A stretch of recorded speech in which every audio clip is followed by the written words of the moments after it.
wrapping up the week of live racing here at beautiful Belmont Park, and it is a beautiful day indeed as we have some stakes action on tap today in the Seek again. We'll see Mason, who just missed in the Grade 1 Maker's Mark Mile last time out in his U.S. debut. Looks for his first stateside victory today, but another one coming out of Grade 1 company is Duke of Hazzard. He makes his first start today for trainer Wesley Ward and is the wild card in that Seek Again field. Live racing for you today beneath the Twin Spires at Churchill Downs, and we'll recap what happened yesterday in the Preakness Stakes. There he is, early voting. The winner giving trainer Chad Brown and owner Seth Klarman their second victory in the Preakness Stakes. All that and more coming up on America's Day at the Races, brought to you by America's Best Racing. For the love of the race, visit americasbestracing.net today. Love that shot of horse and rider as they look just as excited as we are to get started today. A look at beautiful Big Sandy. The sun is shining. Another warm day with the light breeze here in Elmont, New York. Thanks for joining us on America's Day at the Races. I'm your host, Acacia Clement. Pleased to be joined by New York Racing Association handicapper Anthony Stabile. Anthony, I know you had a good day yesterday. We did. Beyond that, takeaways from the Preakness Stakes. Fantastic effort from early voting. I thought we saw a good effort from Creative Minister in his stakes debut. I thought the filly ran well, Secret Oath, and I think Joel Rosario is coming under fire and did not do much wrong, if anything wrong, with his ride aboard Epicenter yesterday in the Preakness. We'll talk about that throughout the show today, but early voting certainly asserted himself, and I think proved something that a lot of people felt, including myself, that when he points a horse for a race, there probably isn't anyone better right now in this country than trainer Chad Brown at getting a horse ready for a specific spot. Richie Magliore called Anthony the Angel Cordero of rooting a horse home. I really wish we had video of you watching the Preakness yesterday. Chad Brown, meanwhile, has a big chance in the stakes action today.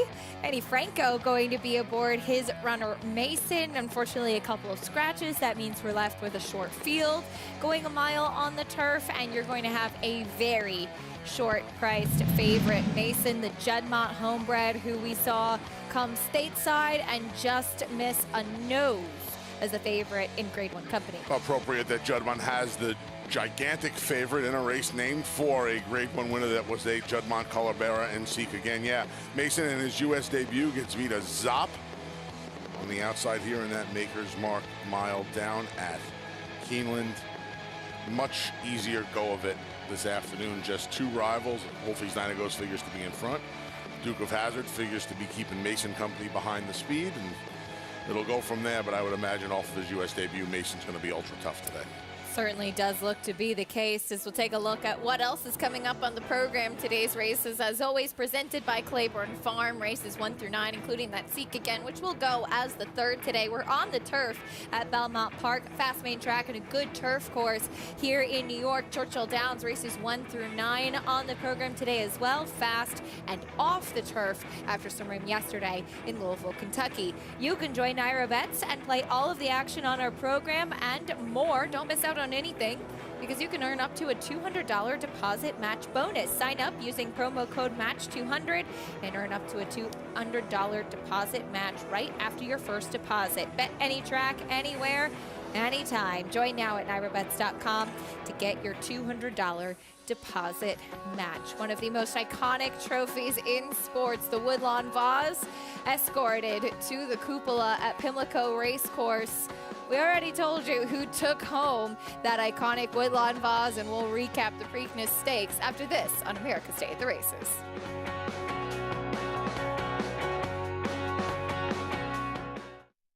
Grade 1 winner and track record setter Lee. Like their sire, his runners have excelled on both dirt and turf, including these standout performers.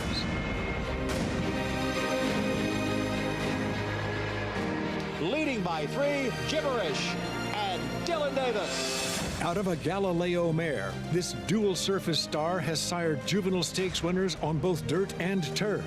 Lee, standing at Claiborne Farm.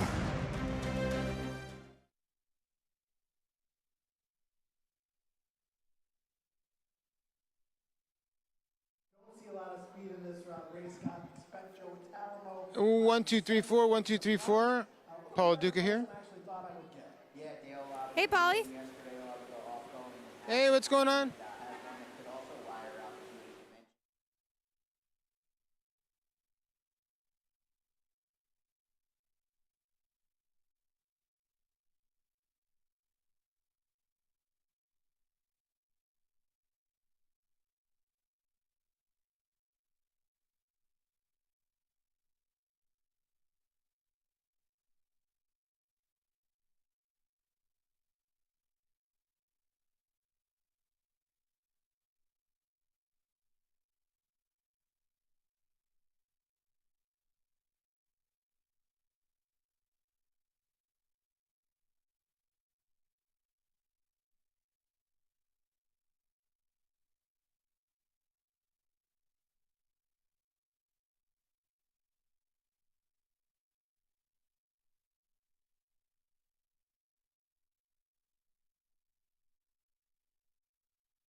Welcome back to America's Day at the Races, brought to you by Claiborne Farm. 100 years of doing the usual, unusually well. Yesterday, we saw the second leg of the Triple Crown. Though no Triple Crown on the line this year, we still had a thrilling rendition of the Preakness Stakes, as it did promise to be. Taking a look at some of the main contenders out of the gate here, Anthony, we knew that early voting was going to have speed, potentially sitting just off of Armagnac, and that's exactly what happened.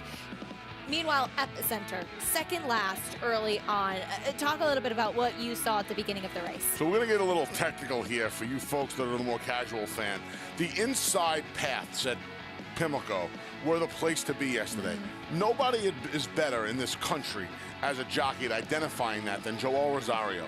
And he made it his business to get Epicenter down to the inside. It didn't work out as far as him winning the race, but he gave his horse the best chance to win by doing that. Now, the other horse highlighted was Secret Oath. She didn't have the best beginning. She was actually behind Epicenter. They trailed the field. They were last and next to last, respectively, going into the first turn. I don't know if anybody thought Epicenter was going to be that far back. Secret Oath is the kind of filly where she can kind of be placed anywhere in the second half of the field. So you're never surprised if she's 7-8 lengths off the lead, if she's 4 or 5 lengths off the lead. It just so happened yesterday with that little touch of traffic trouble leaving out of there, she wound up last. She made a nice run. She was wide throughout. I think she's just a cut below the grade 1 boys. Do I think there's a field of males she could beat? Absolutely, she's talented enough, but I don't know if the classic races are the races she would want to target to take on the opposite sex.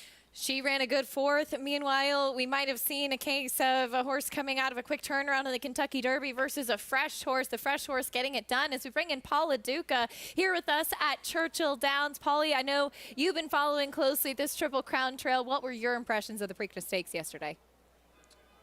Well, my impressions of the Preakness Stake are a little bit sweet and sour. I think the race was truly won by early voting. Great job by Chad Brown, Seth Klarovich, and his team. I thought Jose Ortiz gave him an unbelievable ride, let Carmagnac go to the front end, and just acted like he was in front, used him as a target, and was unbelievable. The sour part about this was Steve Asmussen's statements after the race that Joel Rosario gave this horse a bad ride, saying, hey, you can't be that too far back, going 24-1. You gave my horse way too much to do. If you watch the beginning of that race, yeah, Epicenter does break a little bit slow, but Joel Rosario asked him very, very early in that race to get into the race. Now, if you look at Happy Mac with Tyler Gaffalione, who was a 6, absolutely sawed off Epicenter. Go back and watch that replay. Epicenter then had to go back to 8th.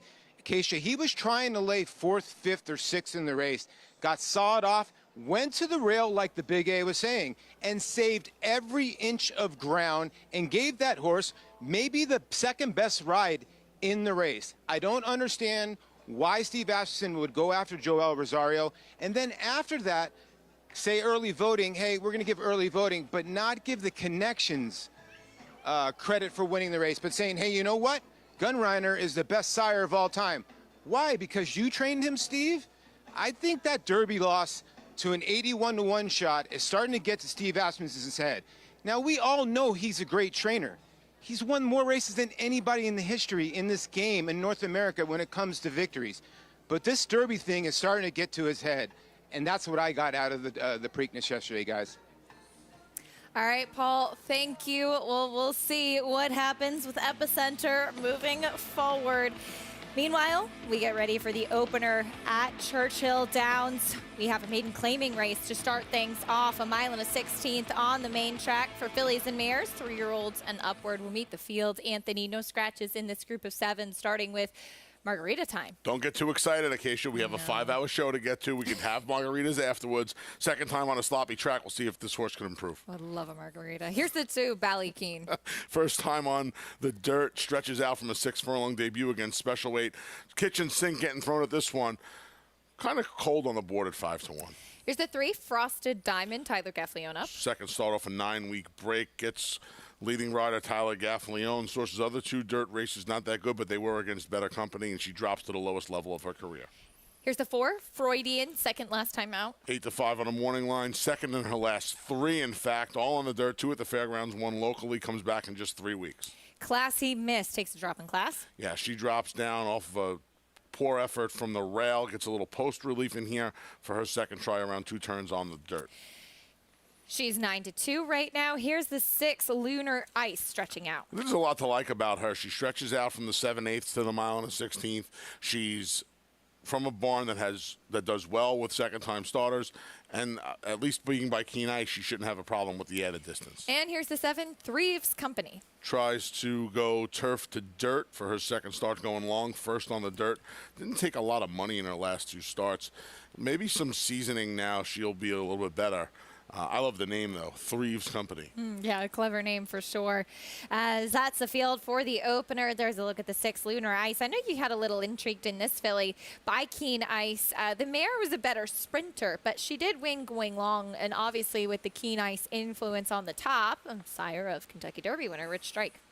Yeah, she dams a little bit on the older side, too, being by Dejour, who, of course, famously jumped the shadow here at beautiful Belmont Park back in the 1990 Breeders' Cup Sprint, won by Safely Kept, keeping with the fillies against the boys theme from Secret Oath yesterday. I feel like this filly is going to get a lot out of her debut. She certainly ran like a horse that was going to want some more ground. She ran a little, green's not the wrong word, she ran like an inexperienced filly. But at that price, see, the favorite in here, the number 4 Freudian, is making her 10th start.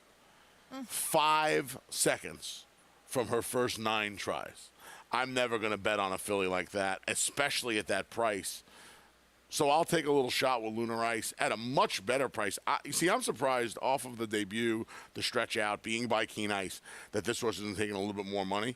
But the place money's kind of spread all over. You have 5 of the other 6 between 9-2 and 7-1 on the tote. Yeah, pretty wide open board besides the favorite. There is one who is stretching out in her next start. Another filly by Keen Ice, in fact, the 2 Ballykeen for trainer Dale Roman. She seemed pretty sharp out there on track, which is not necessarily what you love to see for a horse that's going to be going longer in her second start. Well, I'll tell you what. You combine how sharp she looks on the track with the pace scenario in here. And it's hard for me not to imagine that Joe Talamo is not going to try and lead these on a merry chase. She just actually ticked down to 4-1 second choice. I would imagine she's on the lead in here. I don't know if that necessarily puts her in the winner's circle, but she should have a tactical advantage on most of her rivals, if not all of them. Paul, are you going against this favorite in race 1? This is a tough favorite to go against. And, you know, let's be straight here, too, as well. We are off the turf, but they have labeled the track fast. When I came here, I thought it was going to be a little bit sloppy or muddy. It is a little bit cuppy, so it's, I'd like to see how it plays first, too, as well. But when you have a lot of good chances and you've had 5 seconds like Freudian, he does... she does stick out in here, I guess. But then you sort of want to beat her. When you look at Ballykeen, the 2, taking some money for Dale Romans, who had an upset yesterday. This horse was 22-1 first time out.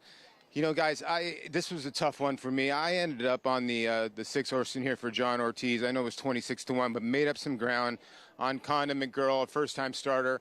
There was not much in that race, but I think Lunar Ice has a little bit of upside in this race, so I'll go with her at 7-1. All right, Paul, thank you. Lunar Ice for both Paul and Anthony, a filly who's only had 1 start versus the favorite, who is making start number 10 already in her career. They load into the gate for the opener at Churchill Downs. Will today be the day for Freudian? We'll soon find out. Here's track announcer Travis Stone standing by as they try to get the 2 Ballykeen into the gate. There she goes, slowly but surely. Let's go to Travis Stone for the call.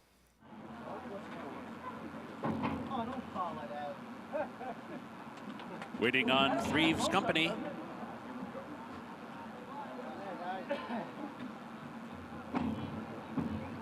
They're in the gate. And they're off. Lunar Ice, stutter step, start off near the back. Classy Miss racing for the lead, and Ballykeen comes on through. Ballykeen wins the race to the opening turn. Classy Miss is right there running in second. They go 1-2. Margarita Time very keyed up down toward the rail, in tight while doing so. Freudian comes on 3 wide, and 4 wide is Threeves Company. Around the opening turn, and it's Ballykeen in front. A keyed up Classy Miss is second, and so too Freudian, 3 wide while third. Margarita Time settles in toward the rail to be fourth. Frosted Diamond comes away fifth. Threeves Company is back into sixth. Slow starting Lunar Ice to trailer. 5 lengths off the lead with 5 furlongs to go. And the opening quarter in just 24 3/5 seconds. The pace is slow to develop, and it's Ballykeen the leader heading for the far turn. Classy Miss prompting from second. Freudian is perched out there 3 wide while third. Heading for the turn, Ballykeen steps on it a bit now. Opens up by a little bit more than a length. Classy Miss is given more rein. Freudian is third within striking range. Frosted Diamond comes through toward the rail. Fourth and only 2 lengths off the lead now. Threeves Company is back racing fifth. Lunar Ice and Margarita Time. Coming for the top of the stretch, it's Ballykeen the leader at the quarter pole. Frosted Diamond muscles her way through, pops outside, and here she comes. And Freudian is cut loose down the center. 1 furlong to go. Ballykeen down inside, holding on to the lead. Holding on indeed, opens back up. Frosted Diamond's trying hard, but is second. Freudian is flattened out. Lunar Ice is late on the scene. But it's all Ballykeen. Ballykeen goes wire to wire. Scores by 2.5. Frosted Diamond second. Freudian was third. And Lunar Ice was fourth. Anthony mentioned how Joe Talamo looked to potentially use Ballykeen's speed to take them every step of the way, and that's exactly what this filly by Keen Ice did. Freudian, the favorite, unable to get to her. The horse that Paul was talking about, Howling Time, was on the Kentucky Derby Trail earlier this year and late last year. He was the one that went gate to wire in the slop yesterday. Similar ride here. Joe Talamo acknowledged the fact that there was no other speed in this race, and he put Ballykeen on the lead, was able to get away with some more than sensible fractions on the front end. And by the time Frosted Diamond, who didn't have the cleanest of trips in the early going, made her big run, Ballykeen had something left. Nice performance from that filly in the opener at Churchill Downs. Frosted Diamond and Tyler Gaffleone check in second, 2, 3, 4 right in a row. How about that in the first race at Churchill Downs? We get ready for the opener at Belmont Park. Now we'll be on a fast main track to start things off on today's program. One scratch of the 1A. Here's a look at the field as number 5, Montauk Daddy. First off the claim for Natalia Lynch with Jose Gomez in the saddle. Those two teamed up for a nice win yesterday. We'll see if they can do it again with a horse that's in good form and making his first start for the barn. There's Montauk Daddy. We'll talk about him and the rest of the field for the opener at Belmont after this.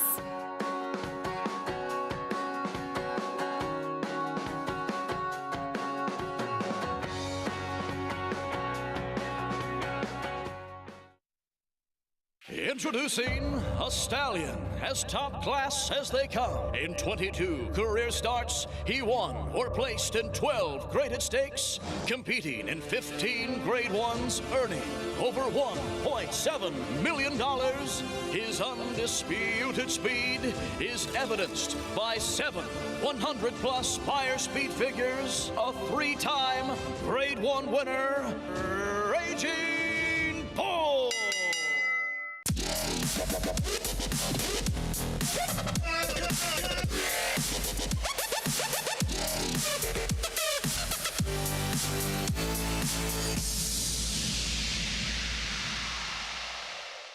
New for Belmont Spring, the $3 triple play pick 3.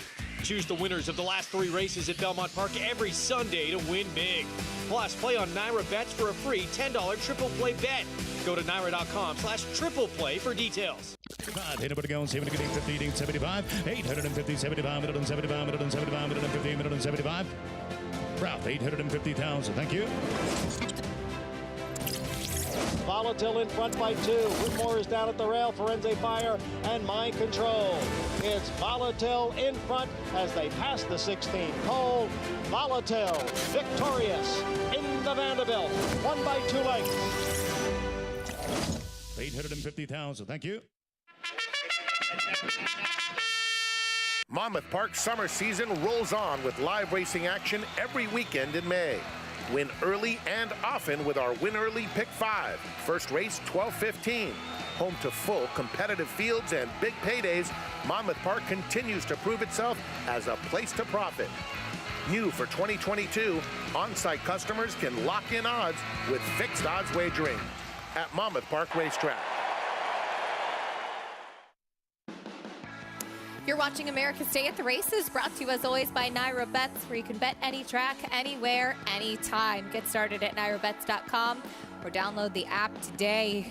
You don't want to miss out as we are getting ready for the opener, and you can get all the insight with free Equibase past performances. They've got you covered. You could get the stats on the horses, trainers, and jockeys for today's races using those free Equibase past performances. Go to naira.com/TV schedule to get your free past performances on all the races on today's show. A look at the iconic Secretariat statue in the beautiful Belmont paddock as we get the call for riders up and horses start making their way out. There's a look at the field for the opener, $25,000 claiming race, sprinting on the main track to go this 6 furlongs. And Anthony Montauk Daddy, who had a nice win last time out, is currently the favorite. First off the claim for Tally Lynch. Yeah, you could also strike the blinkers on. If you're following along on your PPs, your Equibase PPs, strike the blinkers on. He is not making an equipment change today. I'm a little surprised, Acacia, that he is the favorite. 4-1 on the morning line, laid by our fantastic line maker, David Aragona. There's a lot of early speed in this race. And he may be the speed of the speed. He's probably one of the 5 fastest horses we have on the grounds. He is fast early, at least for the first half mile anyway. But there's some other speed in here. And I would have to imagine somebody is going to try to keep him company on that front end this afternoon. There could be a pretty honest pace in this first race. You don't have to look very far, just to Mexican Wonder Boy, the 6, who we saw win last time out on a wet track. He's now with Gustavo Rodriguez, and this is a horse that has some speed as well. Got the win that day and on that drop in class, and it does seem like sprinting is where he belongs. This is not a claim either. This is a straight trainer change off a win, which is not something you ordinarily see. And here he is on a wet track, getting the job done. You see Next Flights right alongside of him, and they're going to run 1-2 down to the line. Mr. Pete's in here as well. So the first 3 finishes from that May 6th race, which was just 16 days ago here over Big Sandy, Big Sloppy in this instance, are going to come back to duke it out once again. This day, Mexican Wonder Boy was on the front end, and I can't imagine he's getting the lead over Montauk Daddy today. Just doesn't seem like he's quite as quick early on, and he's pretty quick, too. He is. But you have Jose Gomez, who was seen be aggressive, and Montauk Daddy with a horse with a lot of speed. We'll meet the rest of the field, though, starting with the number 1, Mr. Pete, which will break towards the outside. Ran well when he doubled up in class last time. He has enough tactical speed to be maybe one of the first ones to come calling if there's a speed duel in front of him. Finished 3rd third. First off the claim for the Cantor Rossi barn last time out. Here's the horse that will break from the rail, Money in the Bank. He's a little bit of a quirky sort. Races without a crop. Jockey does not carry a crop. Dylan Davis off. Eric Cancel going to ride for the first time, and we'll see if a pace duel would probably benefit him the most of the other 5 in here. You have to time it right. Good luck to Eric on that tricky horse. Here's the 3, Next Flight. Next Flight, been running well since claim 3 back. Just missed in one of our starter claiming races.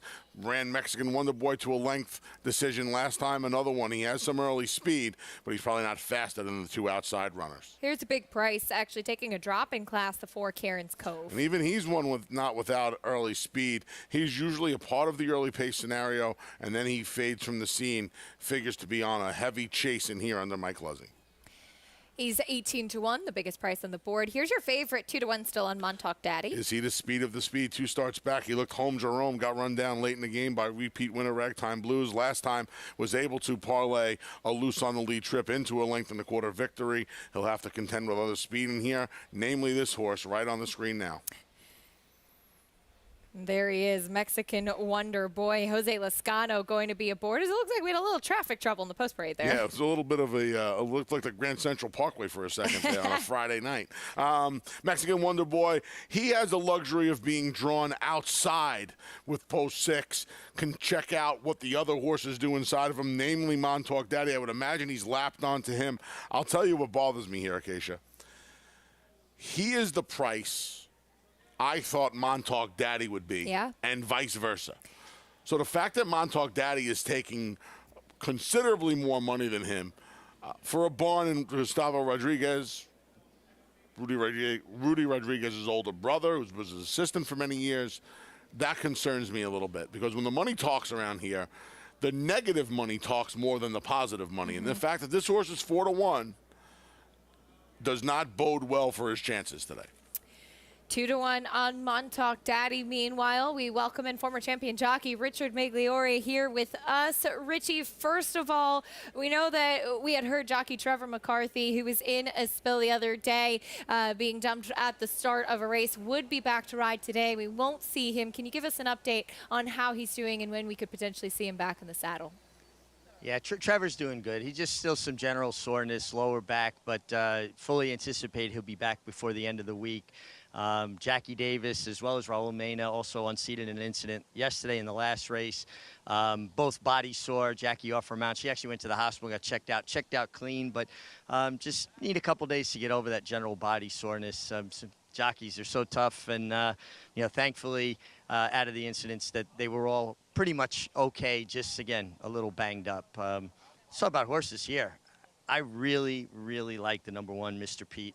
I love the way he looked in the paddock. I love the way that he has a little bit of a sweat on, and I want to see a sweat. It's warm today, and especially when you're out here on these pavers that actually kind of hang on to the heat, that heat rises. Same thing when they go on the turf course. The grass holds onto the heat. You're in a confined space with a 1,000-pound animal. It's 15 to 20 degrees hotter when you're in the starting gate on a horse than it would be if you're just loping off on the dirt track. I think Mr. Pete gets a good setup. He's quick enough to, have position, but he's not forced into the race, and I'm seeing a lot of speed signed on here. The 2 horse, excuse me, just check my notes here. Money in the Bank, your favorite, tricky horse to ride, can't use a crop, resents it, and is a horse that likes to run with horses. I wish I'd have seen a little bit more of a sweat on him. He just has a little drive for such a warm day. And that's something to keep an eye on going towards the starting gate. I hope as he warmed up, he did get a little sweat going on. It just tells you a horse's natural coolant system is working properly. The 5, Montauk Daddy, what a nice-looking horse. He's got that long foretop that I love to see. Reminds me of when I was a kid working for Steve DeMauro. A good friend of mine, Ricky, had a horse named Addison, never trimmed or pulled his forelock, and he called him Hippie. This horse looks just like that. What a pretty racehorse Montauk Daddy is, and he's part of that speed that I'm seeing here with Mexican Wonder Boy, who I just think is going to be engaged or chasing head and head from the outside. So I'm going to go to the 1, Mr. Pete, to sit the trip. I like it, Richie. Thank you. 9-2 on Mr. Pete. As the number 2, Money in the Bank took a lot of money just now. Anthony, the horse that you did land on, 9-5. Richie mentioned how he's a horse that does resent the riding crop. He hasn't had one in his races, at least for the last couple of years. In fact, back to when Eddie Davis even had him. Eric Kinsell is going to climb aboard for the first time today. He's got to time things right with this horse to get the trip. Yeah, and Eric Cancel, you know, known for his patience and taking horses off the lead, should fit this horse to a T. There's some pace signed on in here, and I don't want to say I think this is the easiest field he's faced, but I think it's borderline, and when you combine that with the pace scenario, I'm not surprised he's favored in here. I thought he should be the favorite in here, and I think he's the most likely winner despite his idiosyncrasies and his quirks, just because I don't really trust any of the speed, especially when you're taking a horse like Mexican Wonder Boy and taking him out of his element a little bit by not being the controlling speed in the race. Mexican Wonder Boy, we saw him get a big warm-up from Jose Lezcano. You mentioned before how he has the advantage of being drawn to the outside. What do you mean by that in a sprint like this where there is some pace signed on? Well, he can check out if a horse like Karen's Cove, who's a front runner but just not fast enough, is just on a dead send from Mike Luzzi, who's just trying his hardest with all of his might to get to the front end. He can see just how a horse like Next Flight, who has speed but probably isn't fast enough, just how aggressive they're being, and if they put pressure on from the inside of Montauk Daddy, he can decide if he wants to press him from the outside and put him in, you know, not the best position between horses, or if nobody inside goes, if he has to go and do the proverbial dirty work and keep Montauk Daddy company from his outside flank. But he has the advantage because he's outside. And in this case, he's outside of all the runners, but being outside of all the speed gives him an advantage when the speed of Montauk Daddy, recently anyway, tends to come back to you. He has options from that outside post favoritism. Though, on to the 2, Money in the Bank, who will break from the rail. A big pick 5 pool building as we get ready to kick off the day at beautiful Belmont Park. The voice of New York Racing, John Imbriel, standing by with the call. And they're in the gate.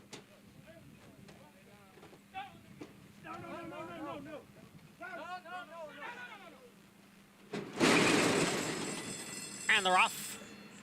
Money in the Bank from the rail, and now moving up, Montauk Daddy along with Next Flight and Mexican Wonder Boy.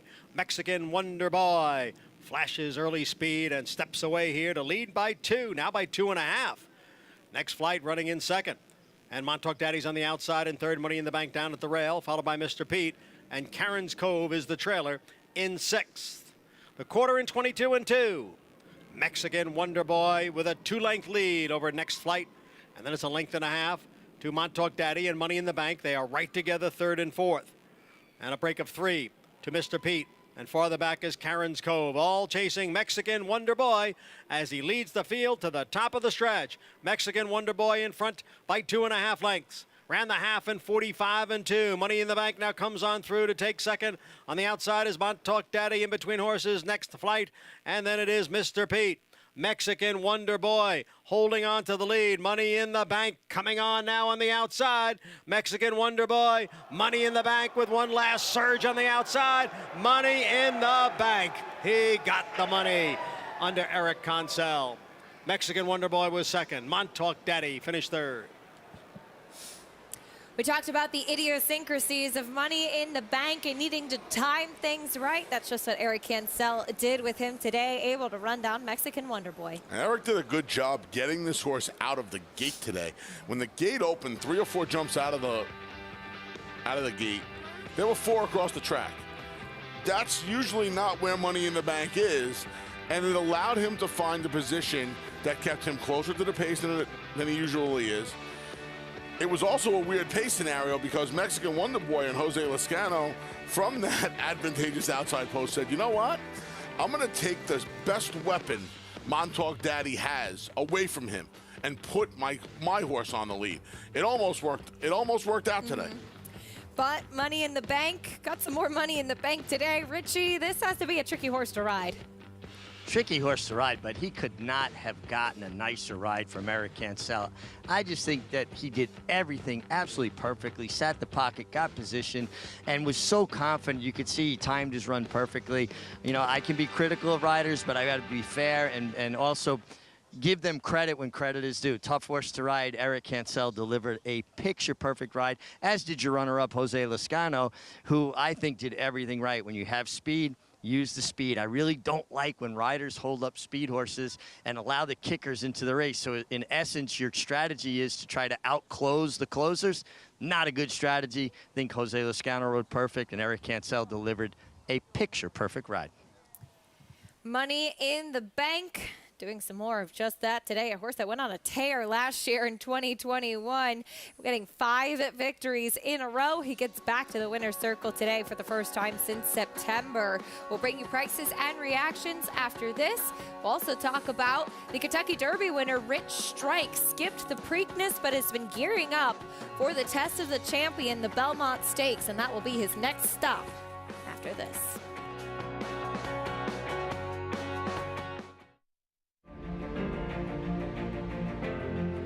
Perfectly timed. Idol gets up under Joel Rosario to win the big gap.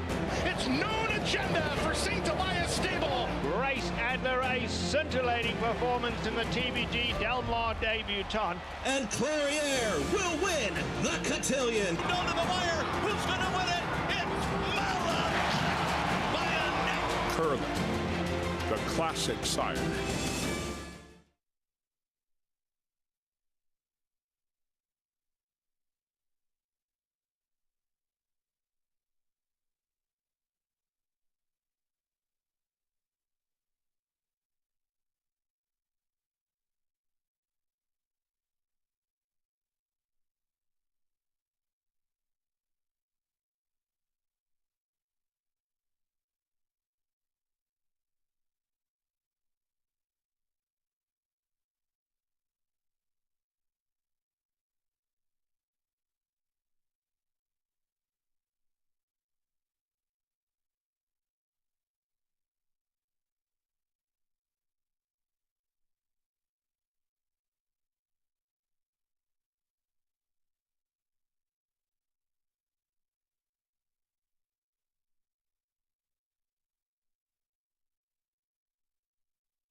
You're watching America's Day at the Races on Fox Sports 2.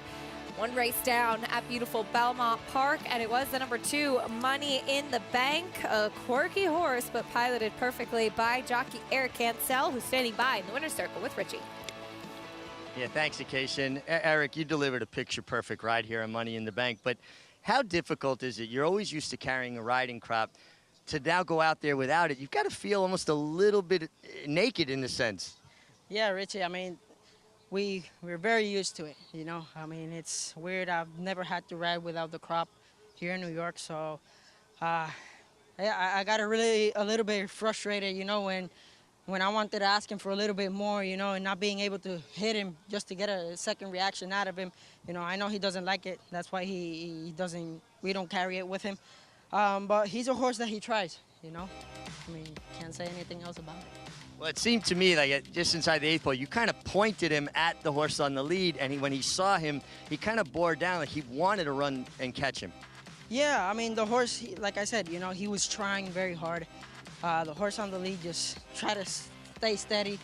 I did grab him a little bit and point him to the other horse, and once I saw that the first time that I did it, he kind of went forward, I just did it again to try to just keep him going. Pretty hot out there. Nice way to start the day, though, huh? Yeah, pretty hot today. Humid. Well, it's hot, but he's a hot rider. Start off the day with a winner because it's money in the bank. Oh, it is indeed. Richie, thank you. As Eric Cancel gets a $5.40 winner home. Mexican Wonder Boy went off at 3-1. Montauk Daddy, who took all that early money, checked in third. Eric Cancel with a nice ride to kick off the day. We turn the page and head back over to Churchill Downs and get ready for race 2, Anthony. We have a $10,000 claiming race. Non-winners of 2 in life going 6 furlongs on the main track. Misbehaving Sis currently 6-5, but several others taking attention. This one a big price on the board, though, La Turista. Yeah, she hasn't hit the board in a very, very long time. 0 for 8 this year, 1 for 14 last year. See if she could have a little form reversal today. Does drop in class. Here is Brad Cox's runner, Misbehaving Sis. She's surrounded by fillies that are 1 for 25, 1 for 23, 1 for 9, and 1 for 10. She's had just 2 chances, a win, and an off-the-board performance against fellow 3-year-olds, 2-year-olds for $40,000 last year. Yeah, taking a drop in class in her first start of her 3-year-old season. Here is Guest in My Heart. Another one who hasn't hit the board all year since being claimed at the end of October by Gennaro Garcia. Gabe Saez climbs aboard for the first time. Number 5, Bodie Bayou. Broke the maiden for $7,500 over at Turfway Park on New Year's Day. Came back from a 3-month layoff and finished off the board for $20, now cuts in half. And here's the 6th, another one coming in from Turfway, Sweet Spin. Just 2 tries on the dirt resulted in 4th place finishes. Lone Wind came on that all-weather surface at Turfway back in January of 2021, meaning she hasn't won in just about 16 months. There's the filly by Tapazar. That's the favorite, and she's looking like the favorite out there on the track as well. Misbehaving Sis. She goes out for trainer Brad Cox, who had a good weekend at Pimlico, won the Black Eyed Susan on Friday, and then on Saturday, taking the historic Dinner Party Stakes with the favorite Set Piece, a horse that at times he takes a lot of money and doesn't quite get there. He certainly got there today. He was given a very confident ride yesterday afternoon. There wasn't a lot of pace in here. I didn't figure to be a lot of pace. A tone, you see a tone on the inside under a Ortiz Jr. He set the pace. Set Piece did not care at all. Confident ride under Florent Giroux, kept in the 3 or 4 path around the Pimlico turf course. He turned him loose at around the 3/16 pole. Nothing more than a hand ride, really, as the favorite. I think he wound up paying $620, which was a little bit of a crazy price for him in a race that didn't really have a lot of class to it, a lot of substance. Yeah, very good point. This horse was certainly the class coming out of the Maker's Mark Mile, where he was beaten just 2 lengths, so he finished 7th. Of course, we'll see the 2nd place finisher of that race, Mason, in our Seek Again here at Belmont later today. But Brad Cox, represented by Misbehaving Sis. Ricardo Santana Jr. will be aboard this one, though.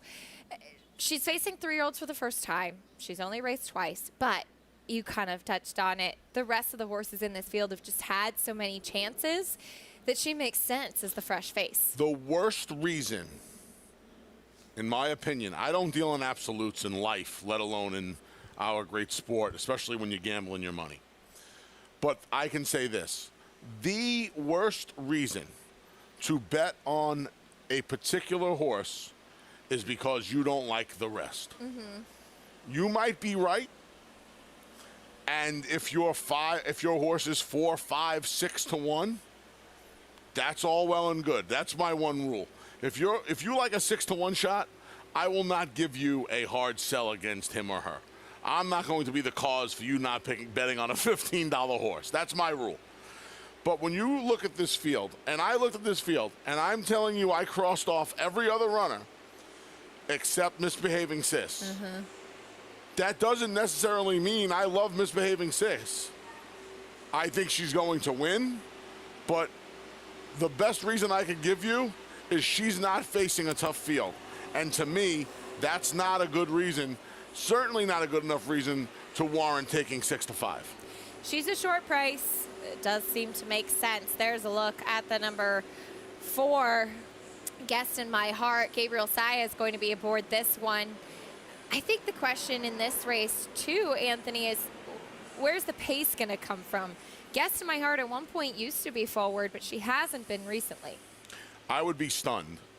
I shouldn't say stunned. I'd be really surprised if Misbehaving Sis wasn't on the lead.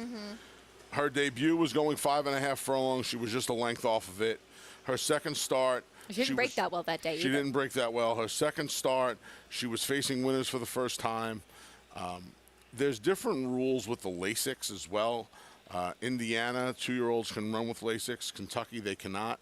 So she didn't have her Lasix second time. She was facing winners for the first time. She was actually taking a jump up in class. Now she's running for the bottom. She gets her Lasix back. She's off the layoff. She gets an aggressive rider in Ricardo Santana Jr. And it's just a field of four others that are void of early speed. I would imagine she's in front today. Ricardo Santana Jr., who's batting about 20% at the Churchill meet, been having a terrific meet there in Louisville, Kentucky. He's on the favorite, Misbehaving Sis, for trainer Brad Cox as they look to get the second win of this young filly's career. She's the heavy favorite as they go into the gate for the second at Churchill Downs. Here's Travis Stone.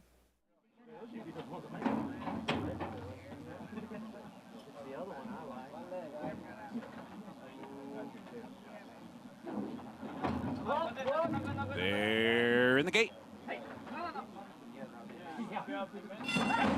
And they're off.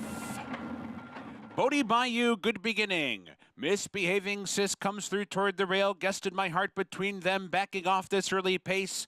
Bodie Bayou quickest out of there and opens up a length and a quarter. That forces Misbehaving Sis to come off the rail to stalk the pace from second. Sweet Spin, Guested My Heart are together third and fourth, 2 lengths back the early trailer, La Turista. The leader, Bodie Bayou, past the half-mile pole in control. The opening quarter in 22-1.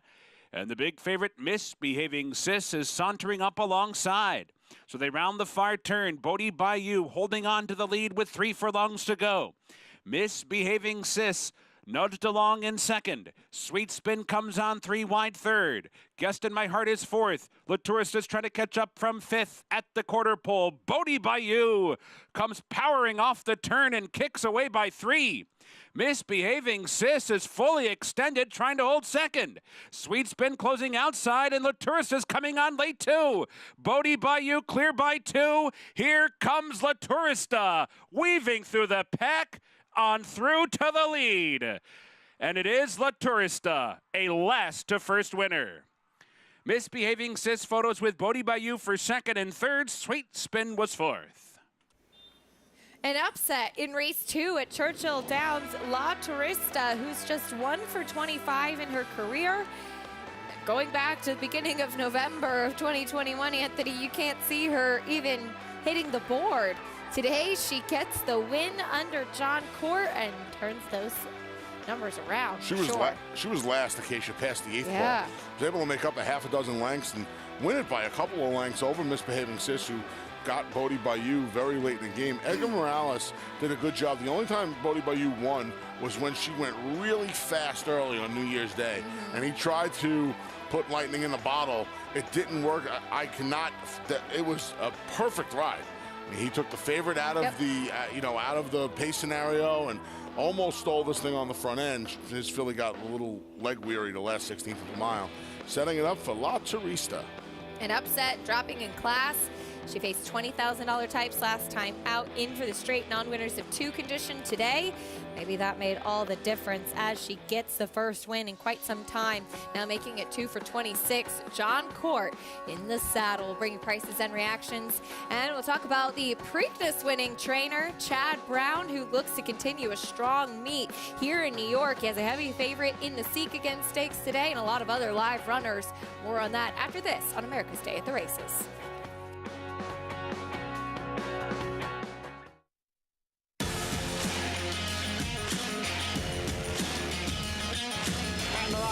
Following C, pouring it on here in the stretch. Impressive to win the Grade 2 Vosburg. Following C. Smile Happy has kicked it into high gear, and Smile Happy with a powerful performance wins by 2.5. Eclipse champion Run Happy, standing at Claiborne Farm. Who you betting on? How about an app created specifically for horse racing? Naira Bets. We specialize in thundering hooves, fist pumping, and boosting your bankroll with robust weekly promotions, and offer betting tips from actual horse racing experts. Bet all day and night, nationwide. Get the action and thrill of horse racing with Naira Bets.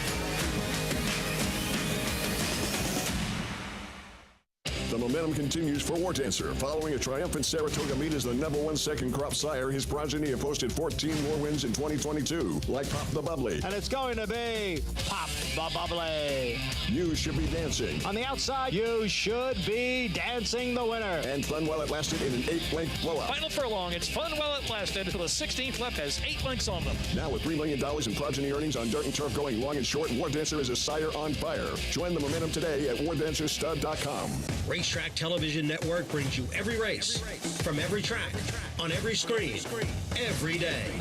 With monthly packages starting as low as $5, RTN gives you great value and access to more live HD streaming and race replays than anyone. Visit RTN.tv today to sign up and watch on almost any device, including Roku and Amazon Fire.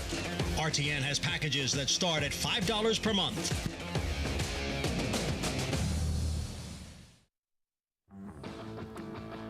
You're watching America's Day at the Races. We saw the Preakness Stakes yesterday, and it's our turn next. The Test of the Champion, June 9th through 11th for the Belmont Stakes Racing Festival. Don't get shut out. Go to belmontstakes.com. Get your tickets. Attendance will be capped at 50,000, and it is going to be a sensational weekend of racing, Anthony. One of my favorite weekends of the year. My favorite race of the year. The Beast is back, you know. The Beast is back. The Beast is back, yes. So, no, all kidding aside, a great weekend of racing, Thursday through Saturday. Even the Sunday card is always a lot of fun here. Here is the Kentucky Derby winner. Worked yesterday at Churchill Downs, going 4 furlongs. A little hot, but it was hot in Kentucky, and very eager in that work, and they opted to skip the Preakness Stakes to go on to the Belmont Stakes, and looking like he's a horse that's feeling good, doing well, and we look forward to seeing him here in New York. You know, Acacia, this sounds silly to people who maybe aren't everyday fans of the sport or don't follow it along as closely as we obviously do. He just looks completely different when he is at Churchill Downs. Oh, yes. And his 2 wins have both come at Churchill Downs. You couldn't find 2 more different races if you possibly tried. A maiden 30 and the Kentucky Derby. He is a different horse. Now, it works both ways. Some horses love certain places. I had the opportunity, the privilege of being around one of the best sprinters we'd seen in a while around here, Mind Your Biscuits. When Mind Your Biscuits got to Saratoga, Mind Your Biscuits was a really quirky horse. He liked to be left alone. And in Saratoga, the last thing you are is left alone. So it got to a point where he had to get moved around the grounds a little bit until he was able to find a little bit of a happy place. In the first couple of seasons, they weren't able to find a happy place for him, and he kind of become unglued. The final season, he was in the back, not bothered, second in the Whitney. So, you know, horses, it goes both ways. Some horses don't like to be bothered. This horse, he just looks like a completely different horse when he is beneath those twin spires. Had a good workout there yesterday in preparation for the Belmont. Richie, what have you seen from Kentucky Derby Rich Strike as he preps for this Belmont Stakes, particularly training at Churchill Downs? Well, I think Anthony makes a really terrific point about maybe he's just a horse that relishes the surface at Churchill Downs, or is he a horse that has just gotten good, developed, and the kind of the proverbial light bulb went on, and he's just improved, massively. I thought his work was terrific. I'm going to be curious to see, was it the surface, or maybe the Derby was less of a fluke and just a horse that came into his own. I always talk about horses being like, kids starting high school, and who the best athlete is starting high school, not necessarily the best athlete coming out of high school. They all develop at different times. He didn't look like he worked that fast, and he worked fast. That's usually a sign of a good horse, but it's a great point. I can't wait to see him get over Belmont Park, Big Sandy, and see if I'm seeing the same horse with that kind of spark in his step that we see at Churchill Downs. Yeah, that will be the real telltale sign to see what kind of race we may get from Rich Strike. Richie, thank you. Looking forward to seeing the Kentucky Derby winner Rich Strike here in New York for that Belmont Stakes. Should be an interesting field leading up to it. It always is, and they all have to go 1.5 miles around Big Sandy. Love it. My favorite race of the year. I look so forward to that race. June 11th this year, so we got less than 3 weeks till the test of the champion. We are not going 1.5 miles in race 2. In fact, we're on the turf. We're on a good turf, so totally different than what you'll see. But we'll meet the field for race 2, going 1.16 miles for the New York bred. Starting things off with a mare who's a half to one of the fastest sprinters we saw around here in New York on the turf, Pure Bodie. This is sort of pure sensation. Yeah. Kara's Dreamer comes into this for Mitch Friedman off a second-place finish off the November layoff. Be curious to see what kind of trip she works out from the draw. I think she's dangerous with that recency over some of her rivals. Here's your favorite, Marvelous Maud for Chad Brown. We haven't seen her since November. Yeah, Marvelous Maud got beat just a neck and a head in 2 of her starts. She won by a neck, so she's always on the money. It's been a coin flip as to whether or not she gets her picture taken. 4 to 5. Very short price on her as we go to the 6, War Canoe, who makes her second start off the layoff. Yeah, War Canoe, the 9-year-old, has a couple of wins. She's hit the board in 15 of 20 tries, Acacia, 20 here at Belmont Park on the grass.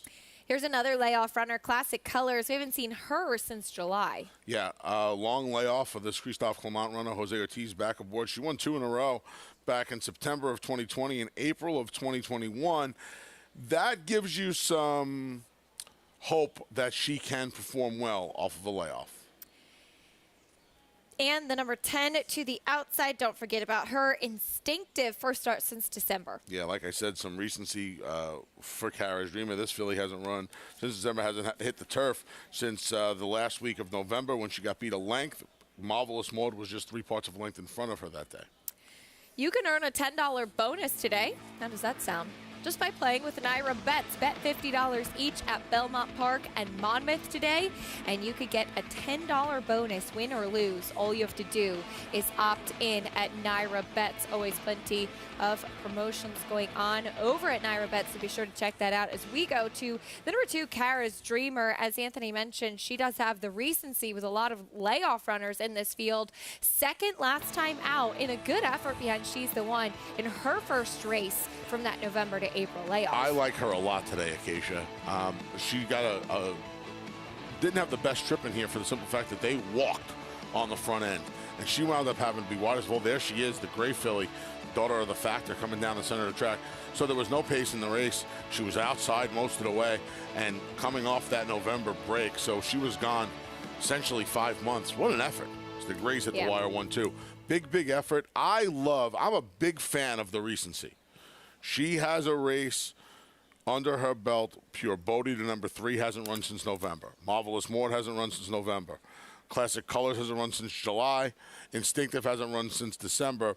The only other runner in the race, the number 6, War Canoe, obviously at the age of 9 now, she's getting a little long in the tooth. She had the race on the all-weather at Gulfstream. She'll get back to her preferred surface, but it's all. I like Kara's Dreamer an awful lot this afternoon. Marvelous Maud, meanwhile, 4 to 5 as these horses warm up on track. Richie, lots of layoff lines in here. What are you seeing? Well, I mean, we talk about the inner turf a lot, and Kara's Dreamer, small field. It's not a big field, so maybe post positions become less important, but Kara's Dreamer gets the best of the post positions inside. You want inside position, not a tremendous amount of speed in this race. Should give Dylan Davis opportunity to sit that pocket trip. She looks terrific, has a race under her belt off of that layoff, so she should take a step forward for trainer Mitch Friedman. And Pure Bodie's the only speed in the race, so she's probably going to be sitting that cozy pocket trip right in behind her. Marvelous Maud looks terrific, as all the Chad Brown runners do. Our Preakness winning trainer is here in the paddock. No rest for the weary. You're not going to sit on your laurels. You're going to get right back here, or should I say we're not going to sit on our Pimlicos. You're going to get back here and saddle horses and get back to work. And she looks terrific. Short price for a filly that's not going to get a lot of help on the front end with pace, more of a closing type.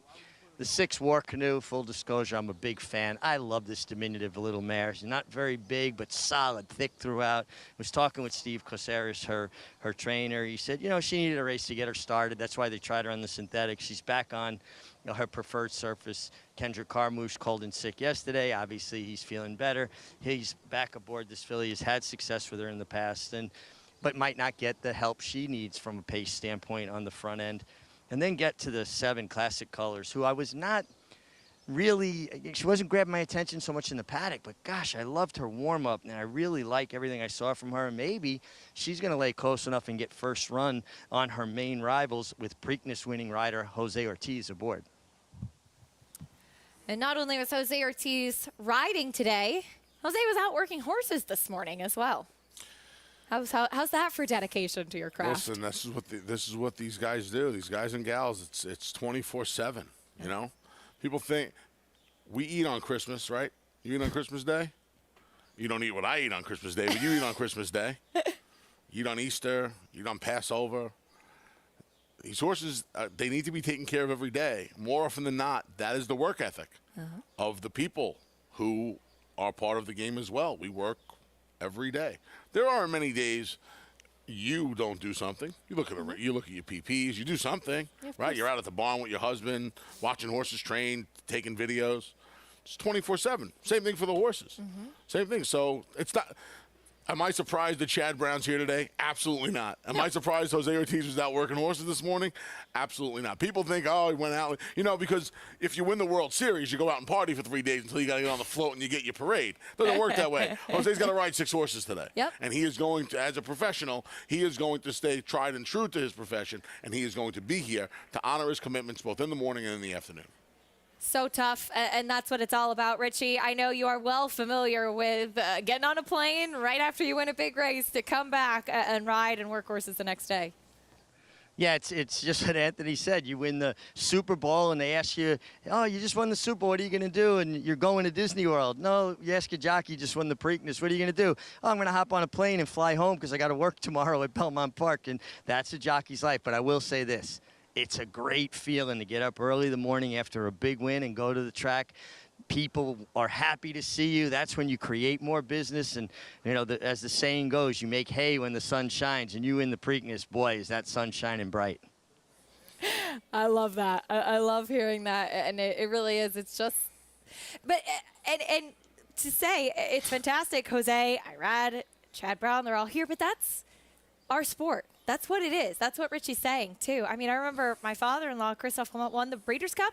He didn't stick around for dinner that night. He got on a red-eye and flew back and was at Belmont the next morning. Listen, I made some money yesterday, and you people haven't been able to shut me up all morning and afternoon. We're running around singing Nas and Biggie all day long. I'm in such a good mood. Could you imagine piloting this horse or cinching the saddle on him? It's an amazing feeling. Yeah. You want to go to work the next day. You want to go. Listen, you want to show your work ethic, but you want some pats on the back, too. You just won the Preakness. You just won the Preakness. There he is, Jose Ortiz. We saw such emotion from him after that Preakness Stakes win. It was incredible to see. He's back here ready to ride and do his job that he does so well. Race 2 next at Belmont Park. Here's John and Brielle standing by. Set for race 2.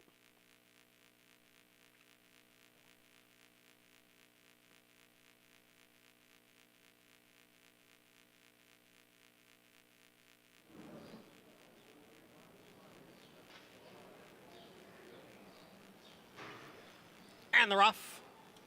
Kara's Dreamer and Pure Bodie. Pure Bodie goes on with it to take the lead. War Canoe is now moving up. Kara's Dreamer's down at the rail. And then comes Marvelous Maud on the outside. Instinctive, Classic Colors is the early trailer in 6th.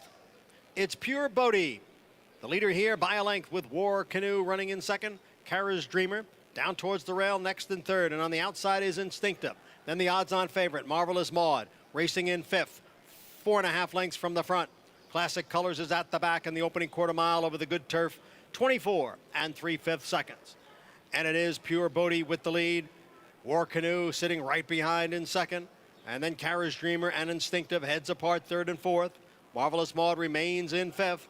And at the back is Classic Colors. So positions are unchanged as Pure Bodie continues to show the way here. Pure Bodie, 3/4 of a length. War Canoe still in second after a half and 50 seconds. Kara's Dreamer just off the front runners, down on the inside in third, then Instinctive. Marvelous Maud looks to advance now from fifth, and at the back is Classic Colors. It is Pure Bodie narrowly over War Canoe with Instinctive now ranging up on the outside. So it's War Canoe and Pure Bodie right together. Instinctive in third, Kara's Dreamer and Marvelous Maud. Then Classic Colors, 3/4 and 1:14 and 2. They are in the stretch. It is Pure Bodie, and Pure Bodie gets away here to lead by 2. Instinctive, Classic Colors making a run on the outside. Instinctive is gaining ground. Classic Colors and Instinctive. Pure Bodie back in third. Then Marvelous Maud. They're coming on for the finish, and it is Classic Colors with the lead, and Classic Colors has won it. Then Instinctive and Marvelous Maud. He won the Preakness Stakes yesterday. He wins race 2 at Belmont Park today. Jose Ortiz, the work ethic on display and piloting Classic Colors to victory here. Yeah, gave her a really good ride. Kind of just stayed out of her way in here. 50 to the half. There's a lot of give in this ground, Acacia. Yeah. There's a good amount of good deal of give in this ground, and I don't really know if Marvelous Maud handled it. I know Kara's Dreamer never looked really comfortable on it.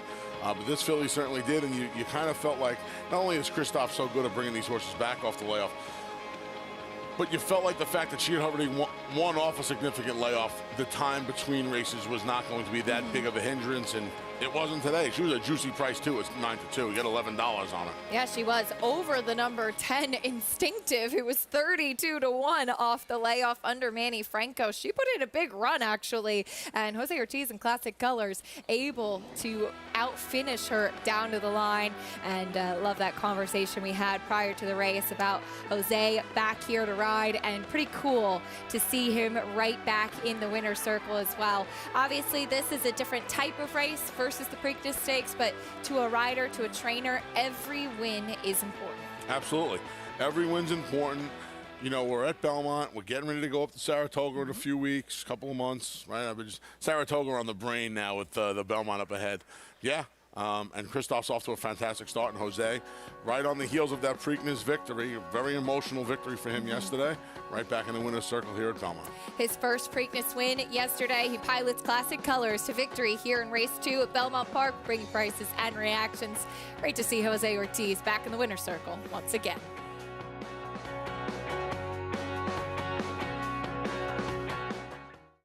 He was just put together like a machine, and he had a great mind. Everything about him was what you'd want. Tis the Law pops the cork in the champagne. Tis the Law is going to win the first leg of the Triple Crown. I've never seen him get tired. Respect the law. Tis the Law. His structure is just perfect. His bone is perfect. He's left the others behind. He's going to win the Run Happy Travers. He's everything you would look for in a horse.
Welcome back to America's Day at the Races, a beautiful Sunday afternoon at Belmont Park.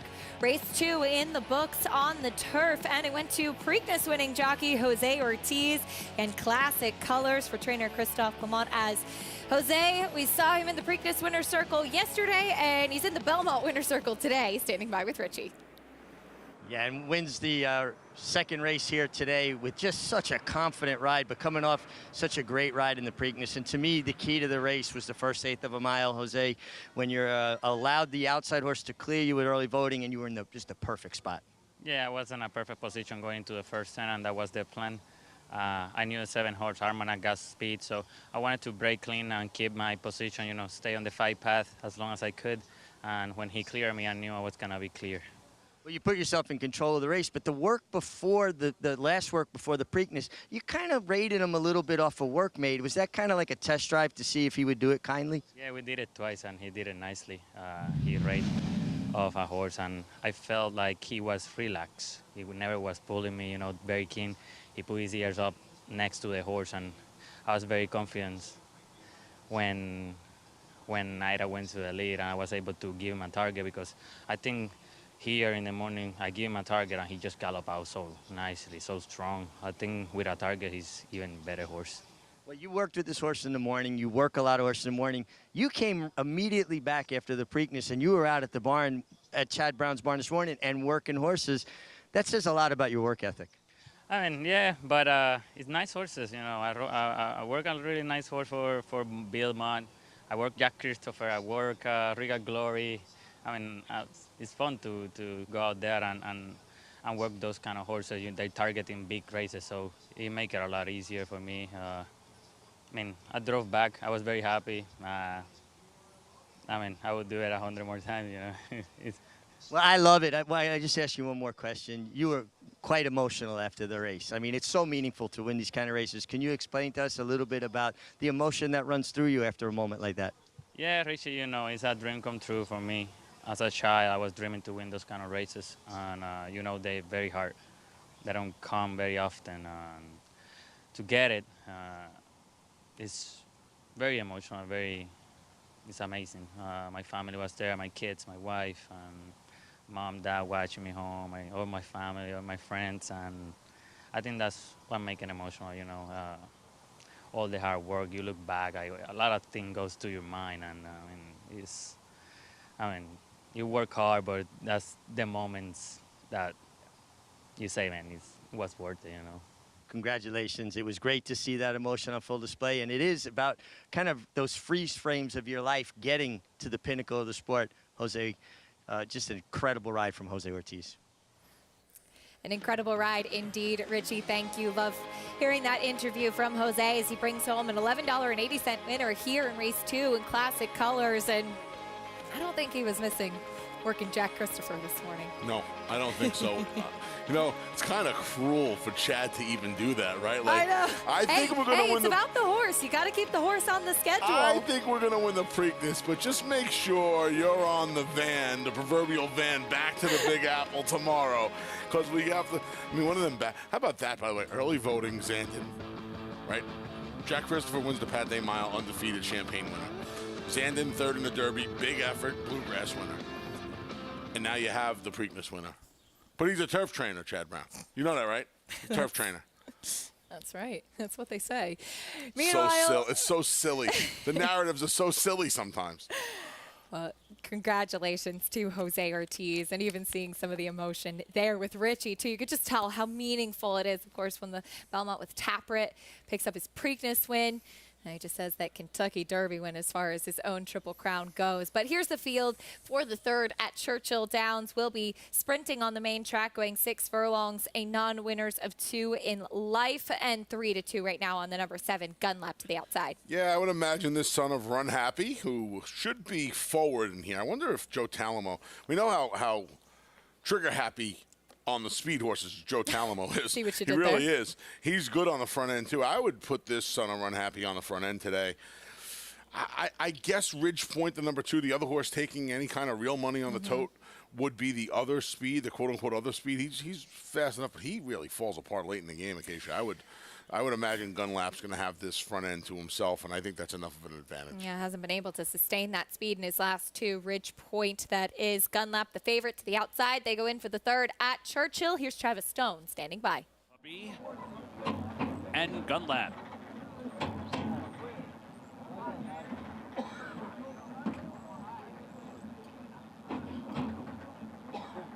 They're in the gate, and they're off. Volbeat hustled hard for the lead. Ridgepoint comes through toward the rail, and Gunlap joins them from the outside. But Volbeat wanted the lead, and they've got it, and is now very keyed up on the front end, tossing the head all sorts of ways with 5 furlongs to go.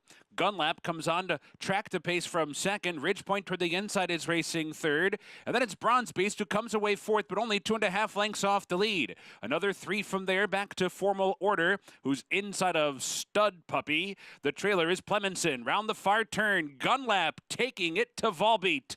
And these two knock heads to an opening quarter in 22 seconds flat. And Gunlap grabs the lead round the far turn.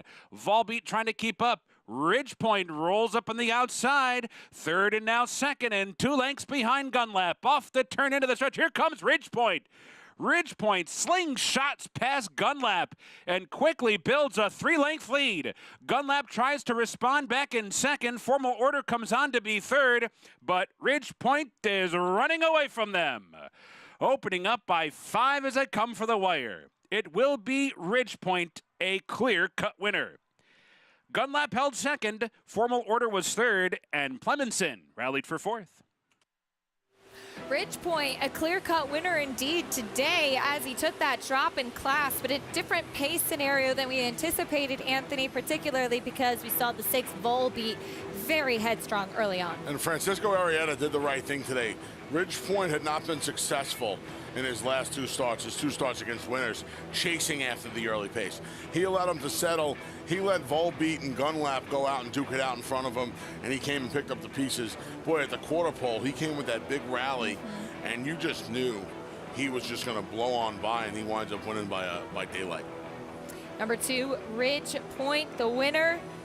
Francisco Arrieta in the saddle. Declan Cannon and Volbeat had a tough time on the front end. Gunlap went out to challenge them, and it's set up for this guy right here, son of Carpe Diem, with the win. As that means it's time for me to say farewell, at least for now. I'll be back reporting from race 6 on, doing the double duty again today. But congratulations on the nice score yesterday, Anthony, and a lot of fun, as always, sharing the set with you. Thanks, Little A. As always, we'll do it again soon. Looking forward to it. Greg Wolf coming up on the set to take you the rest of the way, as we'll preview some of the stakes coming up next week at Belmont Park. On Memorial Day on Monday, it is Big Apple Showcase Day, and we could see the Cigar Mile winner American Revolution back in the commentator, facing New York breds once again. Looking forward to seeing him back on the track. More on that after this.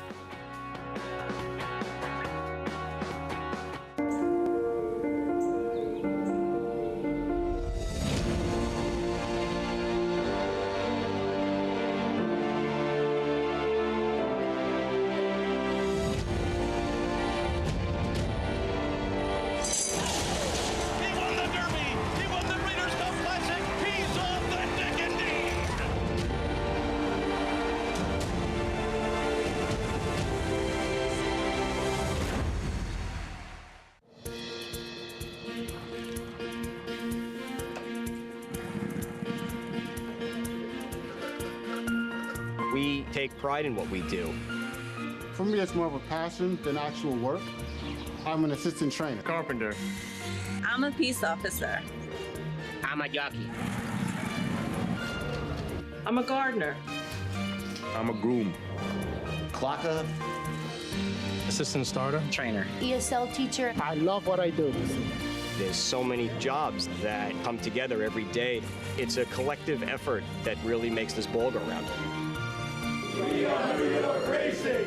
I couldn't imagine working anywhere else. For me, riding horses in the morning is the best thing I can do. New York Racing helps support my small business. It's extremely important to the New York economy. Like my dream come true. This is like a big family. We are New York Horse Racing. The breeding industry is governed by one principle: performance determines success. And Constitution has won! Now, he's earning his stripes by siring stars. Independence Hall wins the Hagyard Bayette. Law Professor just in front, and Law Professor. American Revolution, fireworks in the stretch here in the Cigar Mile. Constitution, a natural-born leader.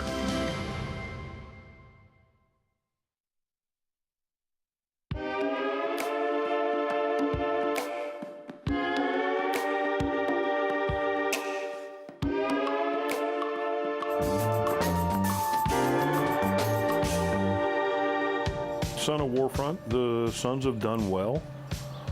War Command, the Factor, Declaration of War. There have been a number of Sons now that seem to be getting it done. He himself was, again, versatile like Catholic boy. I mean, he won the Preakness. But nothing stood in his way. War of Will won the Preakness. He came back at 4 and won a grade 1 on the turf, going a mile. You know, he's got a big page that's from one of the good New Yorkos families. Look, he was a grade 1 stakes horse at 2. He was a classic winner on dirt at 3. He won a grade 1 on turf at 4. He offers that versatility. He looks a lot like Warfront with a little more stretch and a little more leg. And I know a lot of the knocks against the Warfronts are that sometimes a little small, a little racy. If he throws Warfront's ability and talent with his kind of physique, I think we'll be in really good shape.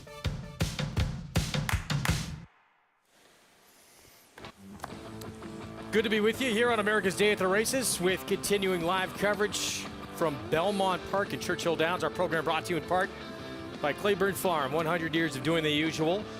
Unusually well. Greg Wolf stepping in for Acacia Clement. She's going to be joining us in just a little bit with the rest of the card reporting from Belmont. Big A here with me.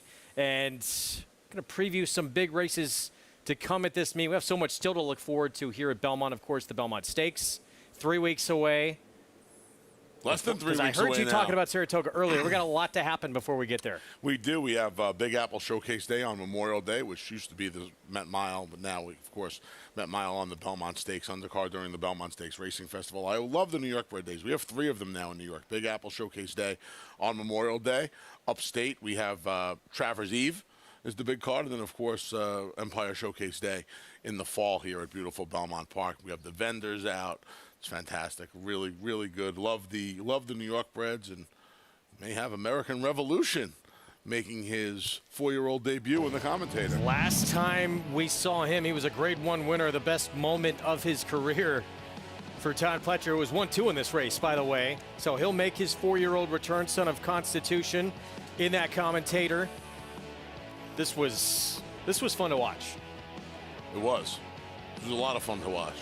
I've been so high on this horse ever since that Albany, really, at Saratoga. Yeah, he's a fun horse. He's won around 2 turns. Here, of course, taking the final grade 1 of the year in the Big Apple, the Cigar Mile, around 1 turn at Aqueduct out of the chute. He's a nice horse, and he's versatile. And you know what's fun? And this is part of the reason having New York Breds is such an advantage. He can bring him back, Todd Pletcher, the Hall of Famer, in these state bred races as a fantastic way to prep.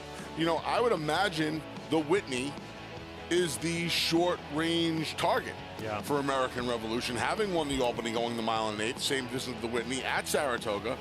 A great advantage is to say, you know what, I don't have to worry about getting him ready for the Met Mile. I don't have to worry about getting him ready for the Westchester. I could run him in the commentator against fellow New York Breds, grab a nice little payday, and go on to bigger game as the summer rolls on. Hopefully, grab a nice little payday. Sure. We will see. He's very talented, obviously, and 4-year-old that we're very excited about seeing coming back, and that's going to happen very soon here on the 29th or 30th, I should say, on that Labor Day card. Here's what we have ahead at Belmont, Soaring Softly, 28th, Paradise Creek on that Sunday, and then a loaded schedule of New York Breds. Yeah. On Memorial Day. American Revolution for the commentary, Banks Sting, and some others looking at that Critical Eye. Should be fun. I love the Mike Lee, 3-year-old New York Breds. It's their first real tried and true stakes race, kicking off the summer, leading up to that Albany. Yeah, should be a fun. And then of course the Kingston for the State Breds, City Man, Cross Border, Some Like It Hot Brown, Step Dancer, and here we go. Yeah, meanwhile, we got a good one coming up here. Early feature and a potential star in this division in Mason, who is 1-9. We'll get to him in a moment, what he did in his States debut. This course race named after the son of Speightstown, who had a brutal trip in the 4-star Dave under Joel Rosario, still able to win as Rosario hugging that rail and new course record time doing it as well. Never lost his momentum with Seek Again. He was able to be patient, get through the inside, beating Grand Arch right there. That was a grade 2 back then, the 4-star Dave. He had won the grade 1 Hollywood Derby as a 3-year-old, earner of almost $1 million. And perhaps fittingly, Greg, he's in the Juddmonte Pink and Green. Juddmonte Pink and Green currently 1-9 on the tote board of the Seek Again here at beautiful Belmont Park. Yeah, this was a fun result in the middle of the summer up at the old spa back in 2014. And let's get to Mason here coming up in this year's edition of the Seek Again. 1-9 is probably not going to move in here. It's just a 3-horse field now. And Mason in his States debut sent off the favorite in that grade 1 Maker's Mark Mile. And he just missed by a nose against Sherrill Pike. That was a really good group. Just Smooth Like Straight was behind him that day. Here it is. First start in the States. He's 3 for 7 on the grass, and he just missed in this one. He had the lead in the stretch. And more often than not, you see Chad Brown bringing these Juddmonte imports from Europe and run them in allowance races. He ran this horse in a grade 1 first off the plane, and sign of confidence. Just unbelievable confidence, right? Just gets zopped right on the money. Oh, man. I even think he won the bob after the line, but on the money he got beat. Well, he's facing 2 rivals. Here's one of them, Duke of Hazzard for Wesley Ward. Fresh gelding for Wesley Ward. Haven't seen this horse since the Woodbine Mile, up to our neighbors of the north. Rod Ortiz Jr. going to climb aboard. This horse was laying second that day. We'll see where he is as far as Wolfie's Dynaghost goes. And there is Wolfie's Dynaghost. Jose Ortiz, 4-1. Tom Albertrani. He's the speed. Imagine that Jose's going to put Wolfie on the front end. He, of course, is the brother to one of my favorite turf horses of all time, Sadler's Joy. And here he is, the 1-5 favorite, made quite a statement, even though he just got nailed at the wire in that grade 1 States debut at Keeneland. Yeah, he'd come in on a 2-race win streak over in Europe. The funny thing was he really didn't face the graded stakes company over in Europe that he was going to face here when he debuted in that Maker's Mark Mile and just got beat a nose. He's not without speed. He won't be too far behind. And, boy, 1-5, 1-9, 1-5. I can't imagine he's going to be higher than 2-5 when all said and done. He's potentially the next turf star in the barn of Chad Brown, who must be riding high right now. Now a multiple winner of American Classics. Let's go to Mig. Yeah, thanks, Greg. And I'm here with a very happy and hardworking Chad Brown. You came right back because you had to go to work this morning. You worked your other good 3-year-old, Jack Christopher. Yeah, we had a bunch of works this morning, especially with some weather yesterday. The track wasn't quite right, so we breezed a lot of horses today. So nice celebration yesterday, brief, but on our way home late last night, we got a lot of horses worked. Jack Christopher worked super, so I was really pleased with him. He was moving great, and it looks like we're going to head to the Woody Stephens with him if all's well.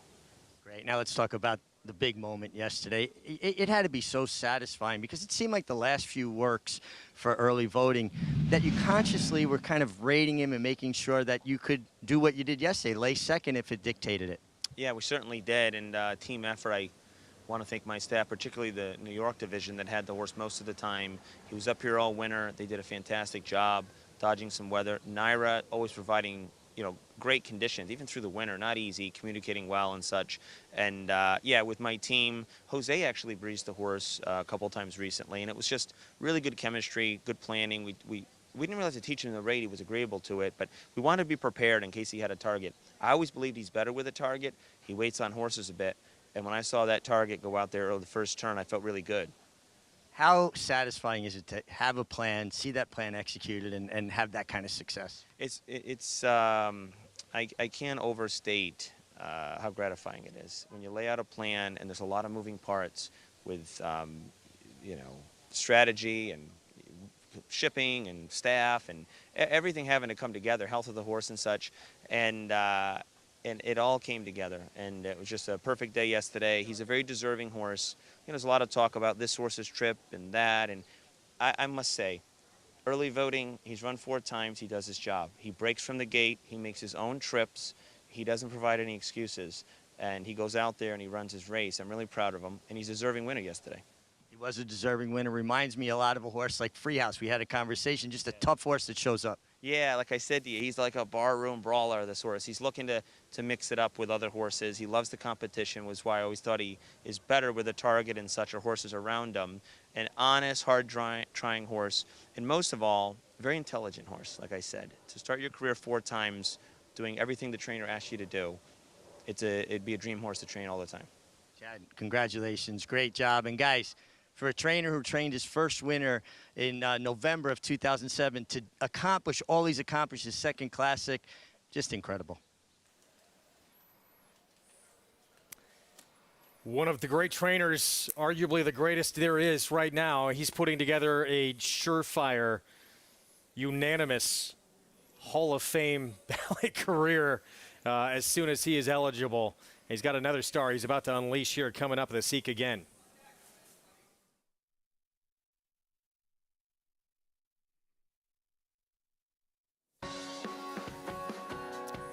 Welcome to those just joining us on Bally Sports Southern California. Those already with us on FS2.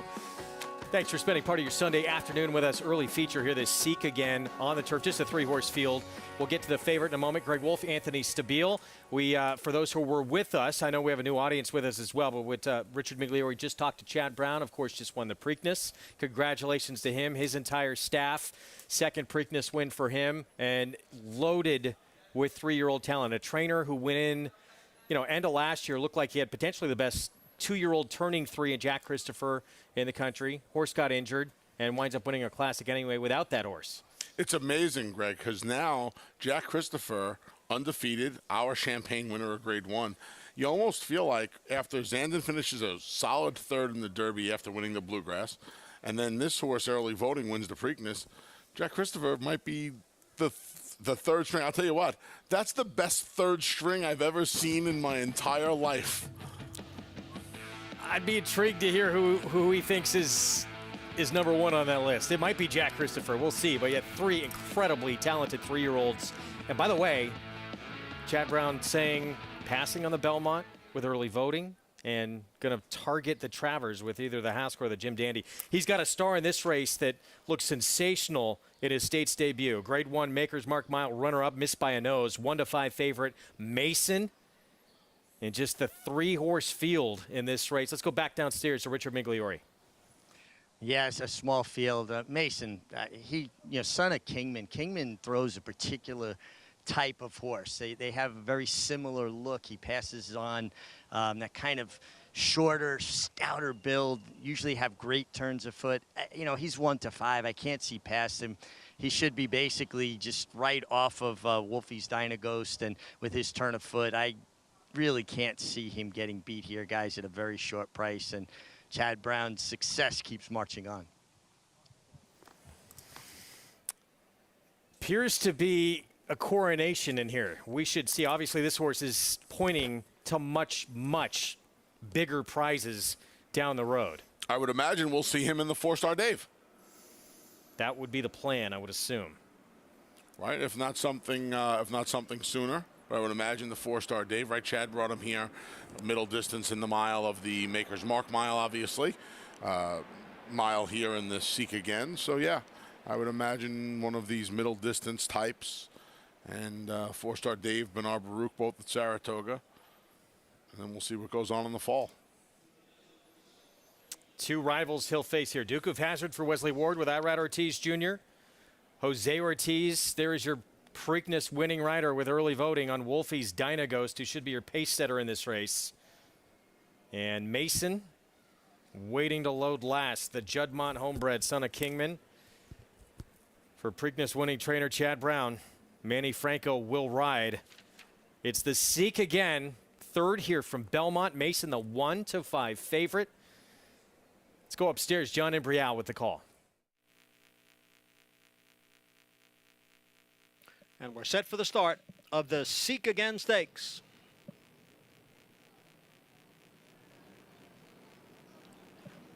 And they're off. Mason breaks on top. Wolfie's Dynaghost is right alongside, and Duke of Hazzard will trail in third. It is Wolfie's Dynaghost who has the lead here by a neck. Mason, the big favorite on the outside, second by almost 3 lengths, with Duke of Hazzard in third as they race up the backstretch. It is Wolfie's Dynaghost now by 3/4 of a length. Mason on the outside in second, 2.5. Back to Duke of Hazzard in third, opening quarter mile over the good widened turf in 23 3/5 seconds. So it is Wolfie's Dynaghost setting the pace here and leading by almost a length. Mason still tracking in second, with Duke of Hazzard still in third. And now they're heading for the far turn. It is Wolfie's Dynaghost, the leader. Mason on the outside. Mason now getting just a bit closer. Wolfie's Dynaghost, the leader. The leader is ahead as Mason now moves right alongside the half in 47 2. Here is Mason up now to challenge Wolfie's Dynaghost. It's Mason on the outside. Wolfie's Dynaghost down at the rail, and Duke of Hazzard in third. Mason confidently ridden here by Manny Franco in front as they turn for home. It is Mason, the leader. Mason kicking clear here now to lead by 3. Duke of Hazzard has moved into second, and Wolfie's Dynaghost is third. Mason now pouring it on here in the stretch, opening up by a half dozen lengths. And it will be Mason to comfortably win the Seek Again Stakes. Mason by more than 5. Duke of Hazzard was second, and farther back, Wolfie's Dynaghost in third. The mile in 1:34 4. Essentially here, a paid workout for this grade 1 placed runner for Juddmonte and Chad Brown. Mason, much too good for this group. Yeah, from the 16th pole home, really just in a canter under Manny Franco. Final time, shades under 135. Comes home in 23 2. On a course with plenty of give in the ground. This is a horse to be reckoned with. Gelding, by the way. Keep that in mind. 1 to 5, and it almost looks like value in this race. 2 scratch. He only had 2 rivals to go against, and this one going to be tackling all the major targets in his division in this mile turf in 2022. We're going to take a timeout. We'll be back. Mason, impressive in the Seek Again.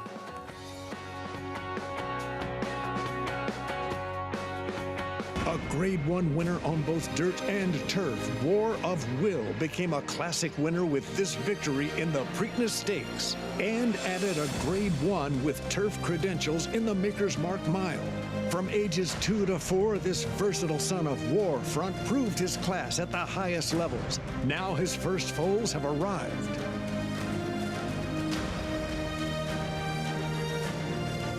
War of Will, standing at Claiborne Farm.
Back on America's Day at the Races, we take you to Louisville under the Twin Spires for the 4th at Churchill Downs. Scheduled for the grass, off now on the main track. And a 5.5 furlong sprint, 9-5 favorite True Jedi showed ability on dirt as well. We'll get to him momentarily. Here's Ninja Warrior, debut son of Speightstown. Yeah, Speightstown, so the little moisture on the track shouldn't be a problem here. Decent enough work tab for Laurent Giroux, taking a little money at 7-1. Another first-time starter. This one a son of Tappet, $300,000 purchase. Yeah, sharp 59-3 work on May 10th.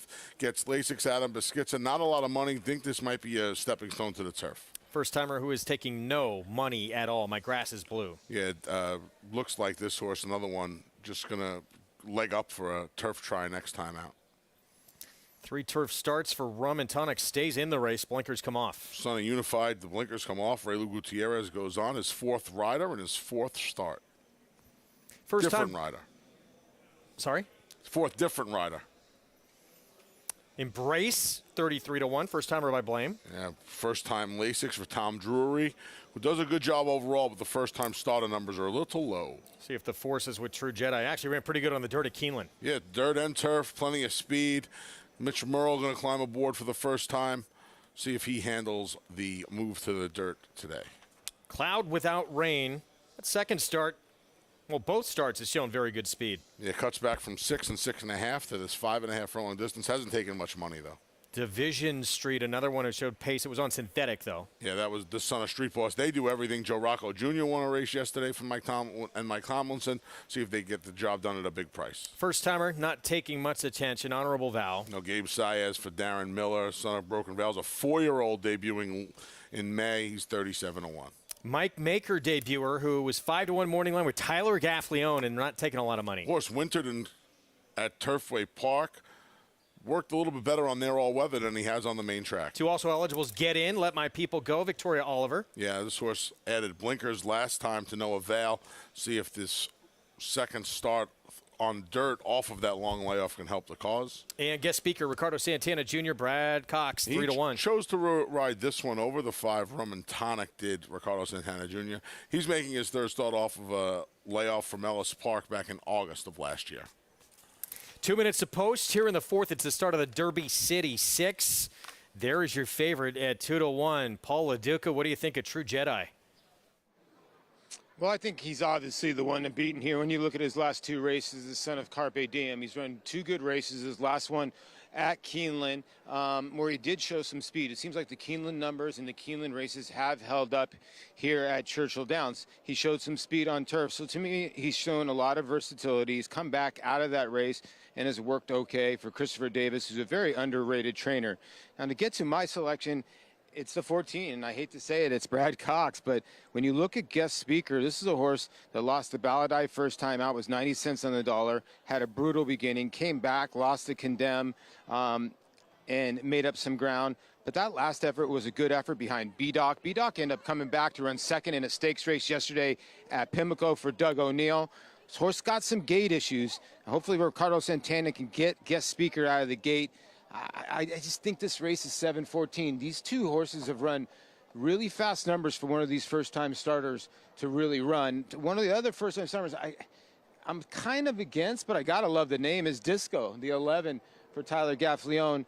The reason why is this son of Into Mischief, very long-legged. I can understand why this horse has been working over the poly a little bit better than the dirt, because it seems like turf might be in his future. And the other reason why I like Disco, guys, for part-time of my career, when I was on the road for the Mets, my alias was Danny Terrio. We learn something new about Paul LaDuca every day. I love that. And Paulie with an eye on the Belmont, too, because we're going to have a Bee Gees tribute band playing, I think, all week during the Belmont Stakes week.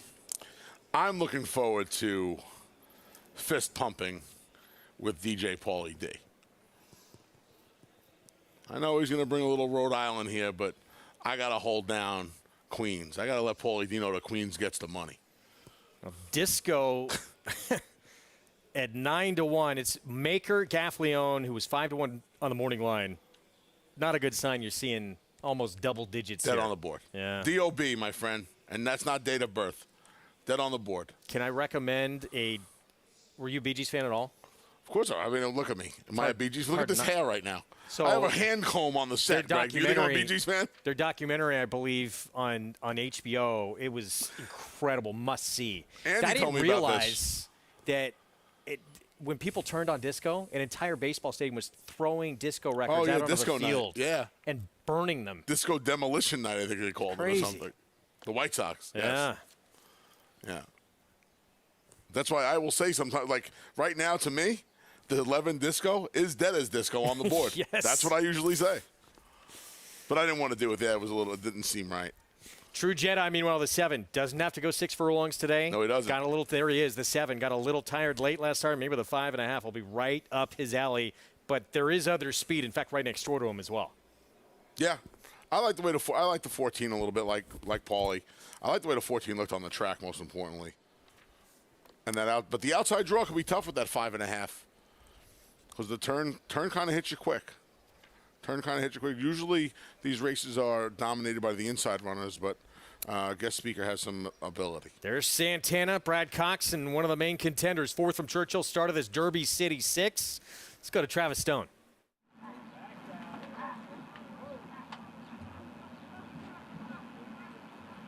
They're in the gate. And they're off.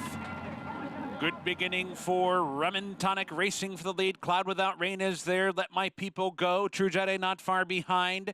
Guest speaker racing up from the extreme outside. Disco's keyed up as well.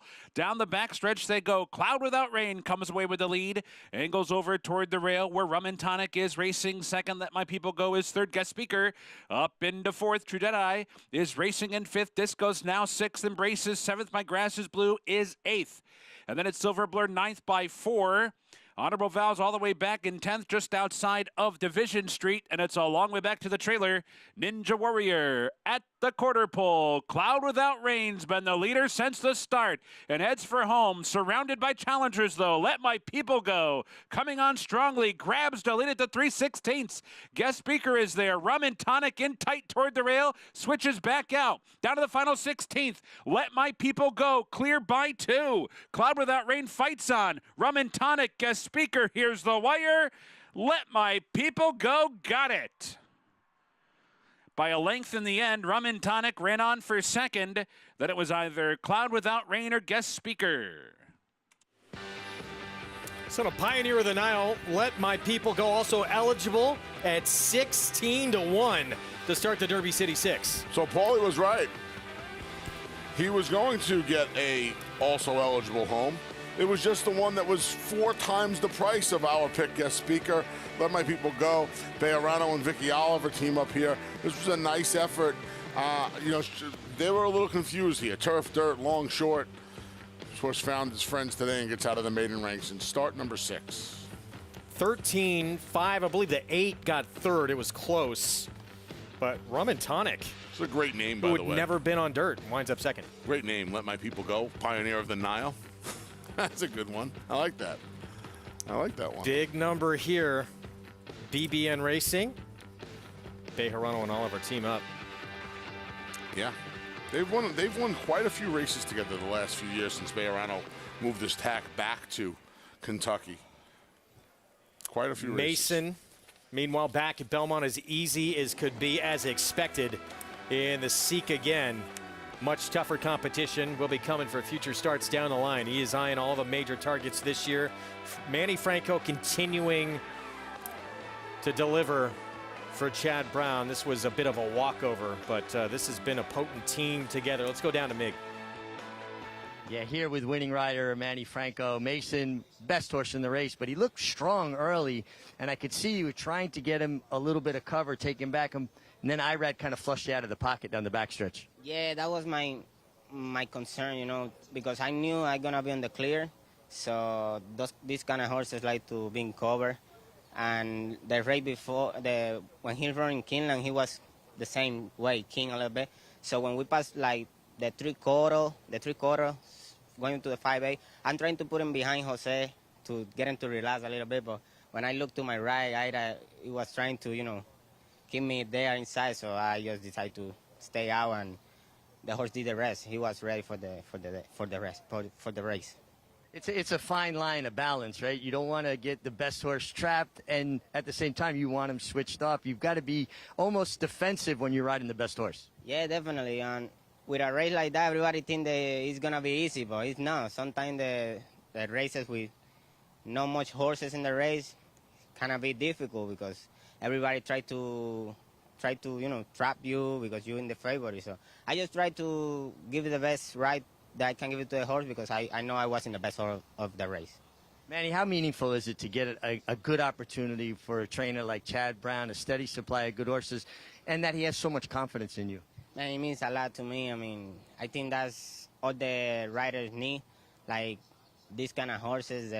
But I'm just happy to get where I am right now and get the trust of him and the owners and even my agent. He's been doing a great job with me.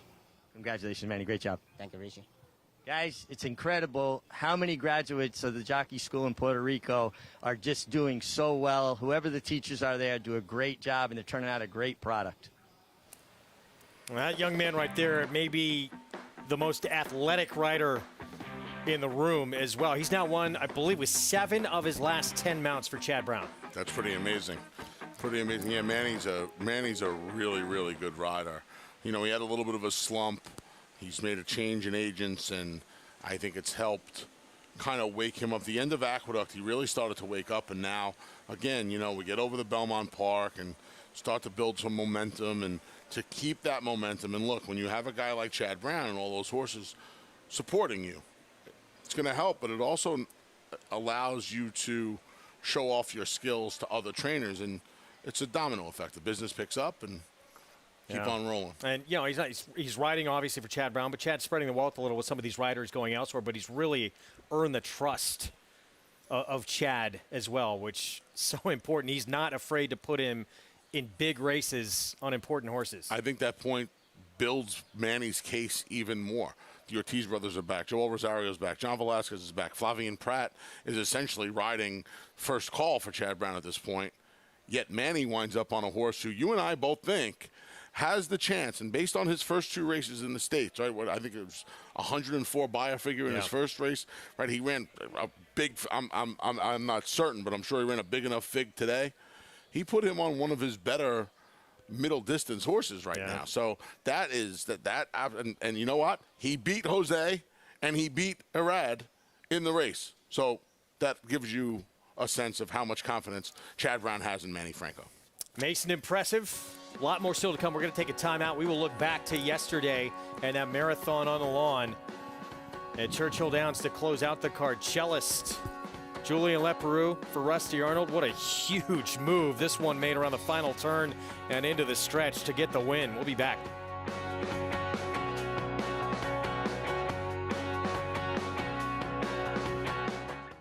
Spun to Run. In the Breeders' Cup Dirt Mile, he defeated a loaded field that included multiple Grade 1 winners Omaha Beach and Improbable.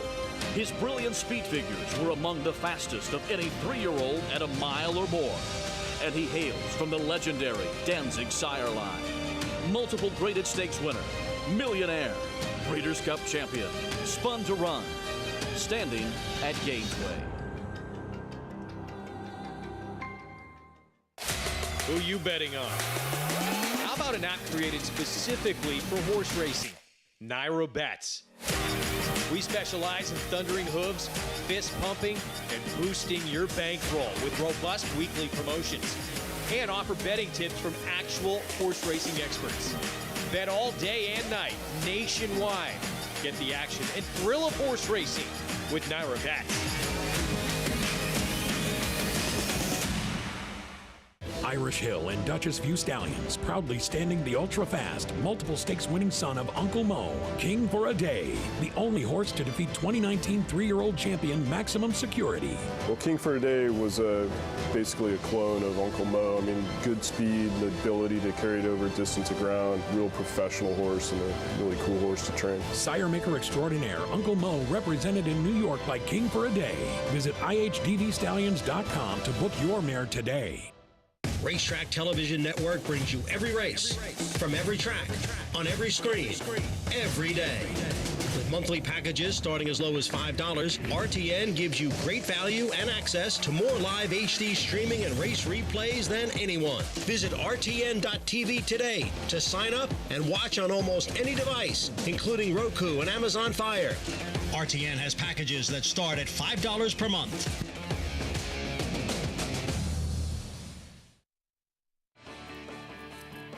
We're back on America's Day at the Races. Good to have you with us. Program brought to you by Run Happy. Never lost in his career while sprinting. Did it all while racing medication-free. We just saw the beginning of the Derby City 6 here in this 4th at Churchill, and Let My People Go gets into the race because of a scratch and breaks his maiden career start, number 6. 34-40, yeah, good ride here by Rafael Bejarano, getting this son of Pioneer of the Nile to the winner's circle in his 6th try.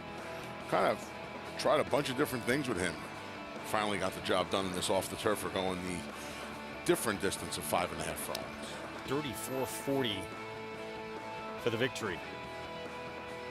We closed out the card yesterday at Churchill Downs with a marathon on the lawn at 1.5 miles. And we talked so much about this race going into it. It seems like anybody could win the race. Seems so wide open.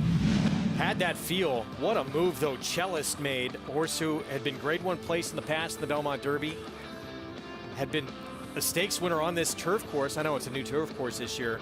Cellist looked sensational with that move he made late in the race. More often than not, Greg, when you see 9 horses within 3 lengths of each other, the one that leads them into the stretch isn't the one that comes out on top. But that was the case here as Cellist really dug his heels in. Him and Julien Leparoux put a move in on the turn and were able to sustain that rally for a good 1/4 mile. First graded stakes win here and takes that Grade 3 Louisville. I love these turf marathons. I love any marathon, but part of the reason I love them is because they're such contentious races, and this one was no different with more than a half a dozen of the 14 in with a chance. Proof and point. That's a 62-1 shot. Who he's holding off there, running second in Reigning Spirit. Julien Leparoux, Rusty Arnold. Congratulations to them with Cellist.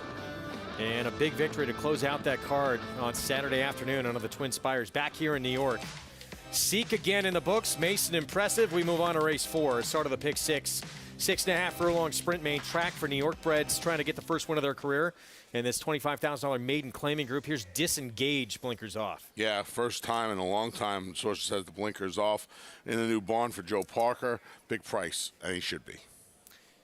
John's Electric Ride at 2-1 next door. This is start number 5. Dylan Davis going to replace Trevor McCarthy in the saddle. Turf try going long. Not that good last time. He's going to cut back to a dirt sprint today. Javier Castellano. Bob Claceris 5-2 on Limit Up. Tried to bottom out a field of similar claimers last time out. Got run down by Vincent that day. See if he tries to play Catch Me If You Can again with Javier Castellano in the boot. Luis Rodriguez Castro filling in for Jackie Davis on the 4 Dates Freedom. Yeah, fresh gelding, first start since the September try in Saratoga when he was 66-1. He's 11-1 this afternoon. Jose Gomez, the impressive apprentice on Perfect Banker, 0-for-12 in the money. He has failed to hit the board in all dozen starts. Most of them have come on the turf, though his 2 main track races leave a lot to be desired. How you feeling? 10-1? How you doing? I don't know. I thought this was a little interesting. Pair of blinkers, second start off a 2-month break, turf to dirt, drops back down to the quarter. Source was 5-2 and 7-1 in his first 2 starts. And he's got a short fuse. Manny Franco outside for Jimmy Ryerson, turf to dirt as well. Great name as he's by them out of the mare. She's Hot Wired. Another one who is going to go turf to dirt in here. His start 3-back with blinkers for the first time would be very, very tough against this field. I just don't know what happened in his subsequent dirt start and his 2 prior. We'll see if Manny Franco can get the job done. He is a short price at 2-1. I never thought he'd be co-favorite in here, Greg. Pick 6, as you see, pool 52,500 plus and growing, and favoritism now shifting back to the 2. John's Electric Ride. In this sequence, and we've got a long way to go. This is the first leg. 'Tis a Pity for Clement. That next race is going to take plenty of money.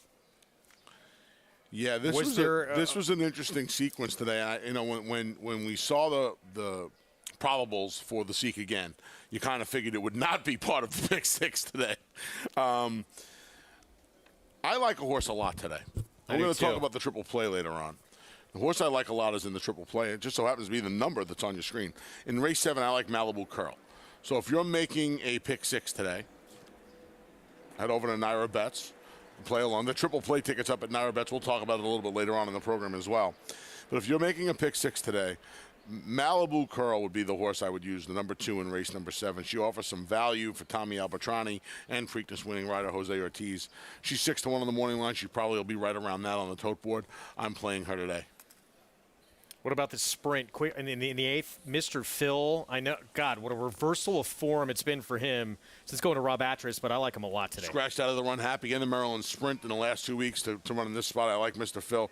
If the pace gets heated up, which I think it can in here, I think Zoomer can come running with Dylan Davis, the number 4. So I'm using the 2 and 4 in race 8. All right, we'll see how it plays out. He may be the quickest of the quick, Mr. Phil. He was out quick. He out quick Jackson Traveler, but won that grade 3 on the Preakness undercard yesterday.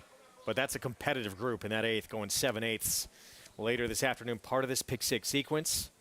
It all begins right here with current 8-5 favorite John's Electric Ride, the 2. New audience here joining us coming up.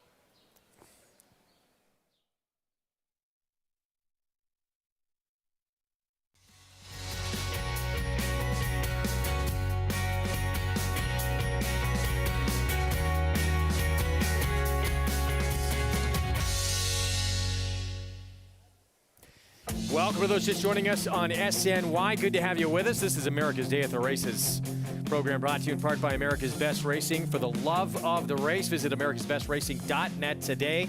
Greg Wolf, Anthony Stabile with you. We have Richard Migliori roaming the grounds as well. Acacia Clement will rejoin us in a bit. Pick 6 is coming up next, so you've joined us just in time for the start of this sequence, which begins with New York-bred maiden claimers sprinting. I love the way you said that. Richie's roaming the grounds, like he's gallivanting across beautiful Belmont Park. It's fantastic. Yeah, we got a lot of good action still coming up. Pick 6, like you mentioned, starts here. We'll bring you through the entire sequence. They just kicked off the Pick 6 with an upset winner at Churchill, so we got the late Pick 5 still to come your way. Triple play kicks off here at Belmont in race number 7. Lots of good action still to go today, Greg. And beautiful weather.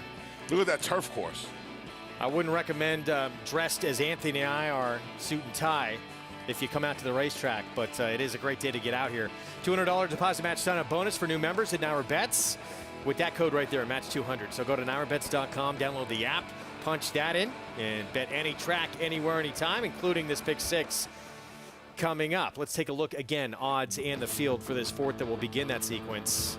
This horse on your screen remains your favorite right now, but there's 3 of them, the 2, the 3, the 8, all taking attention on the board. Let's check in with Richard Migliori for more. Yeah, thanks, Greg. And, you know, 2 horses that make a lot of sense on paper we'll talk about first. The 2, John's Electric Ride. Love the warm-up. Dylan Davis picked this mount up. Trevor McCarthy off his mounts again today. Very, very strong warm-up, really jumped into the bridle. In his races, he's been a little bit of a bicycle horse. If you're not pedaling, he's not running. I don't know that the turn back in distance is going to help his cause, though. I think, you know, a horse like that, you have to start chasing him a little bit, and maybe even though he makes a lot of sense on paper, maybe that gives him a little bit of a disadvantage. The 3, Limit Up, looked terrific. I loved him last time. He had no excuse. He bowled along on the lead on a slop or a good sealed racetrack. And got run down. I thought last time might have been the time. And the horse that absolutely wins the appearance pick on the racetrack as well as in the paddock is the 7, How You Feeling? This horse could not look any fitter. I feel like he raced in the condition. He adds blinkers. Jay Provenzano, the owner of Flying P Stable, here in the paddock to see his horse run. Bruce Levine, a terrific horseman. He's going to be my top selection. You know, when we look at horses, you know, we know it's at the racetrack, pretty is as pretty does. But I think it's more meaningful when you really lock in on a horse with an appearance that makes him stand out from the others in lower level races. And at 11-1, I'm swinging away. All right, Mig, best of luck. This one, turf to dirt move, blinkers go on. Actually debuted at this level, was favored. Going to need a little bit quicker than that, but that was, you know, back in February at Aqueduct, has hopefully developed since then. Yeah, then he ran into a fast horse in Tamburo Sox, who he's probably not fast enough to get in front of. He wasn't.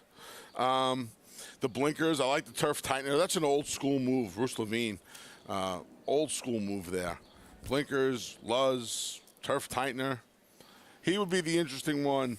I can't trust any of the favorites at those prices. I picked the 8. He's got a short fuse, but it would be hard for me to trust any of the chalk at that price. He's interesting at 11-1 though to 7. How you feeling? Gosh, you look at this one horse has running lines that no one else can touch, but he's 0 for 12 now. He ran against Senbei, and he didn't run that poorly early in the race. He ran against Witt, who's a multiple graded stakes winner for Todd Pletcher. He needs to find a Doc Brown DeLorean and go back to last summer, though. His most recent starts and they're not competitive. Not been good. We'll see if the equipment change can wake him up at all. Pick 6 starts here. John Imbrial, the call.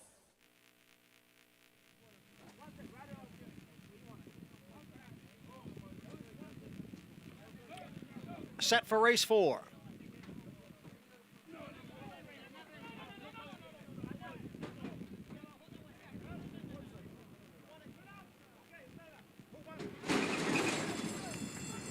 And they're off. Hesitant beginning for number 7. How You Feeling? He trails. Out for the lead is Limit Up.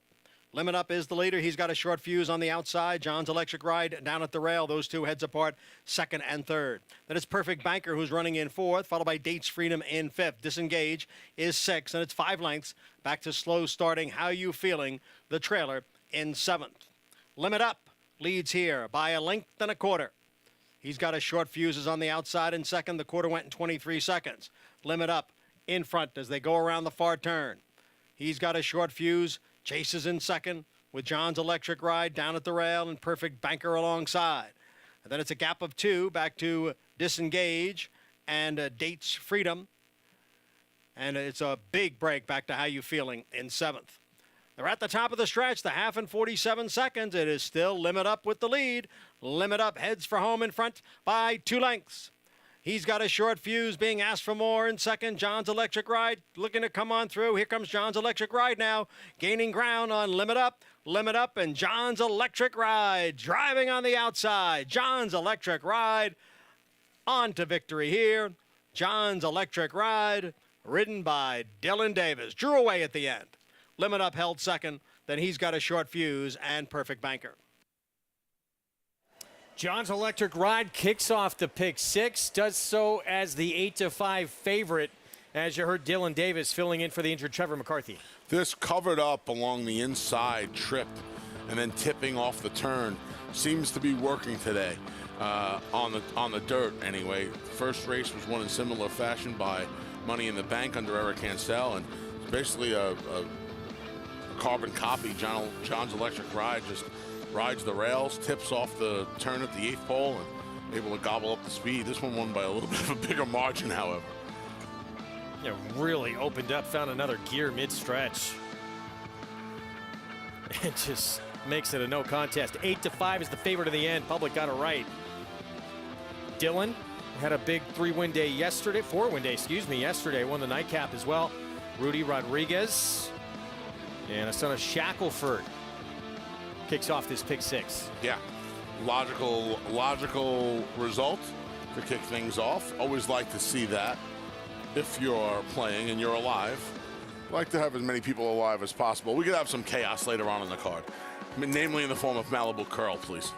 Got a pick 5 next out in Louisville. 1 turn mile, 50,000 starter allowance to begin their sequence. We'll get you out there for a post parade when we come back with more America's Day at the Races. Stay tuned.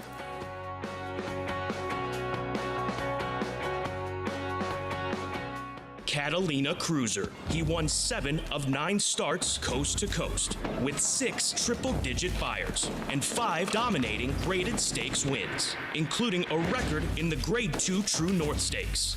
A son of leading 5th crop sire, Union Rags. A $370,000 yearling with an imposing physical, and one of the best of his generation. There's only one Catalina Cruiser, now standing at Lane's End.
We're back at America's Day at the Races. Late pick 5 is promised. Next in Churchill Downs, 1-turn mile.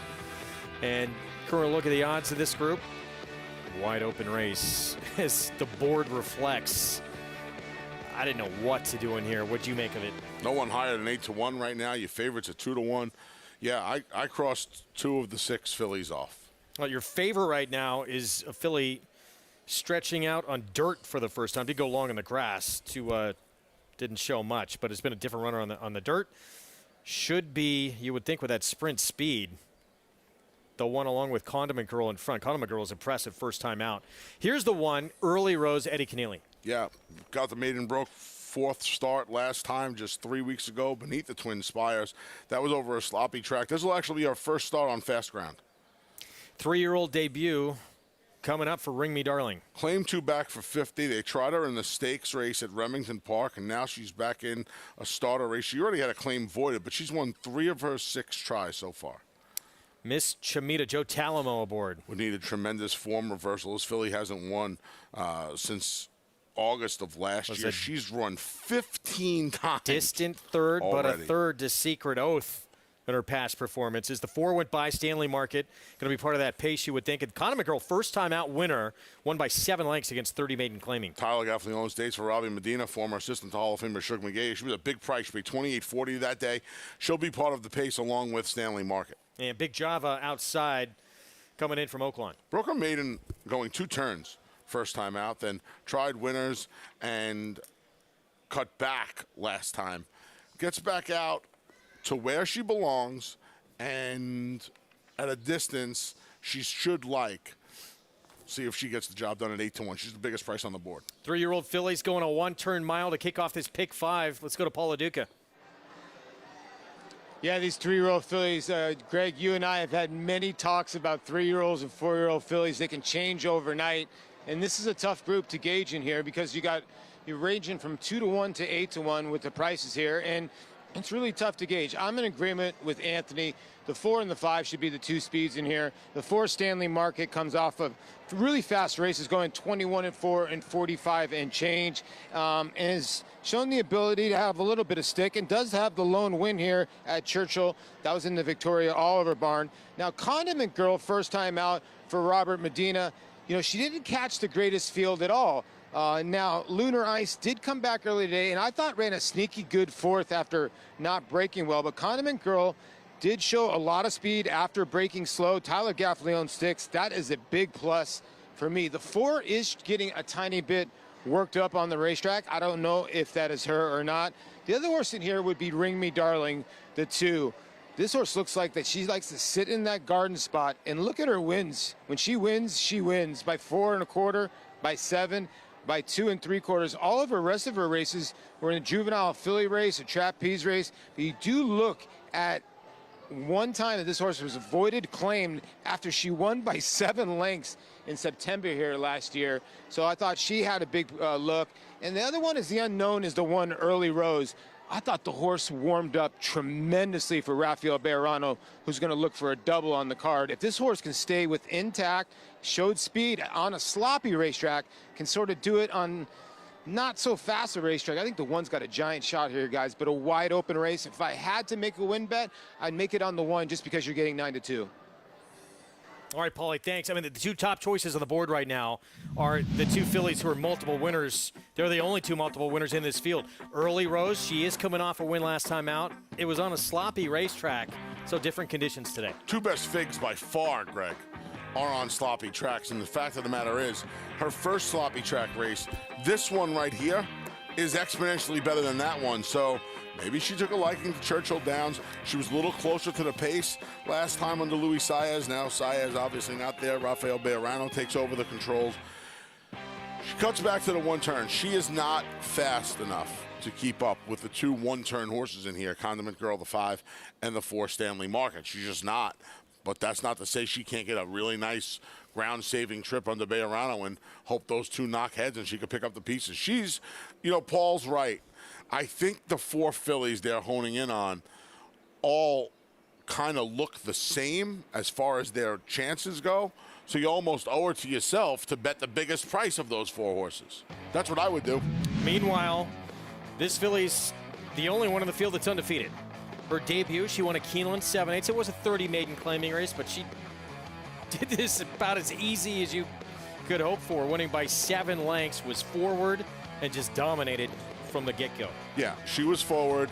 She didn't go that fast early, and I would imagine Stanley Market is either A, going to be in front of her. I think there's a better chance that Stanley Market's in front of her, especially from drawn inside of her, or B, going to put a whole lot more pressure than any of those maidens did in her debut.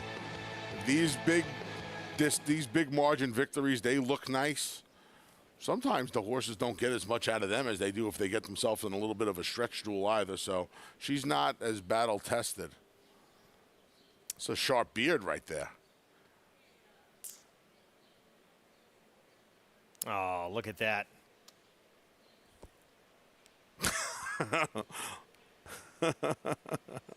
Hope they're still happy after the results of race 5 here. 3-1 on Condiment Girl.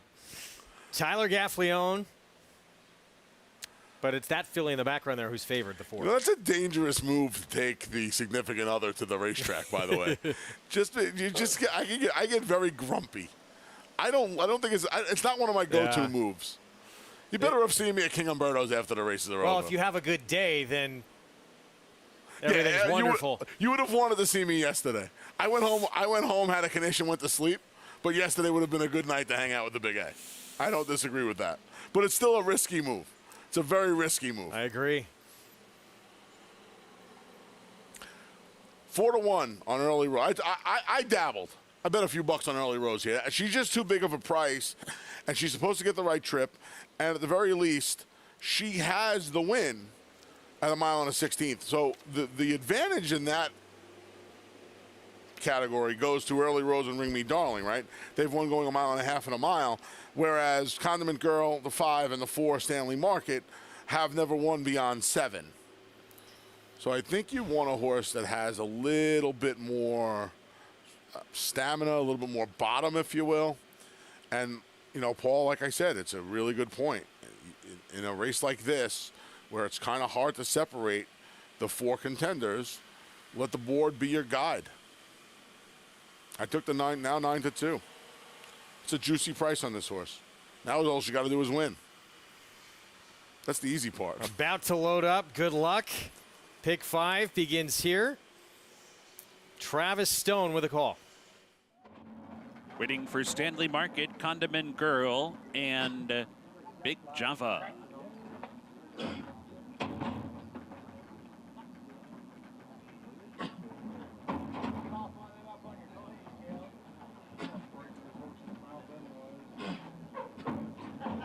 They're in the gate and they're off. Pretty even start. Early Rose toward the inside. Ring Me Darling is there. Stanley Market comes on, and Condiment Girl flashing some speed as well. Big Java from that outside post tucks in behind as they head up the chute and race for the main track, where it's Condiment Girl and Stanley Market. Condiment Girl's short lead. Stanley Market backs off into second. Big Java's on the outside, racing up into third. Early Rose comes away in fourth. Ring Me Darling is fifth and toward the inside, but it's a tight pack up top.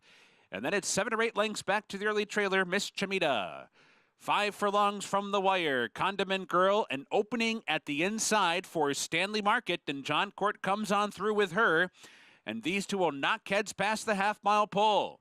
Big Java's not far behind while third. Early Rose in the clear fourth. Ring Me Darling is tucked away fifth and toward the rail. Still only 2 lengths off the lead. The opening quarter in 23 seconds flat. The opening half in 46 seconds flat. 3 furlongs from the wire. Stanley Market continues to go head-to-head with Condiment Girl. Big Java set down third, 3 wide. Early Rose has been wide throughout. Ring Me Darling's ready to roll in behind. Tries to cut the corner off the turn. Top of the stretch. Stanley Market comes off the turn and opens up by 2. But Big Java with a big effort is coming on from second. Ring Me Darling is third. 1 furlong to go. Stanley Market still the leader by a length and a half.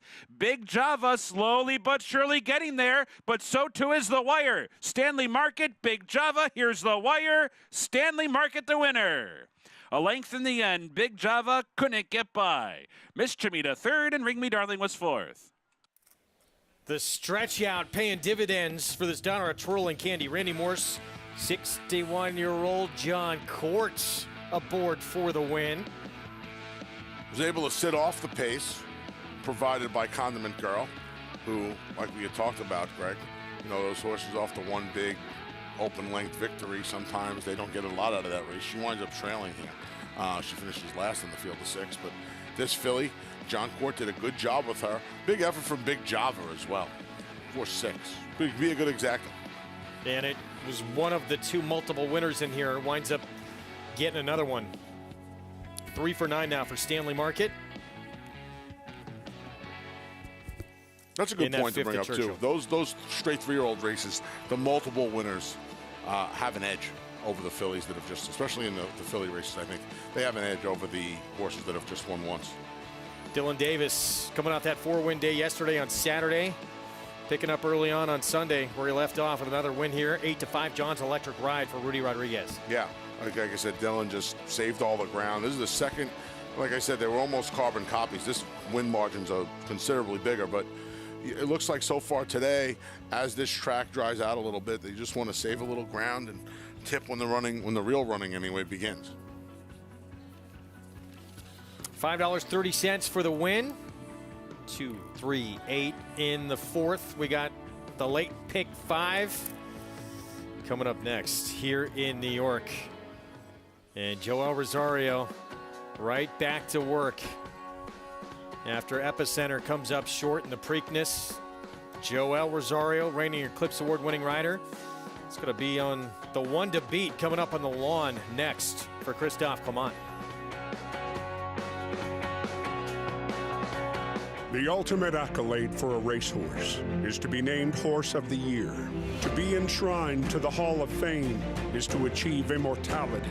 As a stallion, genetic immortality is defined in 2 words: breed shaper, plain and simple.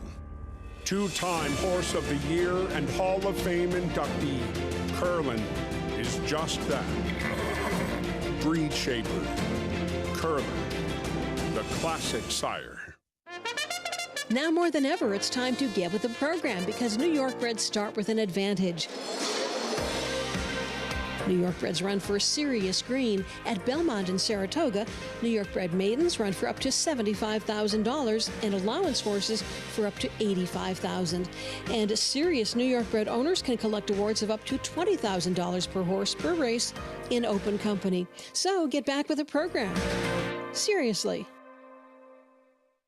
It's difficult to get a sire that can upgrade your mares like this stallion can. This horse does produce runners, very talented runners, 3-year-old runners, Derby contending runners. This horse is priced where anybody can afford to breed to him, and if you're trying to improve your mare, he's a horse that's shown he can do it. There is no younger AP Indy that moves his mares up like he does. If you're looking into racing partnerships, you should know they're not all the same. When you partner with Bond Racing Stables, you become a member of a growing family of racing enthusiasts, all guided by 3 generations of experience in thoroughbred breeding, training, and racing. Sharing the excitement at Saratoga and Belmont Park, where we've graced the winner's circle with winners like Giacosa, who was bred, born, and raised here at our Song Hill Farm. Get more than just a partnership. Become a member of the Bond Racing family. 3 generations of thoroughbred excellence. Back on America's Day at the Races. Good to have you with us on this Sunday afternoon. Beautiful weather here in Elmont, New York. We're getting set for everybody's favorite best bet in the game, the late pick 5 here in New York. It will begin sprinting on the inner turf, $30,000 claiming race. Runners have not won 2 lifetime in their career, and that's a look at the current board. Tis a Pity is no question the one to beat. Makes her 5-year-old return to the races, and Joel Rosario gets the call for Christophe Clement. Let's head downstairs to Mig. Yeah, Greg, you know, we'll get to the Clement trainee coming off a bit of a layoff, but we'll start at the 7, Goddess of Snakes. But she looks great, comes out of a big effort, really carries her condition well. Like what I'm seeing from the Chad Summer trainee. Although as bad as my opinion was the last race, take it with a grain of salt. 10 horse is interesting. It's a big price. She's 10 Appreciate. she's a check getter. 1 win from 51 starts with 8 seconds, 13 thirds. But, boy, does she always carry her condition. She always carries good weight. Her code is always good. I was talking with her trainer, John Toscano, and he said, you know, she's gotten a little older. I'm not sure that she's as enthusiastic, but I'm always impressed with how well she carries her condition. And then come to the 12, Tis a Pity. Tis a Pity is coming off a layoff, but boy, does she look good. She's been up in Saratoga with the division of Clement's horses up there with Miguel Clement, and she just makes a lot of sense. Bred at the Delahanty Stock Farm over in Smithfield Valley, not far from where I live. She looks good. I think she'll be better for the race, but she certainly looks like she's capable of getting it done today. Drops down a bit in class. She's 8-5 with good reason in here. This was back on September 23rd. Last time we saw her, end of last year.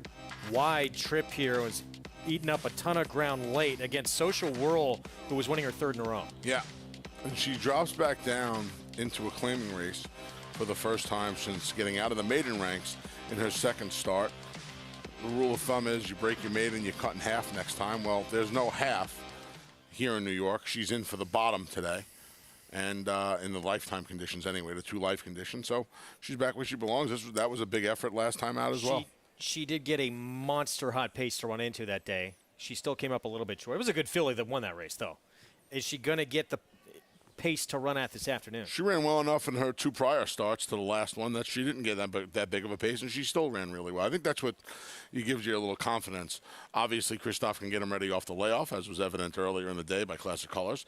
And she's closed into hot paces, mediocre paces, slow paces, so I don't think there's too much of a concern here.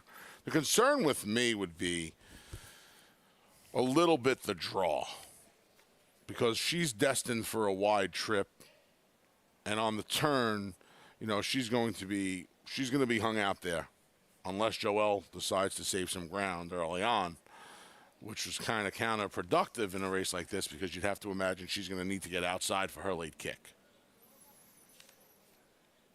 She is the 8-5 favorite, 5-year-old return to the races. Looking for just her 2nd win here. As you see that pick 5 pool up and over $200,000.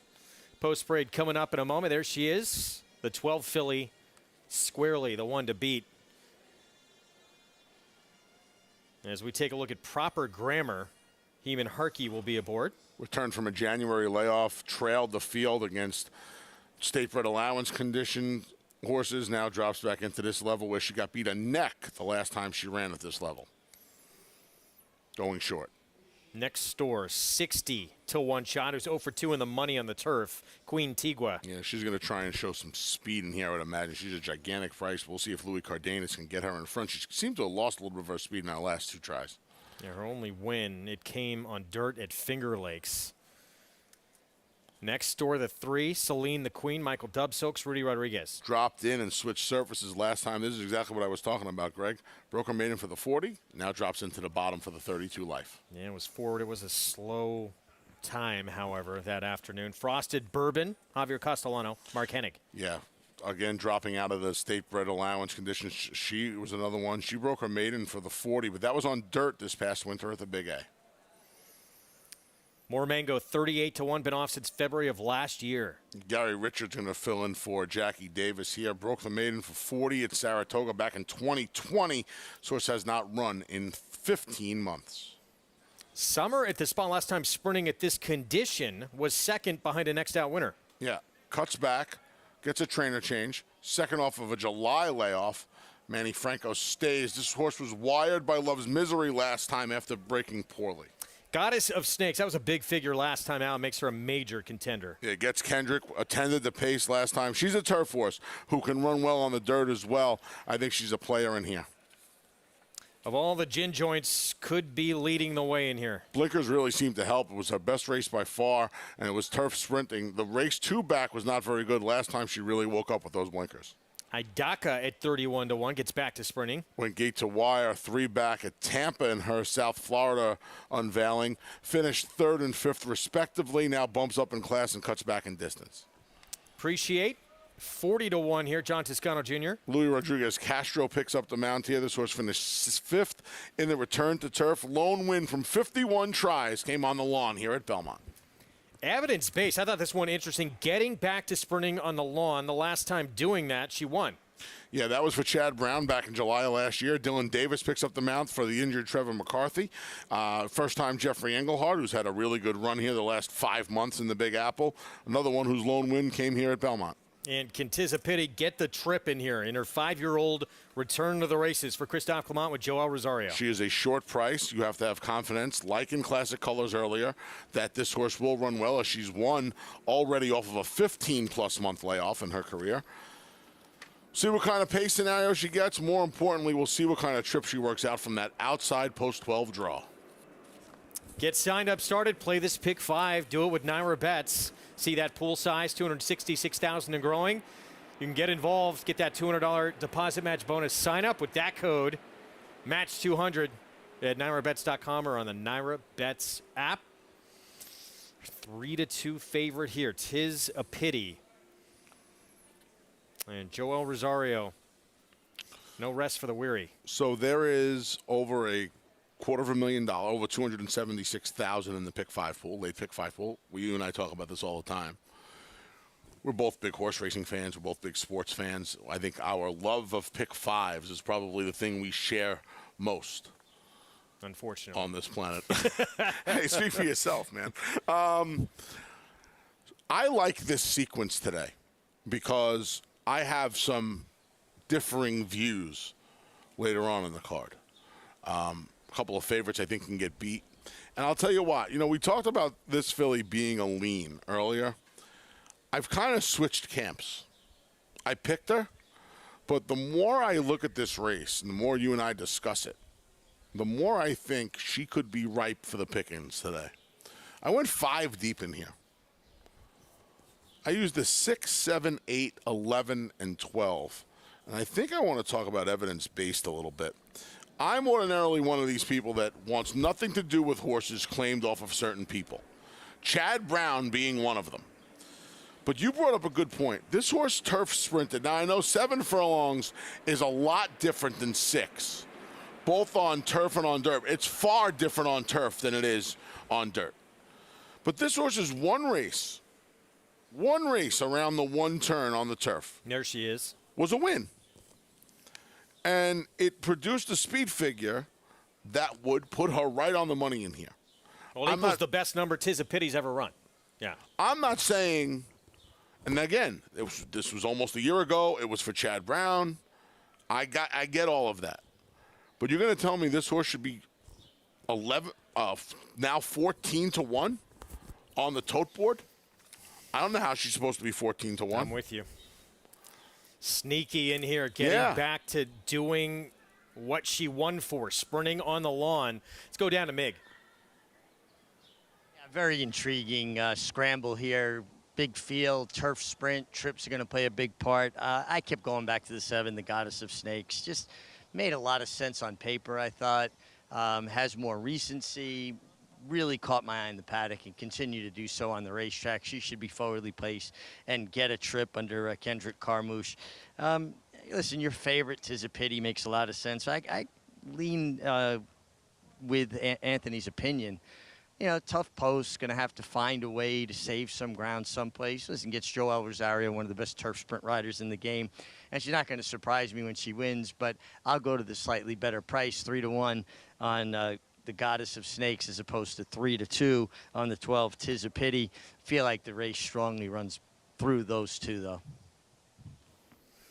Yeah, the Goddess of Snakes. That's the 7. Irad Ortiz Jr. will be aboard 3-1. That race last time out, if she can build off that, it was her 2nd off the bench. She could be very tough in this spot, and that's where Mig is going to wind up. Second choice on the board right now, 3-1. So obviously a major player in this spot.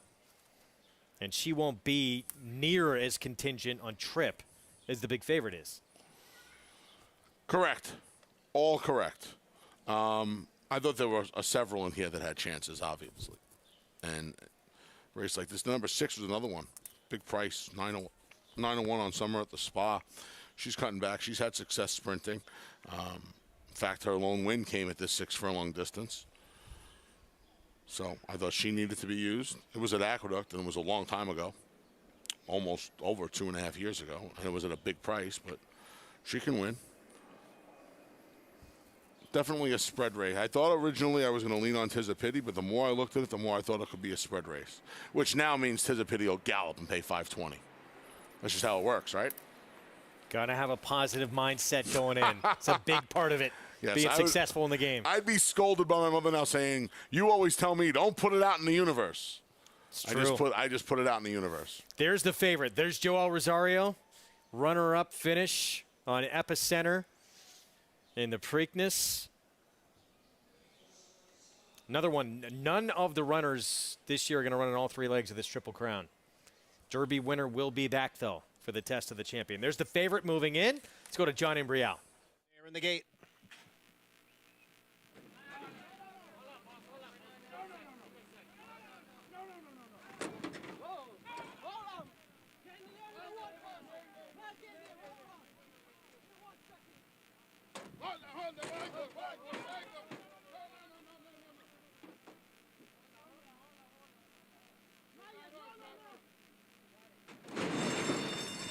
And they're off.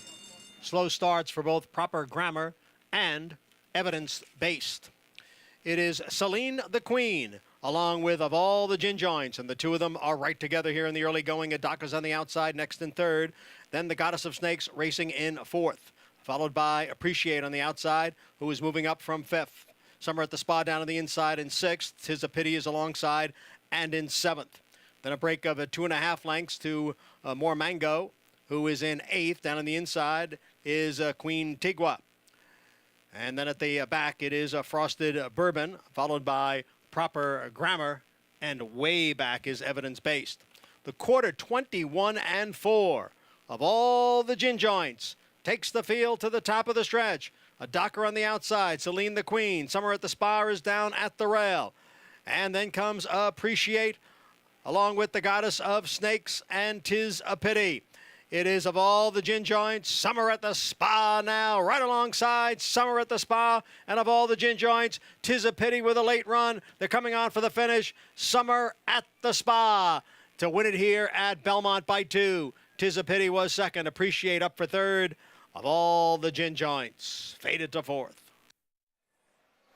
Summer at the Spa, another one getting back to sprinting on the grass and getting the win here at a number to start off this late pick 5, 6, 12, 10, I believe, 9-1. And Manny Franco continues the hot hand. Good ride. He saved all the ground with his daughter, a Summer Front, who was getting back to sprinting. First time out of the Horacio de Paz barn. Big effort here, going to pay over $20. Getting by the speedster, Eric Cancel, and Of All the Gin Joints puts that one away. Late charge, and this was the problem with the big favorite, Tis a Pity. We knew it going in. Was going to be compromised, being drawn outside, that running style coming from off of it, and runs a very good race, but just comes up a little bit short. Yeah.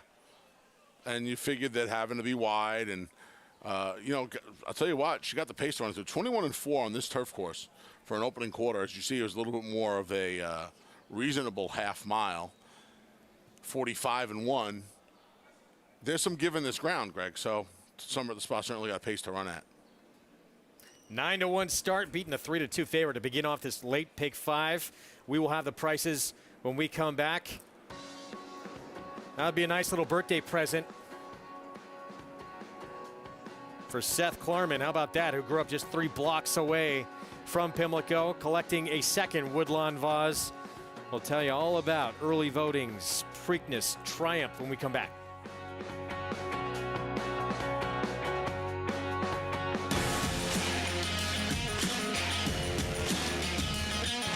And they're off. Following C, pouring it on here in the stretch. Impressive to win the Grade 2 Vosburg. Following C. Smile Happy has kicked it into high gear, and Smile Happy with a powerful performance wins by 2.5. The Cup champion Run Happy, standing at Claiborne Farm.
You're watching America's Day at the Races. Good to have you with us on a gorgeous Sunday afternoon in Elmont, New York. Our program brought to you in part by legendary Claiborne Farm. 100 years of doing the usual, unusually well.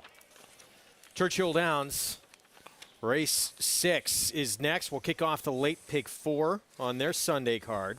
$16,000 claiming race. It's a 6-furlong sprint as they come through the tunnel. Charge the line. Tyler Gaffalione, Greg Foley will team up with that 7-year-old who currently is favored. But we're going to kick things off with Silver Moon Road for Tom Van Berg. First time out of the Van Berg barn as they finally make their way out. There's still some standing water on that track, right? It's a 3-time winner here. Been dropping down and down the class ladder. Gets the apprentice Renee Diaz aboard, and we'll see if the barn change and the returns and his first start at Churchill Downs can turn this horse's form around. This horse here has faced some good company. 7-2 on my man Flintstone. He was up against Dennis's Moment and Derby date 3 starts back. Back to Ken McPeak. Fresh gelding off the voided claim last time out. Futile Francisco Arrieta aboard a 13-time winner, this 9-year-old. Second start for the barn, looking for their second win of the year. This horse has 2 wins at Churchill from his 13 career victories. New gelding, the 5 he ran huge at Churchill last start. Yeah, set the pace, going 7/8 of a mile behind an old class horse in Cove Blue. See if he can keep his roll going in the sprints. Nice appearance from the 6, Irish Hokey. Taking a lot of money here. Half of his morning line with Jack Gilligan aboard from Matt Scherer was in a beaten race on the turf at the fairgrounds when last seen on March 1st. Here's the favorite, 9-5 on the 7-year-old for Greg Foley. He's got some speed. As of late, he was not in for the tag in the allowance race down at fairgrounds, but now he is in for the tag, 16 to be exact. Last time offered for a tag was last summer at Churchill. One of the best linebackers of all time. 10-1 on Seau. Yeah, first time for Tom Vance, who takes over the training. This horse ships up from Oaklawn Park for his Churchill Downs debut. And Mason AP, the 9, 22-1 outside. Another fresh gelding, 0 for 3 at Churchill in his career. He's won only conditioned claiming races. Now he takes on a salty bunch of open claimers. Seau, so well named, the damn supercharger. Here's that makes the new gelding. That makes him a half to Super Saver. Derby winner for Pletcher. They let the Phipps blood out. There was an old Phipps mare, Supercharger. Here's the, well, he's not the fave now, but he was morning line, one of the horses to beat. I'm surprised he's this number, 7-2 right now. That's a huge effort last time out. He's coming back in 17 days. Can he repeat it? Yeah, I don't know.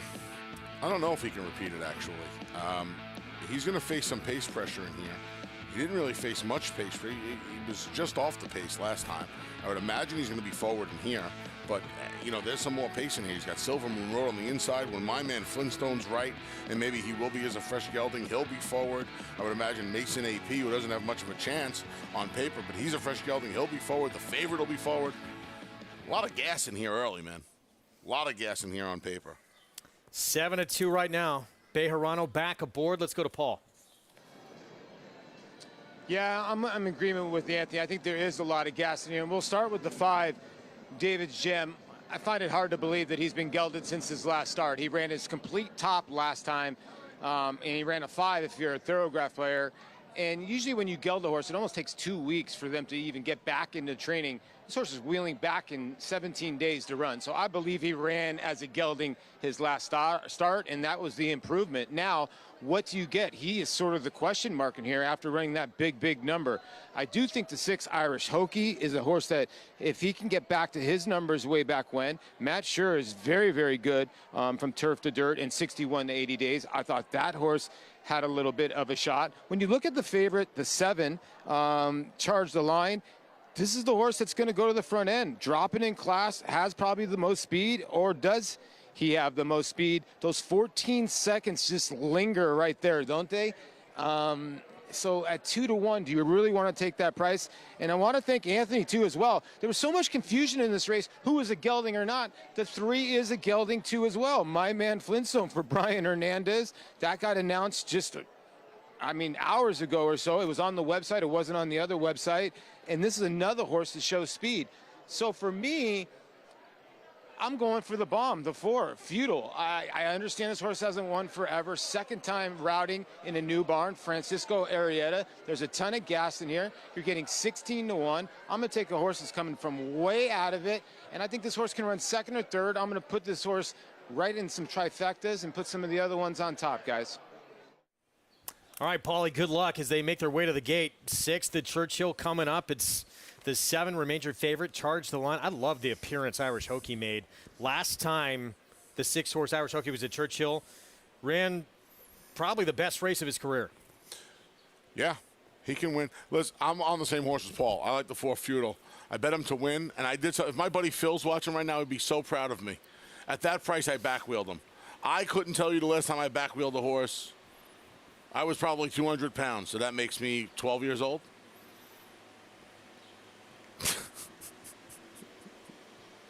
So him to win and all over him? Yes, that was the bet here. He's too big of a price to let him go if he finishes second. Yeah, for those that don't play exactas quite a bit, protecting your wager there with a horse who he's hoping gets a piece of it at least. We're set for the 6, pick 4. Let's go to Travis Stone.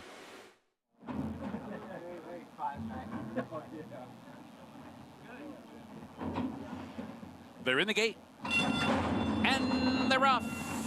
Mason AP caught a flyer. Irish Hokie is there. David's Gem is sent on for speed 2. And Silver Moon Road rocketing up the rail. Silver Moon Road on through to the front. David's Gem is second. These two speed off together. My Man Flintstone backs off to track from 3rd. Charge the Line comes on to be 4th. Irish Hokie's racing 5th. And Seau advancing toward the rail 6th. Mason AP broke on top but is back into 7th. And it's a long way back to Feudal, who's totally outsprinted so far. They rocketed that opening quarter, 21 and 3/5 seconds. They round the far turn, 3 furlongs to go.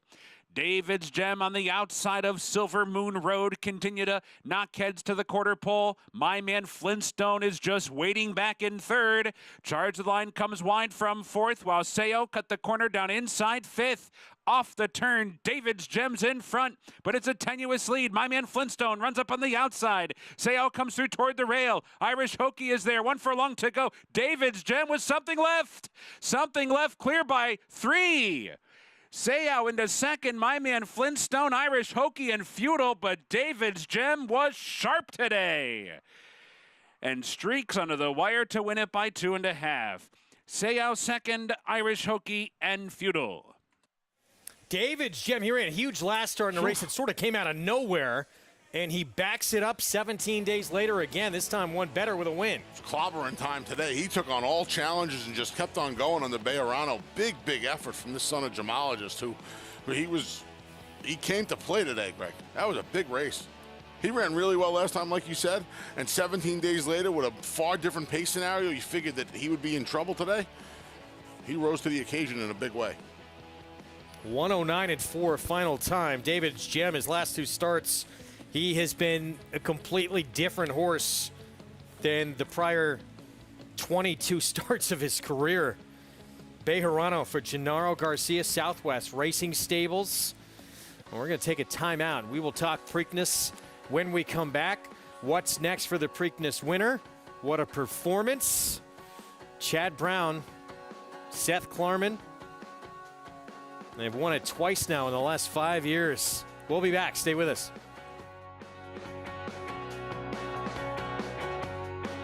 Catholic Boy, one of only 3 American 3-year-old colts in history to win Grade 1s on both dirt and turf, including the Immortal Secretariat.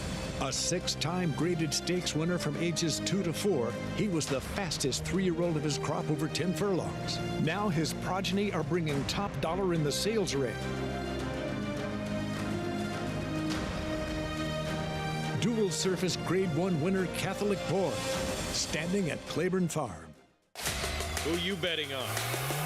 How about an app created specifically for horse racing? Naira Bets. We specialize in thundering hooves, fist pumping, and boosting your bankroll with robust weekly promotions. And offer betting tips from actual horse racing experts. Bet all day and night, nationwide. Get the action and thrill of horse racing with Naira Bets.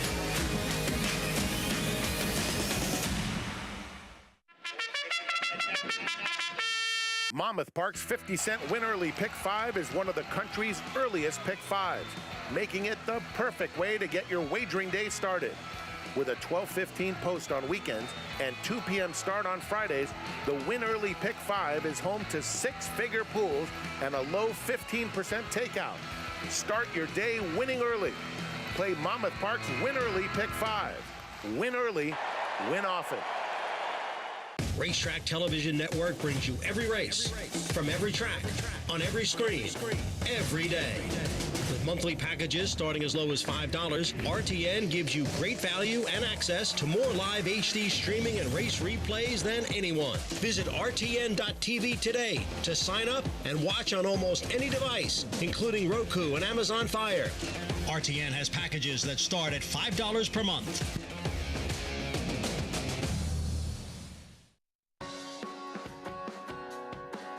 Back on America's Day at the Races on multiple networks across the country. That carousel is in my immediate future with my son, William. That'll be fun. I can't wait. That'll be fun. Where Brooklyn at? In the house. We got the 6th up next. Pick 4. Going to begin at a mile on the turf. $40,000 claiming race. You and I were just talking about it off air. I don't believe anyone in this race should be 9-5. No, the horse that should have been 9-5 is not playing today. The number 7, that ain't too shabby, who at the very least had some turf form, because that is the one thing now, Greg, that this field of 6 3-year-old fillies lacks, as none of the 6 participants have won on the turf. And the 9-5 favorite, the filly getting on the lawn for the first time. Dam did run second on the turf at Monmouth. Did produce a 2-time winner on the grass as well. We'll see what happens here. Jose Lezcano aboard. Let's go downstairs. Back with us, Acacia Clement. And Greg, you mentioned the pedigree on the number 2, Waters of Miram, but to me, it's such a short price on a horse that is trying the grass for the first time. Now, if you do see that off the turf race last time out in which she was 4th, she was a main track only entrant that day, and really did seem to have the benefit perhaps of a horse that was a tried and true dirt horse. Never ran on the turf with Brad Cox, never ran on the turf with Chad Brown. Certainly respect Linda's opinion, and there was that sibling that won a couple times on the grass. An okay type of turf hoof. It's not a physical that would immediately scream turf to me. She certainly could handle it against this bunch. Just from a plain physical standpoint, she's really, really strong, really well muscled. Again, she could win just at such a short price of her doing something for the first time. A little bit tough for me, when I do think that there are a couple other intriguing prospects. The number 3, Vintage Girl, also gets on the turf for the first time, but she has shown success on the Tapeta down at Gulfstream, and sometimes the Tapeta surface does kind of mimic a turf course in the way that it's built, the way that it plays as well. She has a turf hoof. She actually walked into the paddock and I was like, wow, she looks like a totally different horse. She's really composed and calm today. And then they started putting the tack on and she was up to her old antics once again. This tossing her head, being really revved up prior to the race is just very normal for Vintage Girl. That's how she's been every time I've seen her. She's dappled out from head to toe coming up from Florida for Kent Sweezy, and I do think that she should handle the grass. She's a very lanky type as well, and I think that this Belmont turf course should suit her and her physical very well. The number 1, Lola Flow, with all due respect, gets a major rider change to Jose Ortiz today, as she was a real runoff last time out at Laurel. She actually hesitated a little bit at the break and then kind of rushed up, was really headstrong, blew the turn 5 lengths ahead of the rest of the field, and then was swallowed up by the closers. But she moved well over the grass. She's a very kind of stocky, burlier type by Get Stormy, but with her pedigree, she should run on the turf. She looks like a turf horse, and she has some speed. I do think that we're going to see Jose Ortiz be able to wrangle that speed today, and she's one I'm very intrigued by as a bit of a fresh face. Greg? All right, Acacia, thank you. We'll get to the post parade in a moment. 7-1 on this one right here. 8-1's the biggest price in this group. 8-5, 8-1 separates everybody. And as you mentioned, the horse that came out is the only one who should have been 8-5 in this race. And that, in fact, was her morning line, but she is not running today. She would have probably been even shorter than that. Yeah, I don't know how you really discern the rest of these. This filly... Burst on the grass for her. daughter of Connect. Dan was 0 for 2 on the turf, 0 for 5 overall. She's had 2. Did run okay, though, and it did have a runner-up finish on the grass. She did produce one of the 2 who've tried the turf of 1 of her offspring. So that's a good Still, sign. is that enough to make her 9-5? Yeah, same kind of thing with the 3 vintage girl. She never tried the turf. She was 1 for 5 in the career of the mare. Same thing, though. One of the 2 who tried the turf won. So other than that, I don't got much for you in here as far as pedigree goes. The other 4 fillies that are running have at least tried the turf. They didn't run all that well on the turf, but they at least they've already tried the lawn. Yeah, the Waters of Merom used to be was actually claimed Louis Lasnero, Chad Brown, and that combo. How about that first timer yesterday? Marinara Sauced blew the break, got up to win in the debut. That's a great name. I don't know who's responsible for that. I guess it would be Louis. I would think. As the proprietor of Nove up in Saratoga.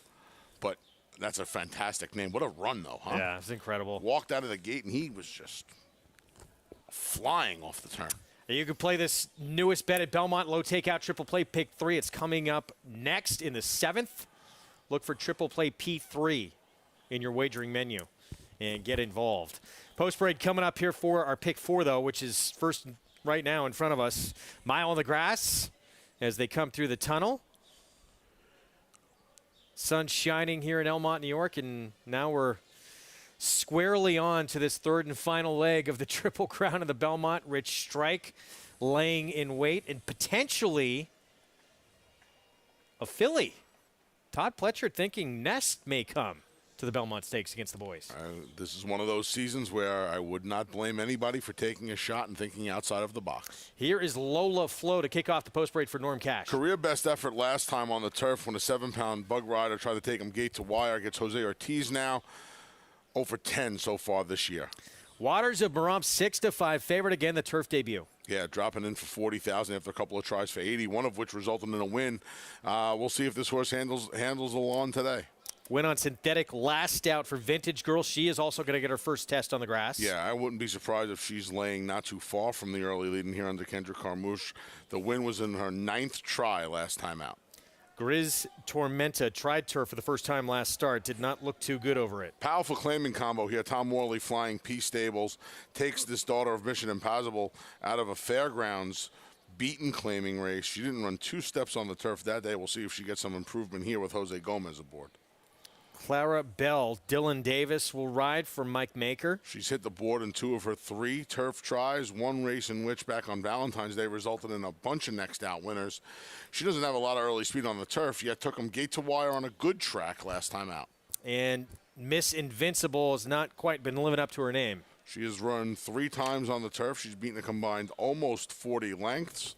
She would need a tremendous form reversal, and here is the longest price on the board. Pick 4 starts here, $160,000 in this pool. Again, it begins mile on the turf here in this 40 claiming race, and that's where you can play with Naira Bets. That's the offer.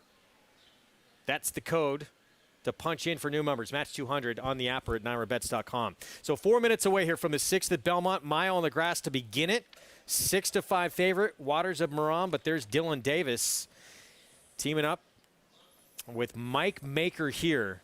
Dylan with a huge Saturday afternoon, a 4-win day, and he's leading the way right now after that tremendous Saturday. Yeah, take a look at those jockey standings, and you're used to seeing Ortiz, Rosario, Velasquez, Castellano.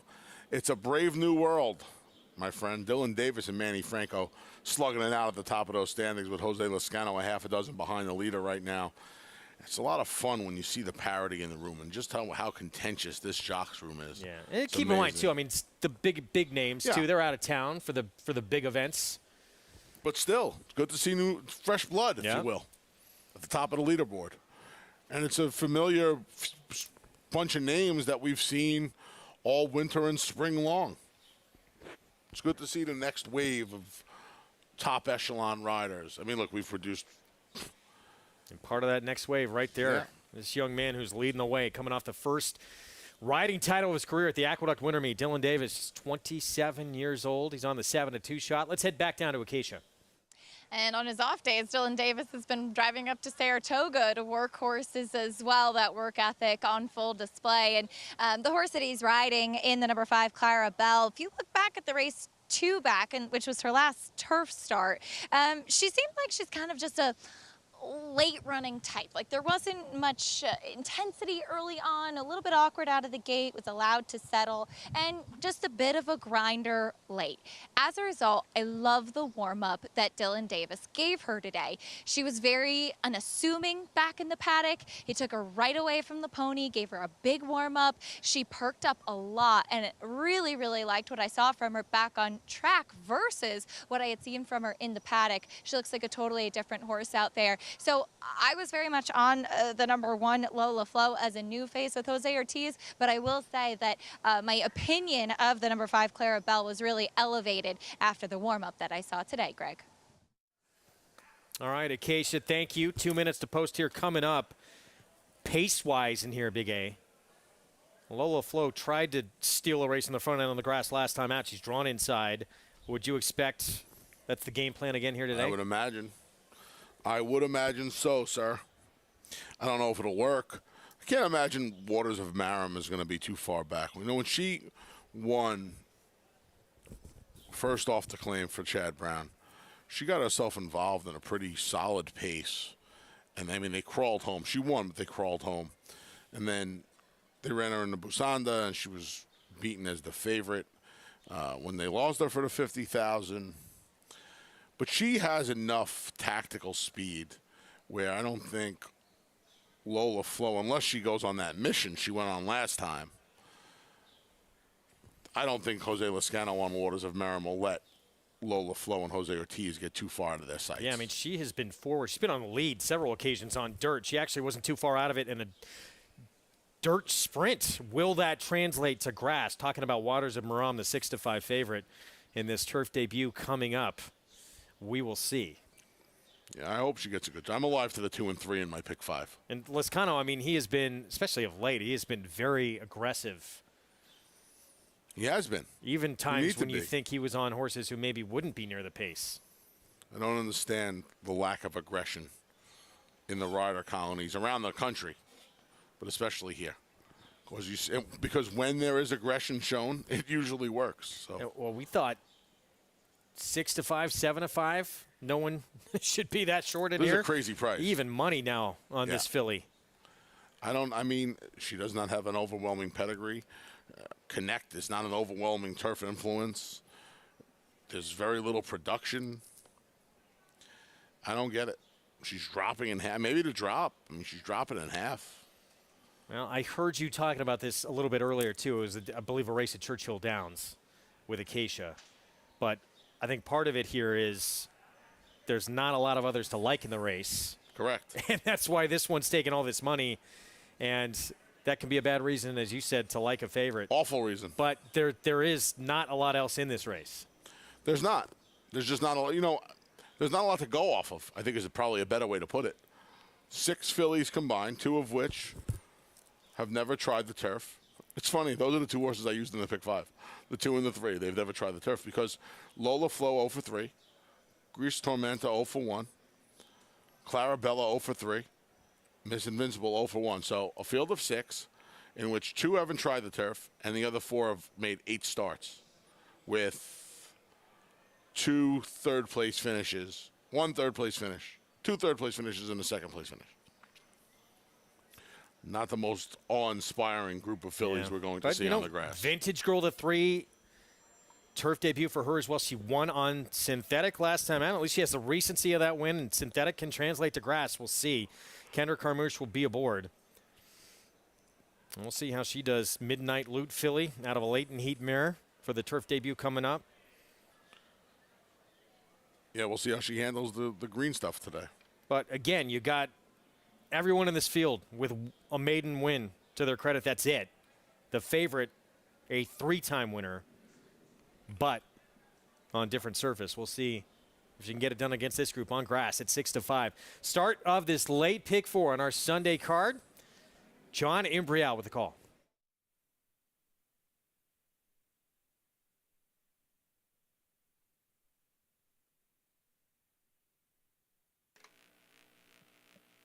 Waiting for Clarabelle and Miss Invincible.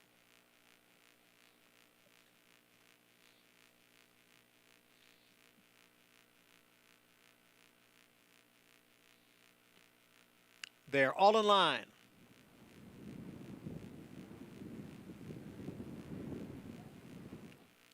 And they're off. From the inside, Lola Flo is sent out for the early lead. Waters of Miram now moving up to challenge. So it is Waters of Miram and Lola Flo. They are right together. Lola Flo ranked there down on the inside. Waters of Miram is on the outside. And then comes Gris Tormenta, who's running in third. Miss Invincible is next in fourth, followed by Clarabelle in fifth. And Vintage Girl is the trailer. Still a tough-to-handle Lola Flo is the leader here as they move up the back stretch. Waters of Miram in between horses. Gris Tormenta on the outside. The quarter went in 23 and 3/5 seconds. Jose Ortiz trying to settle down Lola Flo, who is the leader here by a little more than a length. Waters of Miram runs in second. It's a length and a half to Clarabelle, who comes through down on the inside. Then it's Gris Tormenta, followed by Miss Invincible, and Vintage Girl is the trailer. Lola Flo steps away now to lead by 2.5 lengths. The favorite, Waters of Miram, running in second. Then Clarabelle down at the rail and on the outside, Gris Tormenta, followed by Miss Invincible and Vintage Girl. Lola Flo is in front by 3. Waters of Miram asked to pick it up now. The half went in 47 and 4 as they come for the top of the stretch. It is Lola Flo trying to go wire to wire here. Clarabelle now comes on through. Waters of Miram is back running in third. Then Vintage Girl in fourth. It is Lola Flo with the lead through the stretch in front by almost 4. Clarabelle, Vintage Girl giving chase second and third, but it will be Lola Flo as she rolls home here, wire to wire. Vintage Girl got up for second. Clarabelle was third. Lola Flo under Jose Ortiz. Jose had a lot of work to do here early on in this race. The way it began, you would have never thought she would have been able to finish and win this race. She was incredibly ranked early. She got challenged by the two Waters of Miram. Jose Lezcano early, throwing her head around. Looked like she hopped over something there as well. She was not happy early on. No, she wanted to be turned loose here. She just keeps doing it. She's fighting. Jose's fighting her, and you know, I understand she was trying to run off a little bit. Again, so I'm giving this ground 23 and 3, 47 and 4, honest fractions. She galloped home an easy kind of win here. Now I don't know what she faced, but like you said, Greg, between overcoming whatever she was doing on the backstretch, you can't even say she was green. She's run 14 times already. I mean, this filly, they run her like she's a harness horse. I feel like I'm covering a Meadowlands race when I look at her card. She handled everything with a plum from the 3/8 pole home, and she jogged. Well, seeing how it started early and how uncomfortable she was, never would have thought she would have been able to hang on and go gate to wire. She does at 9-2, Acacia. Yeah, and I have to say, if you look early on, the important thing that I was watching throughout is Jose Ortiz's hands. He has very, very quiet hands, and he actually wasn't fighting her early on. Yes, he was trying to get her to settle, but he put his hands down on her withers. And if you watch her races, she does this every single time. This is what this filly is. He was obviously well aware of that. And when horses get ranked like this, the only thing to do is to relax your body, and that's exactly what Jose Ortiz did. He deserves a world of credit for getting her to settle, because in watching her recent starts, that's not something that she's really been able to do. She's just a runoff, plain and simple, and he allowed her to get into her stride. And I think that she actually jumped some tracks or a shadow early on in the race, which looks like it was an adventurous ride for him, to say the least, Greg. Jose Ortiz, your Preakness winner, earning his payday on this one and then some on Lola Flo. Gate to wire winner, back-to-back upsets in the pick 5, 2 legs in. Prices coming up in a moment, 9-2 on Lola Flo. Back at Churchill, race 7 is next. 6.5 furlongs, 50,000 starter allowance. This one coming off a win last time out, but in a new barn now. We'll be back.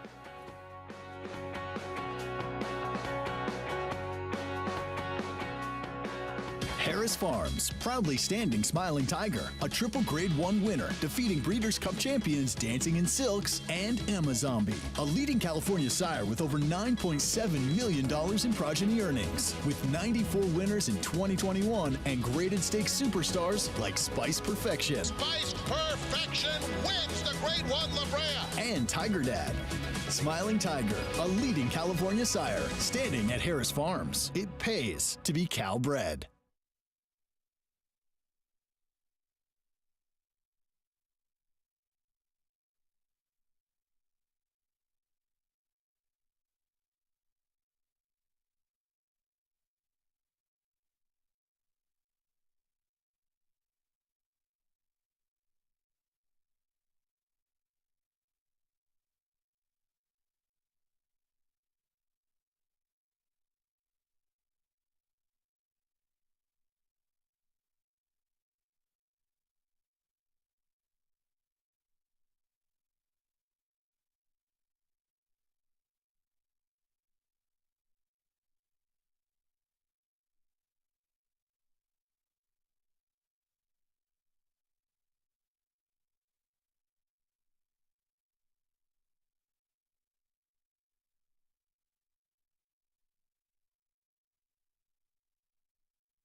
Good to have you with us on this Sunday afternoon. Our program, America's Day at the Races, brought to you in part by Hill & Dale at Alapa. Live coverage from Belmont at Churchill Downs. We'll get to the 7th from Churchill in a moment. First, prices, race 6 here in New York. Lola, Flow, and Adventurous Ride. Jose Ortiz had a lot of work to do on a filly who was ranked throughout, but able to go gate to wire at 9-2. Yeah, good effort here.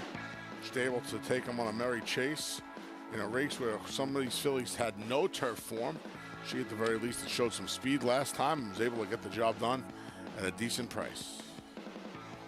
Lola Flow, $11.40, owned by, in part, by trainer Norm Cash. Lola Cash as well. Get Stormy Philly, the victory in the 6th. The 7th, 1-turn mile main track. Entry-level allowance. We'll get back to it. 6-5 favorite. Join the dots coming from Florida for Shook McGahee. We go to Louisville, though. 6.5 furlongs here in race 7 in this 50,000 starter allowance.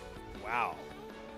Even money on Flags Up, making his 4-year-old debut. Thought he was the horse to beat in here. There's a few that you can make cases for, though. It's a short price. It's a very short price. Surprised he's that short of a price, actually. Very surprised he's that short of a price, actually. We start with Tango Charlie for Randy Morse. Ships up from Oaklawn Park. Has a win from 3 tries at Churchill. It was back in November for $40,000. He's been protected since that win in the starter company. Tyler Gaffleone for Norm Cassie off the claim with the 2. Blinkers come off after the failed experiment last time off of the claim. We'll see how Norm does with him. Tyler Gaffleone going to climb aboard. Impressive first out effort at Keeneland for Ron Moquette's official business. 1 for 50 maiden claiming. Debuted as a 4-year-old at 8.5 to 1. Gaffleone was aboard this day. Ricardo Santana Jr. rides this afternoon. Even money. Here he is. Flags Up, 4-year-old debut for Jimmy Baker. Cuts back. We haven't seen him since November. He drops into the starter allowance company. Does that by way of wins for 30 in the maiden race and opened 50 in his subsequent start. He hasn't won since June of last year. Yes, sir, Robert. He just won impressively for a lot easier at Churchill back on May 4th. Yeah, first off, the claim for Eddie Keneally, like you said, Greg, stepping up in class off just 18-day break. And it's Ben Benjamin's biggest price on the board. He's 14 to 1. Got his got a win last time in his first start on the dirt, having run exclusively on all-weather and turf races. Turf in the past, he could use a little pace in front of him. He took advantage of a meltdown to get the job done last time at 8-1. Yeah, and it was a low-level 8,000 claiming race. It's the big jump up. This is a competitive 50,000 starter allowance. There's the favorite, so even money on this horse. Actually broke his maiden at Churchill for 30 maiden claiming, won right back again at Churchill for 50 claiming, and then he's even been in stakes company at this racetrack. He's faced some good ones. This is a look back to November 3rd. 2 starts back for him. He just missed against entry-level allowance. Yeah, big money allowance horses, entry-level variety. 3 horses on the line this day. Santa Cruz ran a big race this day. Taking on all challengers and coming back along the inside. What to do with him? He had dead aim on those horses that day. Yeah, I don't know where he's been. They tried him at the mile last time. You know, I don't know if 6.5. He got beat just ahead at 6.5 to So Union. Off the layoff, is 6.5 a speck too much for him? At that price, I'm willing to find out. Let's hear from Paul LaDuca, get his thoughts on the favorite. Yeah, guys, this is a tough read on the favorite here. Flags up. I think the race definitely goes through him completely. He's got the best races here. 2 of his only wins, or actually his only 2 wins out of 14 starts, are here at Churchill. He has a tendency to run second or third. But when you look at this race, is he going to show some speed? Is he going to, like Anthony says, maybe be fresh off a little bit of layoff? Or can he pass horses? He looks like he's better when he does show a little bit of speed. The 6, Yes Sir Robert, is another horse that has 3 wins lifetime, comes off 2 nice efforts, one here at Churchill, 2 wins here at Churchill out of 6 starts. And then the 7, Spending Benjamins. I like the outside 3 horses. I don't get what's going on here with the 2, Dark Timber. I have the most respect for Norm Cassie. The leading rider here is Tyler Gaffalione, and that's why this horse is getting bet, because you have multiple winners in here, and you're telling me you're going to take 3-1 on a horse that broke his maiden on 50 cents on the dollar for Jorge Delgado. This horse has also been in the Josie Safi Joseph barn. I just don't see it. This horse got the worst numbers in the race. If the 2 and Norm Cassie can move this Dark Timber up, more power to him. I'm in this race 5 over the 6-7, guys. Yeah, we'll see. Dark Timber, I think there's potentially a horse who's going to be in front. And if he can be in front with that equipment change, blinkers coming off, can relax, and the idea is last a little bit longer, because he certainly threw in the towel last time out. I like him today. I like him on the lead. Those blinkers were a failed experiment. They were for a different barn. Norm Cassie claims this horse and immediately rips those blinkers off his head. I'd agree with Paul, though. 3-1's a little short. Oh, I don't know. I think, you see, in this instance, I think it's a good sign. The barn, everything the barn's been sending out has been running. So I'm not surprised that he's a little short. And this horse has representative races that make him a big player in here. If you don't trust Flags Up off the layoff, this horse is right on the money. Now Flags Off's prohibitive. Yeah, odds on the 5, 4-5 now. And his 4-year-old return to the races. Late pick 3 on this Churchill card. Starts here. The next race, by the way, that was supposed to be a 1 3/8 on the turf. Now a 1.25 main track. And with that, Kuchar, main track only runner, looks like a massive standout in that group. Just like the Derby. 1.25. What's that? Just like the Derby. 1.25. Yep. On the dirt at Churchill Downs. Yeah, Kuchar might be tough. Kuchar might be tough. And he's going to be very short as well on the board. He figures to be, yeah. So even money on the 5. You like the 2. I do. And you believe he's going to be in front. I do. I believe Tyler Gaffalione, second start off the layoff, almost 6 months. I do. I absolutely believe he'll be in front.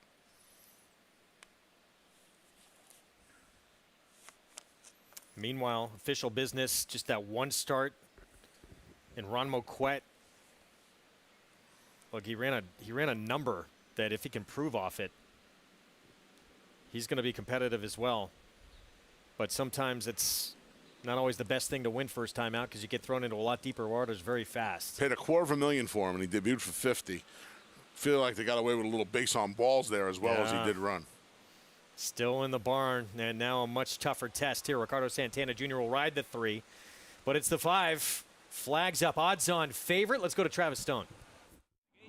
And the rough, Dark Timber caught a flyer and opens up to lead by 2. Yes, Sir Robert comes on to be second as Dark Timber crosses as the leader. But yes, Sir Robert comes on to put the pressure on, and these two speed off together. Spen Benjamins is back racing in third. Flags up, comes away fourth and toward the rail. Official Business in the clear fifth and already 6 lengths off the lead. Tango Charlie the trailer. Down the backstretch run, Dark Timber going head-to-head with Yes, Sir Robert. The opening quarter in 23 seconds flat. The round of the far turn, Dark Timber holds on to an arrow lead. Yes, Sir Robert sticking right with Dark Timber. Spen Benjamins and Flags up there, right there, third and fourth, only 2.5 lengths off the lead. Tango Charlie's launching a rally from the back. Angles toward the outside, fifth and closing in. Official Business trails at the quarter pole. Dark Timber put away Yes, Sir Robert. Heads for home in front by 3. Yes, Sir Robert trying to give way. Then it's Flags up toward the inside. Spen Benjamins, Tango Charlie, Dark Timbers in deep water. Here comes Tango Charlie. Spen Benjamins, Flags up, was stymied. 16th pole, Tango Charlie, Spen Benjamins, Tango Charlie. Fight to the finish, and it's too tight to tell. Very close. Big long shot, Spen Benjamins or Tango Charlie, either one. Flags up third, Dark Timber fourth.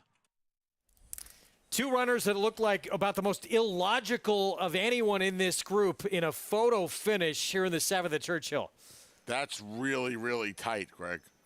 I know I'm Mr. Obvious with that with that statement. We're putting that one on a reel. I think the 1 got there. I think Tango Charlie got there. That's really close, though. Yeah, this is an illogical result. I would imagine these 2 horses are the 2 longest shots on the board. I don't have a tote board in front of me. You see Spen Benjamins inside, Tango Charlie outside. Wow.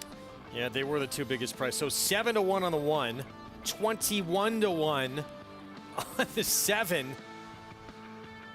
Wow. This is a one more look. An interesting result. Yeah. Giovanni Franco on the 7, Joe Talamo on the 1. For a second, it looked like Tango Charlie was just going to go right by Spen Benjamins, and I don't want to say he hung on him, but he may have hung on him. That's close. Wow. Paulie might call this a heater. It's that close. They got the camera on the 7. Wow, this Tango Charlie just showed nothing last time out. Big reversal of form. The 7, meanwhile, Spen Benjamins, we talked about, yeah, he won here last start, but it was at a very low 8,000 level. He got that massive pace to run into, so it set up perfectly for him. A good example of a horse who, whether he won this photo or not, a good example of a horse who's just been on the wrong surface, and he looks like Tango Charlie got him. 1 posted, 1-7-5-2. We'll try and get you that photo. This sport can be brutal sometimes.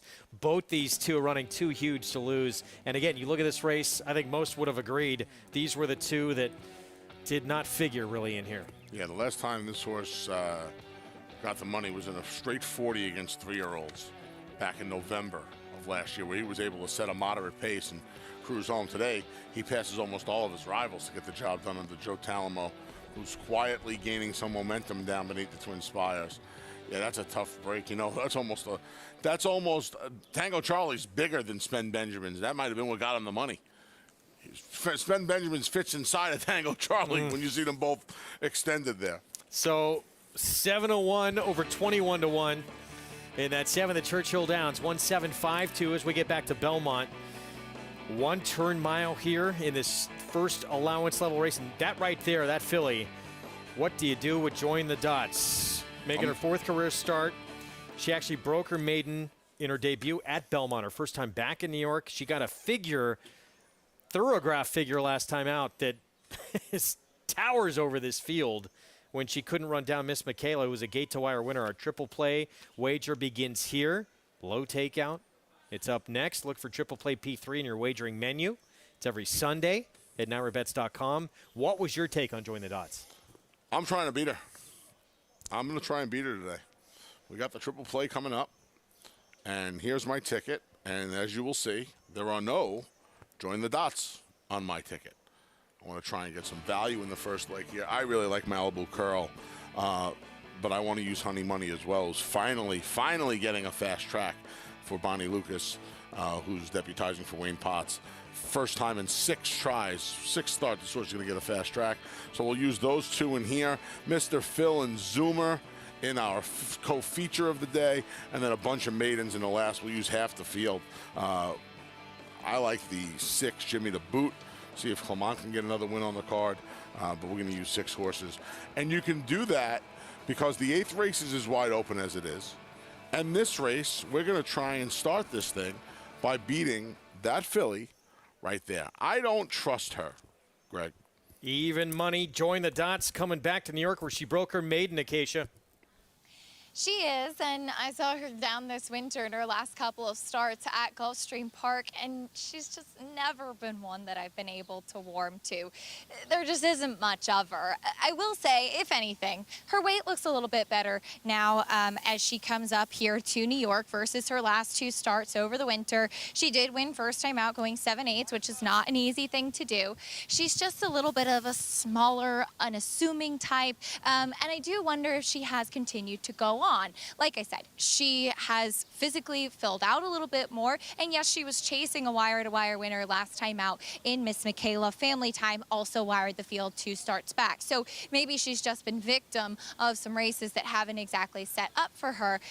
I wouldn't want to see her go any further than a mile. We'll see if she's able to turn things around in here, but she is typically one who gets a little bit sharper out on track, so I'll be watching for her in that warm-up. Where do you go otherwise? I really like what I see from the 2 Malibu Curl. My only thing with her is that she looks like she wants to go much longer than this. I could see why they tried her going 2 turns down at Tampa, but I really think that that last race set her up for a bigger race in here today. Short Cup blinkers go on for the first time today, as she actually broke in pretty badly last time out at the gate, moved up to kind of keep in between. She just seemed to be in a long drive throughout. She was never allowed to settle in that race. Fitness-wise, that should help, certainly coming in second off the layoff. Really good weight and muscle definition for her. I remember seeing her last year when she tended to be a little bit of a lankier type. She looks very, very strong today, second off the bench, and could be an intriguing alternative to your favorite, Greg. Acacia, thank you. Triple Play Pick 3. Again, it begins right here. We're 9 minutes to post. Over 25,000 in that Triple Play Pick 3 pool. Even money favorite, the 4. Here is Honey Money, the other one, in addition to the 2 that Anthony's going to use on that Triple Play Pick 3 ticket. And it has been a while for Honey Money to get on a fast main track. 5 consecutive off tracks for this filly. Yeah, Mare, excuse me. Here she is adding the blinkers. And in Assist City, she added the blinkers, and she's going to be able to just get the job done. She had the blinkers on last time. They were not as successful as in her first start with them, but again, she keeps catching these wet tracks, and you know, the barn has intimated to me that they'd rather get her on fast ground. Wayne Potts, when he had it, said that to me about 3.5 months ago. So finally going to get their wish today. So she is 3-1. First time on a fast track since December of last year. 12-1, and Vienna Code actually beat Honey Money the last time that Honey Money was on a fast track. Yeah, that was going 7 furlongs in the mud. This horse is looking for her first win since last December at the Big A. Malibu Curl. She was in the Demoiselle back as a 2-year-old. She was a distant third to Malathought. Been waiting for this filly to run all day. Blinkers go on. Okay, Keisha mentioned second off the layoff. I think the cut back to the 1-turn mile here at Belmont is going to do wonders for her. Beat by a 13-time winner off the bench last start. Courageous Girl, Horatio de Paz, Manny Franco. See what she does. Looking for her first win against Open Company as she's done all of her good things against New York breds. She should be part of. She should be chasing the pace in here. Join the dots. She got a huge figure in a third start of her career at Gulfstream when she could not run down the lone speed, Miss Michaela. Broke her maiden here at Belmont in her debut in October. A couple of mile tries at Gulfstream. She kind of just ran in place in both of those starts at 4-5 and 3-5. 3-1, Honey Money. Brad Ortiz Jr. is going to ride this daughter of Central Banker, who has 2 wins at the mile distance. She gets on a fast track, a couple of wins at Belmont as well. Look for her to be close to the pace as well. Won at Saratoga. We saw her last summer. She's competitive immediately right out of that a couple times as well. Maybe later, 9-2 outside. Won at Colonial in the mud. That's her only win. It was a straight maiden group, but makes you question if she's up to this task. Ran into a good-looking Chad Brown returnee in Boston Post Road last time out. Her first start up here on the circuit. Yeah, who's 2 for 3, by the way. Yeah, we'll see what kind of trip she works out today under Castellano. Triple Play Pick 3, it is next each and every Sunday, and it's coming up. We're 6 minutes from a start. Look for Triple Play P3 on your Naira Bets wagering account. We'll be back with the 7th right after this. Stay tuned. Speightstown. Munning. Echo Town. It's Echo Town for Joe Calamo, and Echo Town raced away, and Echo Town is drawing away in the stretch. Echo Town wins the Allen Turkin Stakes. A sire line so prolific, it repeats itself. Echo Town.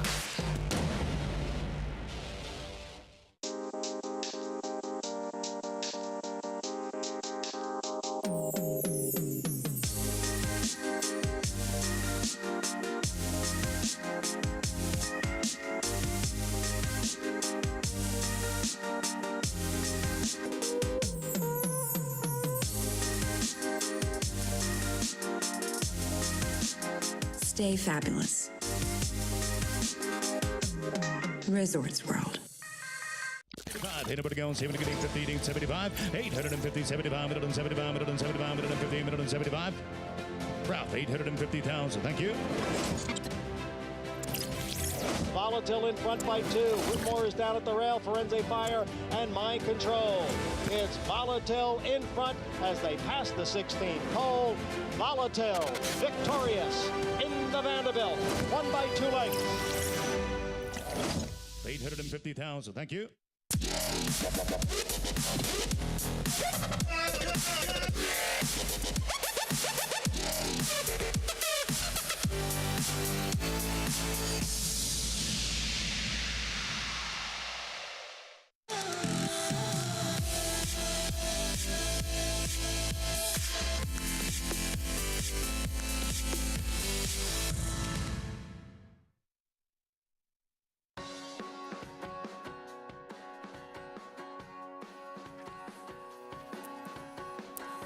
Good to have you with us. We're back. We're getting set for race 7 here in New York. Our program brought to you in part by the champion sprinter Run Happy. Never lost in his career while sprinting. Now standing in legendary stall number 1 at Claiborne Farm. His 7th race, 3 minutes to post, 1 turn mile. And that is, Philly has been as low as even money. She's 6-5 currently. The only time we saw her in New York, she won her debut in a straight maiden group going 7/8. This was the most recent effort.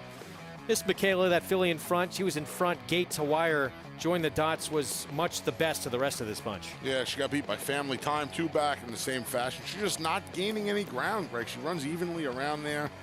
I don't know. As uninspiring as it gets, 6-5. I mean, her figs, her buyer speed figures are not overwhelming. I mean, maybe Later's last 2 races are anywhere from 5 to 9 points faster. I don't understand the love for this horse. I don't get it. Well, you use the 2, you use the 5 to begin your triple play pick 3. Let's head back down to Acacia. And the number 5, Honey Money, this is a mare who has been around for a while. She's certainly been consistent out on the racetrack. Last time out, she was dueling with a heavy favorite for Chad Brown, Equal Pay, on the front end. And while that one was able to hold second, she did fade that day on a wet track. So she finally gets on a fast track for the first time in quite a while.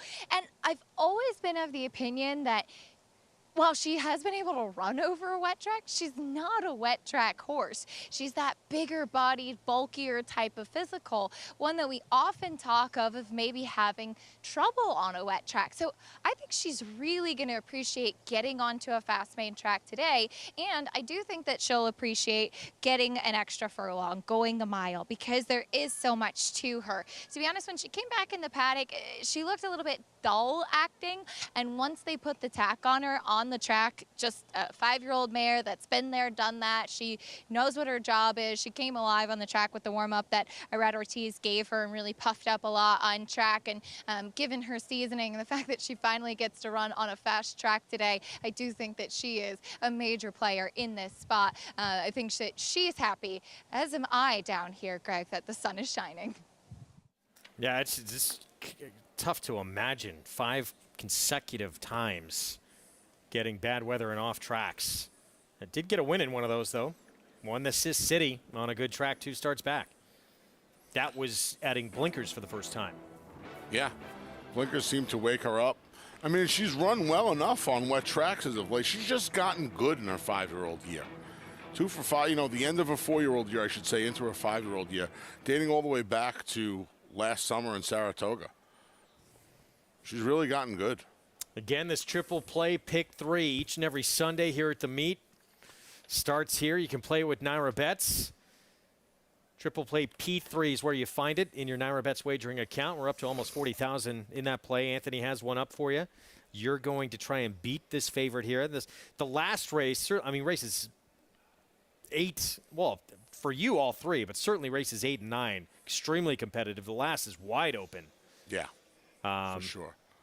Malibu Curl's also the live long shot of the week over at NairaBets.com. Sorry, folks. I thought she was going to go the other way and be like 8-1. I thought, you know, the outside fillies would take some more money, but I think that's a good sign that Malibu Curl's as live as she is on the board today. Jose Ortiz looking for number 3 on the 2 Malibu Curl. Meanwhile, there's Eric Cancel, Vienna Code. Owns that victory over Honey Money. It's her second back off a short layoff. Yeah. I didn't think she was impossible in here. I don't know. I mean, she would need a little pace help, I would imagine. She's a big price, though, if you like her. Really big price. There's Jose Ortiz stepping in. Courageous Girl, Manny Franco. And the 6-5 favorite. This one right here. Join the Dots. 2 starts at Gulfstream when she could not run down some front runners. We'll see how aggressive Dylan Davis is early with her in this race for the 4th start of her career at this short price. Let's go upstairs. Start of this triple play, pick 3. John Imbrial, the call.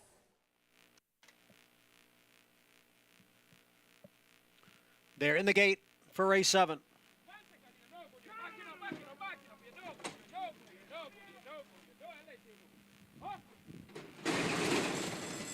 And they're off. Honey Money, and from the rail, it is Vienna Code. And maybe later, not far behind in 3rd. Join the Dots is now moving up from 4th.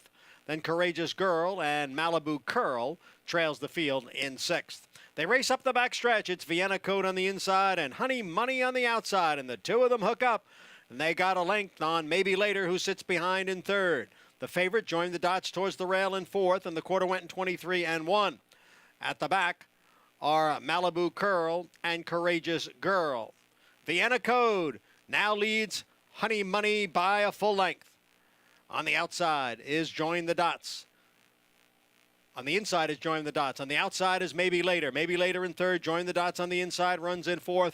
As the field goes around the far turn after a half in 46-3. Vienna Code challenged here by Honey Money. The 2 of them hook up once again with Maybe Later and Join the Dots. Not far behind 3rd and 4th. Now Malibu Curl begins to pick it up on the far outside. Courageous Girl is the trailer. It is Honey Money who has now taken the lead from Vienna Code as they come for the quarter pole. Honey Money is in front. Far outside, Malibu Curl. Join the dots looking for a way through. Then maybe later. It is Honey Money in front. Join the dots all out towards the inside. And then Malibu Curl. It is Honey Money who has the lead, and it is Honey Money who's in front now by 2.5 lengths. Join the dots running in second. Malibu Curl in third. And it will be Honey Money, a 3-length winner. Join the dots was second, and Malibu Curl finished third. Honey Money finally getting back on a fast track and gets a win at 7-2. Yeah, she got the job done today. Vienna Code went to the lead. That's probably the most surprising thing that's happened all week. I don't know where she found that speed from, but she went fast enough too, 23-1. She sets the pace. Honey Money gets a target. Good job by Irad Ortiz Jr. just getting her to relax off of Vienna Code and get the job done. 7-2. 5 consecutive starts she had been on off tracks, going all the way back. The last time she was on a fast track, December 13th of last year. Looked like she liked it here. 7-2. 8th win of her career from 24 starts. 5-year-old daughter of Central Banker. And as you mentioned, Irad Ortiz Jr. filling in for the injured Trevor McCarthy. Oh, this pick 5 is shaping up to be real good today. Yes, it is. I wish I could have found Lola Flo. 9-1, 9-2, and now 7-2 in our first 3 legs of the sequence. Yeah, beating a favorite in here that I just did not understand how Join the Dots was as short as she was. And for Join the Dots, back-to-back seconds. An expensive filly, $700,000 daughter of Medaglia d'Oro, but she was not a threat in this one really at any point. Honey Money, too good here. With our features still to come. It's fun being with you for a bit on this Sunday afternoon. We still got sir. 2 races ahead. We see you next week. Yes. Enjoy the MIG. Enjoy the weekend. You too. Our weekend. Yeah. Yes. Yeah, Mig going to join me after a short time out. We got a lot more coming up, including the feature out at Churchill Downs and here in New York as well. We got a good sprint still to come. We will be back. Mig joins me next. Off the turf for the 8th ahead. 1.25 miles on the main track. First allowance condition to come. Quick break, and we'll be back with more America's Day at the Races after this.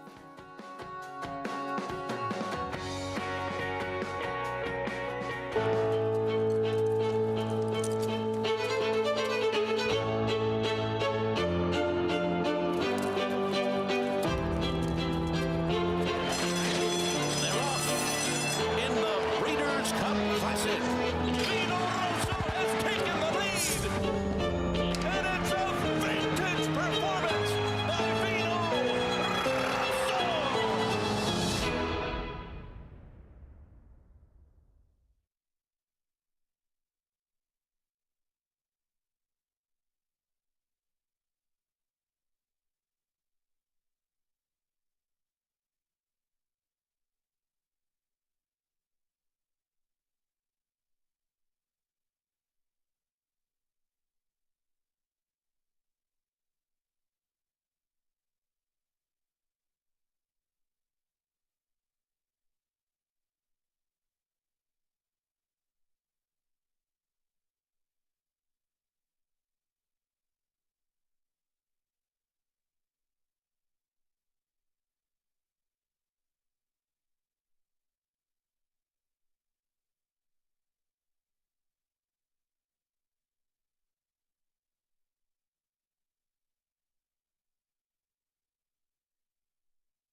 Welcome back to America's Day at the Races, brought to you as always by Naira Bets, where you can bet any track, anywhere, anytime. Race 7 in the books. No doubt about the winner went to the mare Honey Money, piloted to victory by Arad Ortiz Jr., who's standing by with me. Arad, this is a mare who she really seems like she knows her job and must have been happy to get back on a fast track. What did you feel underneath of you today? She's a fighter. She always show up. They don't really want to run her in the wet track. That's what they told me. She really enjoyed the fast track. So today was the day, and she showed that she really liked this kind of track. I mean, she do everything perfect. She broke good, put me in a good position, and when I asked her, she was there. I think these kinds of mares are cool. You know, they know their job. She was very laid back in the paddock, but when you got out on track, and it was like the light bulb switched on. Yeah, when she was warming up, she was really sharp. She wants to run, I can feel, and that's what she did. That's what she did. She got the job done. Now, you and your brother and several other riders just coming back from Maryland, of course, riding in the Preakness and a lot of the other big stakes throughout the weekend. And tell me what it's like coming back and how it was for you there at Pimlico. You were aboard Armagnac. I mean, I have a good race. My horse faced some really nice horses. I think he's improving. He just won an allowance 13 days ago. He did a great effort. I just was happy to be there for the connections. Team Jerkin for giving me the opportunity. All the owners, they made me feel good. They give me the opportunity to be there that day in that kind of race. I'm just happy and thankful that they give me the opportunity to be there for riding for them. And thanks to all of them, and just be back here working and hustling, trying to do my best. And into the winner's circle, Irad, congratulations. Thank you very much. All about that hustle, Greg. We see it on display with these riders coming back here, getting back to work, and back to winning as well. Indeed, and it is not an easy occupation, as Mig well knows. You lived it for so many years. Jet setting, logging all kinds of miles all across not only the country, all over the world, riding back and forth.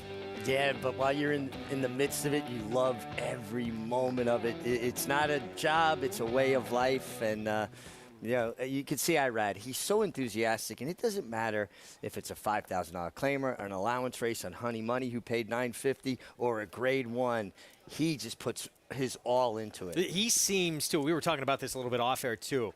He has that intensity and that fire for every single race, almost more than anyone. He wants to win every race, every day. It's not like he gets up more for a big race as opposed to a small race. And you know what? I understand that. You have to give your connections the best of you. They work so hard. They're up at 4 o'clock in the morning taking care of these horses, and you never know how important that lower level horses to a barn, to an owner, to a trainer to pay bills. The breeder might own the mare, and they're selling a foal out of that mare, and if he has a winner, the price goes up. Yeah. There's such a ripple effect. Michael Jordan, Kobe Bryant, they had that same kind of intensity and work ethic. And we're not saying the other guys don't work as hard too, but does he remind you of them the most? His intensity never wanes. This race at Churchill, off the turf, it's now 1.25 miles. And here's Common Bond. Eric Reed, Sonny Leone, Richard Dawson, Rich Strike Connections. Leave these guys out at your own peril, winning the Derby from post 21. El Ahijado at 16-1. Yeah, it's a horse that's run 1.25 miles, but that was on synthetics. Going to have to improve. Win worthy. Joe Sharp, Tyler Gaffleone. Dirt debut. Dirt debut, gets off the turf. Let's see if he can handle the dirt. Here's the 8, Giroux, who actually ran pretty decent on a race taken off the turf. Few of them, in fact, but certainly at Saratoga. Yeah, and certainly a horse that has a lot of stamina. Was second to Clayton the Lionheart at 1.25 miles at Saratoga. Bakwina, Chase Miller aboard. Yeah, another one, first time trying a fast dirt track, and got to prove once 1.25 miles, too. And Kuchar, main track only entrant, and he was just second in a stake. 4 3-year-olds. He's taking on older horses here, but he was second to Homebrew at Oaklawn for Brad Cox, who was the favorite there. He looks very formidable here. I know it's against elders for the first time, but he's drawn outside, long run of the first turn. Really should have run of the race. Let's get Paul LaDuca's thoughts. Yeah, I'm with Mig here. I think Kuchar is going to be very, very tough in here. When you get these off-the-turf events, you're sort of speculating, right, what the other horses are going to do. And a lot of money has gone towards the 5, Winworthy, a horse that's never been on a fast track. But the works has suggested that this horse has been working lights out in the morning. The Churchill Downs training track works are all bullet works, and I have a feeling that the public is betting that horse off those works and sort of ignoring Giroux. And, you know, Greg, you hit the nail right on the head. That 1.25 mile race at Saratoga, he ran a pretty good number that day. He's got a ton of stamina. I think he's the one that can stay maybe with Kuchar, the horse that is here for the main track only. You're kind of guessing with all the other horses. I really thought this race was 11-8. I didn't see anything else. I think they're betting the 5 off the workouts, and I'll take my chance that he's not going to run to his workouts. I just think this race is a 2-horse race, guys. Yeah, I'm with Paul. I mean, Giroux just becomes very interesting. Clayton the Lionheart's a very good older horse. And there was at 1.25 miles. He got beat, and he got beat quite a ways by that horse, but he was a long way ahead of that third-place finisher. Yeah, no doubt. You know, I'm a little bit interested in Giroux myself, you know, from a pedigree standpoint. Half to Lasting Legacy, who's a stakes winner on dirt. You know, at least there's some pedigree to go on that makes you feel like the mare's thrown some dirt runners. Meanwhile, this is the one, the 5 Paul was talking about, Winworthy, with those workouts that is making everyone take notice in here. Dirt debuts coming up, but seems like, at least in the AM, has been more than handling it. You know, usually my rule of thumb with turf horses working on the dirt, they usually work a real good half a mile. It's the next furlong or the furlong after where you see it. Well, this horse has got some very strong 5-furlong workouts, so maybe that's pointing out that this horse is handling it. Also, I've always believed that Churchill Downs is kind to turf runners, the dirt course there. Sometimes they seem to run over the top of it more. They don't get down into the dirt as much. That's the reputation it has. Meanwhile, here's Giroux. So this horse, you know, Kuchar hasn't done it. He has, Giroux. He's done it on dirt. He's gone 1.25 miles. And he was second to a horse who I think even against Kuchar would be favored in here. Yeah, I mean, I think there's a lot to like. I always like blinkers off. I think horses just relax more. And one of the keys to getting horses to go longer distances is having them switched off so they use themselves efficiently. We're not going to need that 20-horse gate for this race. Well, Sonny Leon on the 21 from post 20. I misspoke earlier. Got it done. Now he gets post 1 in a much smaller field. I mean, really, do you feel comfortable leaving these guys out? I know, 8-1 on your Derby-winning connections here with Common Bond, who's, by the way, his only start on dirt, it was a win. It was a race that was taken off and went gate to wire. A little reminiscent of Rich Strike. And this race here taken off. Yeah. Well, can they strike again here? The Rich Strike connections from that inside slot. We're about to find out on Common Bond. Let's go to Travis Stone. Oh, did you want to add something? That's the Common Bond. Indeed. Hunch play as well. Travis Stone, the call.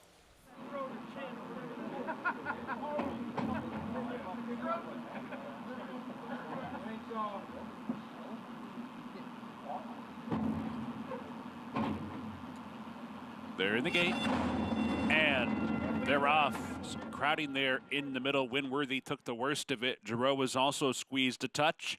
El Ahijado, and here comes Kuchar. Kuchar from the downside post comes on to grab the lead, and Common Bond is racing up to join the leaders as well. So bias for the first time. Here's Common Bond on through to challenge Kuchar for the top spot. They go 1-2. Separated under the line for the first time. El Ahijado backs off to track the pace from third. Giroux comes away in fourth. Winworthy's in fifth. And Baquena is at the back in sixth. Clubhouse turn, and Common Bond goes on with it. Common Bond strides out to lead by 3. Kuchar is going to track from second, content at that spot. Another margin of 3 back to El Ahijado, who's cruising along while third and 4 lengths off the lead. They hit the backstretch run now. That opening quarter, 23-3. The opening half in 48 seconds flat. So it is Common Bond, isolated on the front end, no pressure yet, continues to coast along with 5 furlongs to go. Kuchar still content back in second. El Ahijado over to the rail from third. Giroux's in the clear fourth, Winworthy and Baquena. So there's 4 furlongs to go, and Common Bond was intent on the lead and continues in the front end here as they round the far turn, leading by a length, but Kuchar now is coming after Common Bond. Common Bond's leads down to half a length. Kuchar's cranking up the pressure with 3 furlongs to go. In fact, Kuchar comes on to grab the lead. Winworthy appears on the scene now, and Giroux is there, and very wide is Baquina as they come for the top of the stretch. It's Kuchar's race to lose, turning for home in front by 3. Winworthy set down Baquina and Giroux. There's 1 furlong to go. Kuchar asked to pick it up for this final furlong. Winworthy's fighting on with Giroux. Baquina down the center of the track. It's still Kuchar, but the lead is coming to a close as Giroux comes on, but Kuchar kicks back in to do it. Kuchar, a few tense moments at mid-stretch, but had plenty left. Giroux is second, Baquina and Winworthy. Cooch, named after Matt Kuchar. And this horse did not break well, bad beginning, and then it looked like here comes Giroux, and he looked in like deep waters here, but he finds more in the stretch.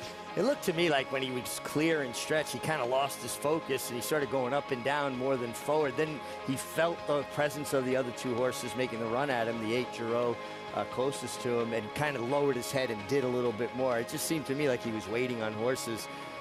Here's that start we were talking about, Greg. He kind of popped up in the air and broke to the right, brushed the stall doors. Florent Giroux. Like he was going to come off for a moment. It's really fun on your knees when you rake the gate like that. And, there was a little bit of action down in the middle, too. It seemed like possibly Winworthy took the worst of that there. Got squeezed a little bit. Just looking at Matt Kuchar's scores, by the way, the PGA's. +3 for the tournament. But his namesake is going to get his picture taken. Rudolph Brissett, Windstar Farm, Sienna Farm, son of Uncle Mo. I mean, he was a standout in here. He was the dirt horse, main track only, and he gets it done despite that poor break at a very short price. Back to Belmont. This is a big one here. Our feature on our Sunday card. I know we had the Seek again earlier on. This is a good one, though. Mr. Phil at 2-1. And this horse right here, our favorite, the 6 Fortin Hill. He had a monster number in July of 2020. Ran the kind of race that would make you think, wow, maybe this is a horse that could be in the Breeders' Cup Sprint. They put him in the 4-go off that effort. He went to the bench for about a year and a half. What do you expect from Fortin Hill today? Well, he ran in that 4-go, and that was that day that deluge came. It was raining so hard, the track was sloppy, and obviously he came out of that with some kind of a physical ailment. It was an awful long time, has run 2 good races down at Gulfstream. You got to think 3rd race off the layoff, he should be primed for his best. And he's tactical. I think there's a lot of speed in here. I think he can set right in behind the speed. To this point, though, he's won a couple of races. That was otherworldly, though. So a little bit of a one-hit wonder, even though he's run some good races, but that was next level.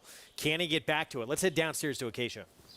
And this is a really interesting race. I'm a little disappointed I don't get to talk about the legend that is Hidden Scroll, but we'll wait another day as Fortin Hill is your favorite. And I do think that the 7 furlongs is the right distance for him. Thought that last time, but he actually ran against some really nice horses, and Weyburn just seemed to really flourish down in Florida and was the best and looked the best that day.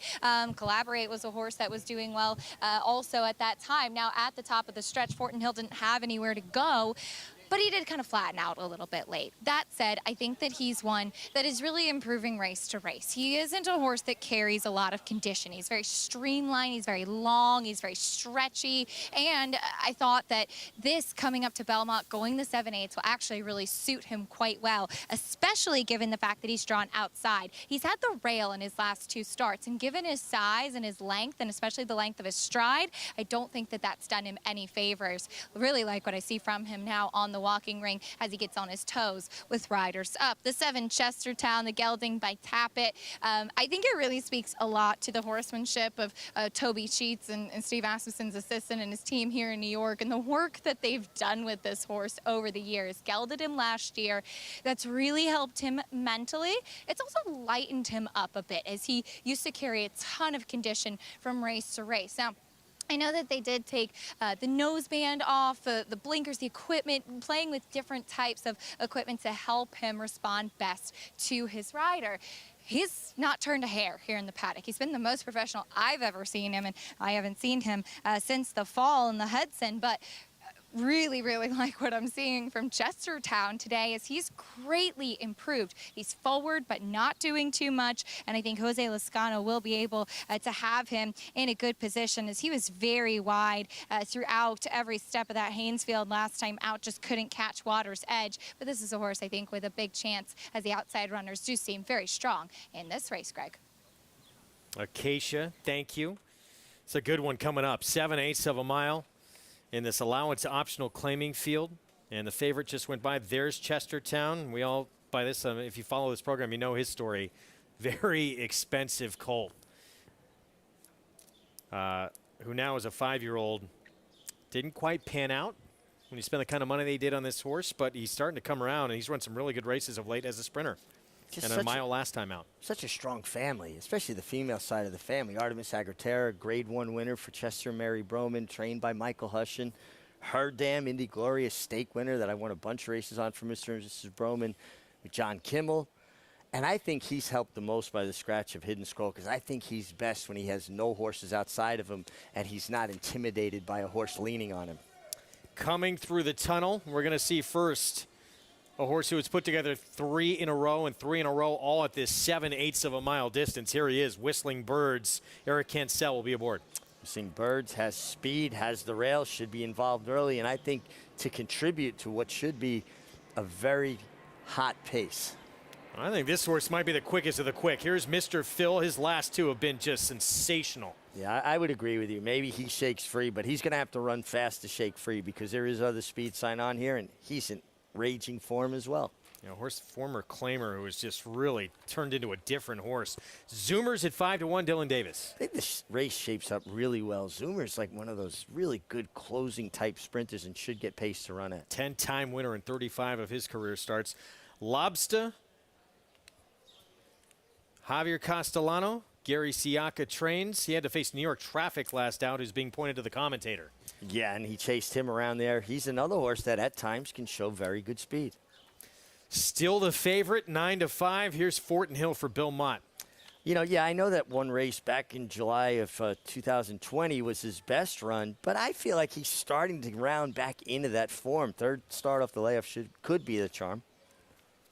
And Chestertown outside, he's 8-1. Jose Lezcano for Steve Asmussen and West Point Thoroughbreds. Regally bred son of Tappet and Artemis Agraterra, I think, was really benefited or elevated by the scratch of Hidden Scroll outside of him. 7 minutes to post in a very competitive 8th here at Belmont. Black-Eyed Susan's draped over early voting. I know who I like in the 2027 Preakness. Chad Brown, Seth Klarman won it 5 years ago, won it this year. Book 'em. We'll be back to recap it right after this.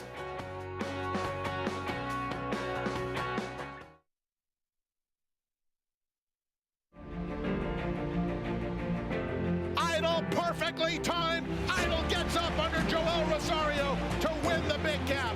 It's known agenda for St. Elias Stable. Race and the race, scintillating performance in the TVG Delmar debutante. And Clairiere will win the cotillion. Down to the wire. Who's going to win it? It's Mala by a neck. Curlin, the classic sire. Who you betting on? How about an app created specifically for horse racing? Naira Bets. We specialize in thundering hooves, fist pumping, and boosting your bankroll with robust weekly promotions. And offer betting tips from actual horse racing experts. Bet all day and night, nationwide. Get the action and thrill of horse racing with Naira Bets. A Grade 1 winner of nearly $2 million, Silver State hails from the sire line of legendary Claiborne stallion Danzig. And his second dam is full sister to Kentucky Derby winner Monarchos. After winning the Oaklawn Handicap, Silver State defeated Knicks Go in the Grade 1 Metropolitan Handicap. On the board in 12 of 14 starts from ages 2 to 4, his career included a 6-race winning streak. Grade 1 winner Silver State, standing at Claiborne Farm. Racetrack Television Network brings you every race, from every track, on every screen, every day. With monthly packages starting as low as $5, RTN gives you great value and access to more live HD streaming and race replays than anyone. Visit RTN.tv today to sign up and watch on almost any device, including Roku and Amazon Fire. RTN has packages that start at $5 per month.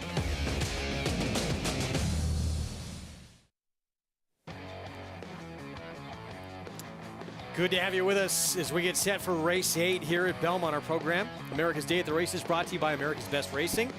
The love of the race. Visit americasbestracing.net today. Greg Wolf, Richard Migliori. This 8th race, 7/8 of a mile. Allowance optional claiming field. And we're just a few minutes to post. Of course, yesterday, all eyes on Baltimore in Pimlico and early voting. Chad Brown, Klarovich Stables, Jose Ortiz step up and get the win. Their second win in the Classic for Chad Brown and Seth Klarman. And you thought this might be the case with early voting not being the one in front. No, they had trained him up to the race. The last 2 works kind of sitting off a workmate. The key there was Jose Ortiz did such a good job of holding his path, stayed in the 5 path, allowed his brother in Armagnac to clear him, and now he was in control of the race, stalking from the outside. And listen, for a horse making his 4th start to finish the deal the way he did, this was a very impressive run. It was a fast Preakness, 154-2. Epicenter had issues, was further back. Look how concerned he was with Epicenter, too. Jose Ortiz drifted back down over to him. He says, let me try to stymie his run, but he was always well clear. And I think it was a terrific run from both the winner and the runner-up. Epicenter definitely had issues, was further back than anticipated when he was kind of compromised a little between horses, got squeezed a little bit. But maybe coming back in 2 weeks, Epicenter didn't have quite the spark, that energy, because he didn't break quite as sharp as he normally does. And what about Jose Ortiz? Taken off of Zandon. Chad Brown says, I want you to ride early voting in the Wood. Never complained, never said a word, said whatever you need me to do, I will do. And winds up winning the Preakness. I think what you have to do in that situation, and you're privileged to ride for Chad Brown, is in Chad you trust.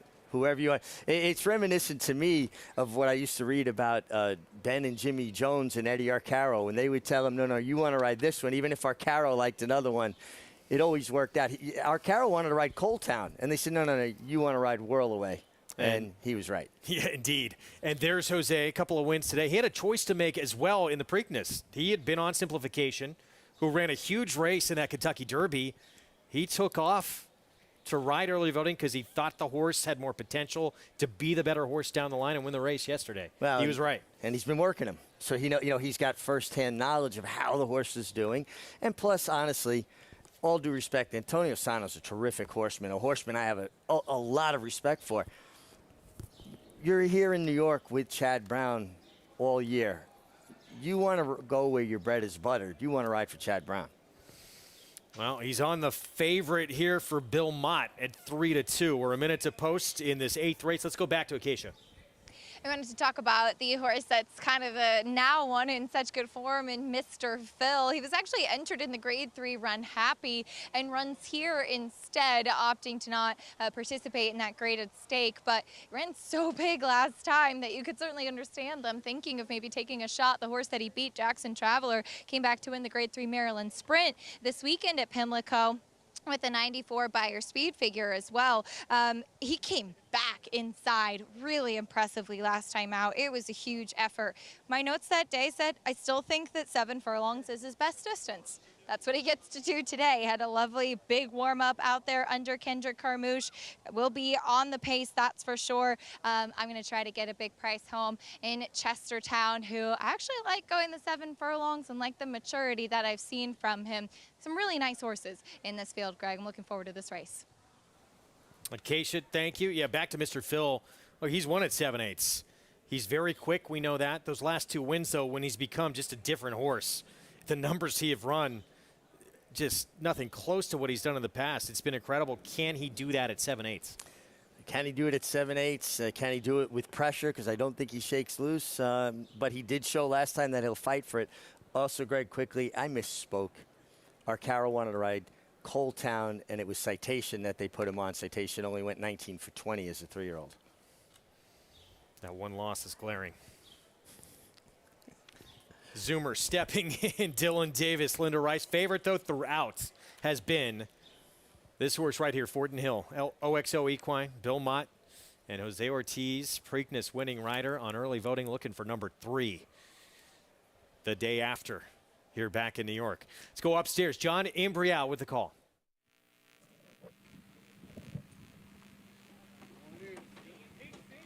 They're all in.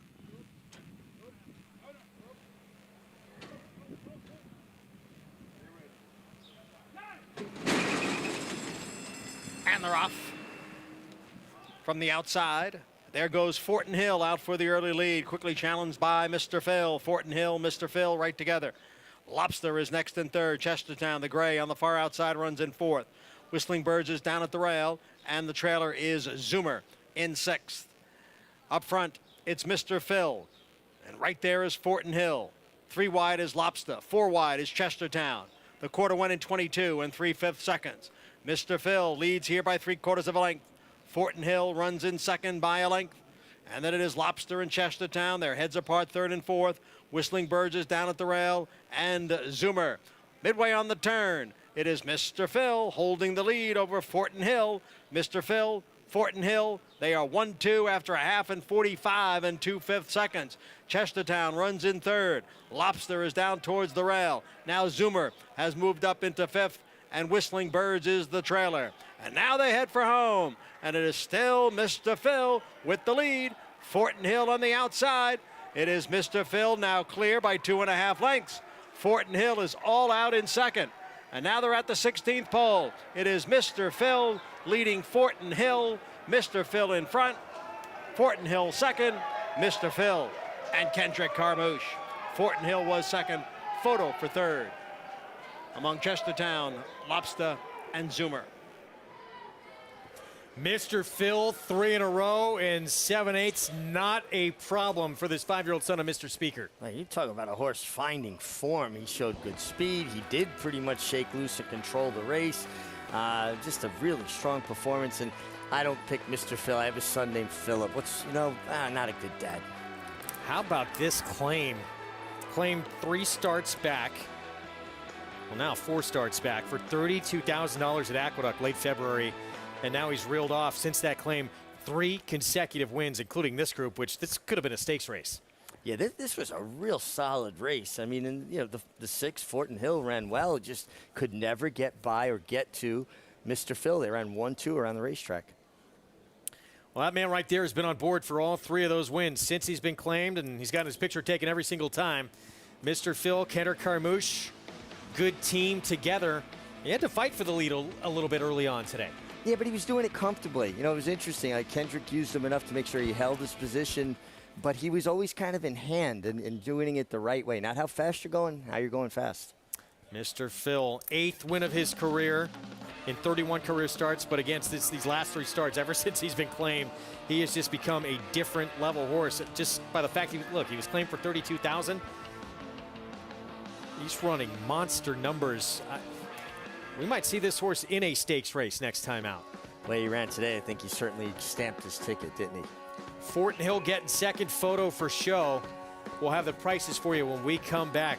Mr. Phil on quite a roll. What a claim.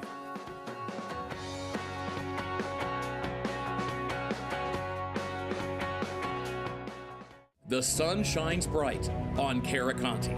His first crops of racing age are showing brilliance on the racetrack with a high percentage of stakes winners. His versatility is evidenced by winners on all surfaces across the globe. And his offspring are lighting up the sales ring. With his biggest and best quality of books in the pipeline, the sun shines bright on this value sire. Caraconte, standing at Gainesway.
Back on America's Day at the Races, 8th in the books. We have the nightcap still to come here in New York. Mr. Phil, ultra impressive. He's reeled off 3 in a row since being claimed for $32,000.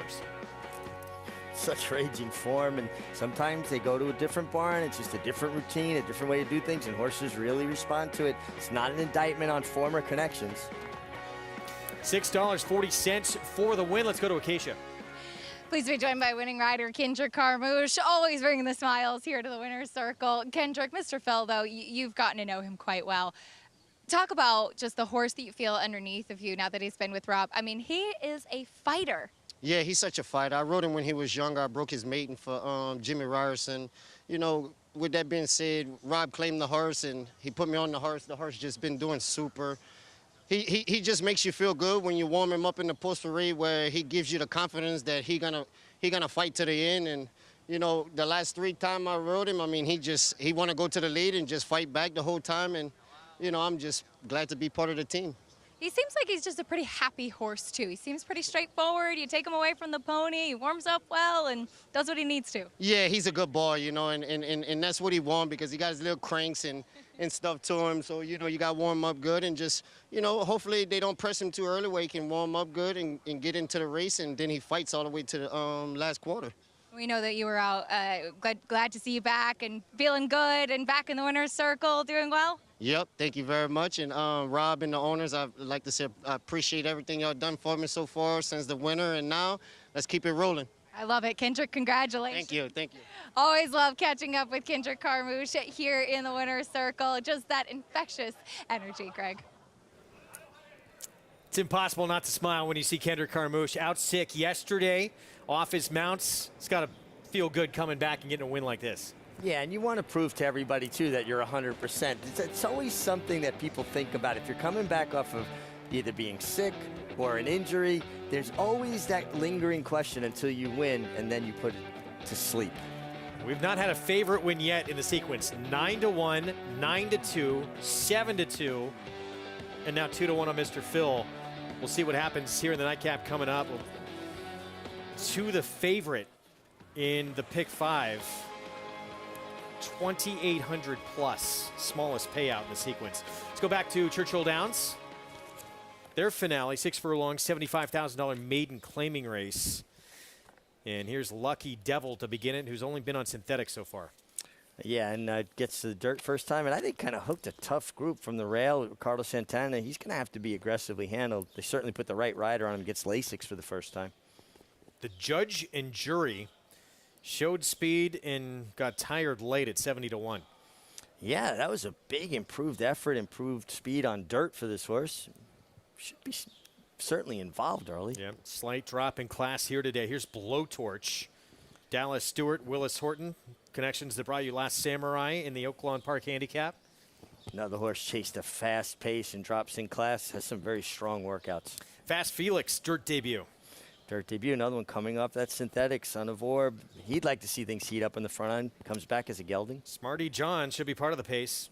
Yeah, Mary Lou Whitney bred. I always like to see that. This horse was claimed last time for 50, steps up. Golden Luna got beat by Belgrade in one of those restricted maiden special weights for horses that sold for $45,000 or less. Another horse, though, that had speed to this affair. Yep.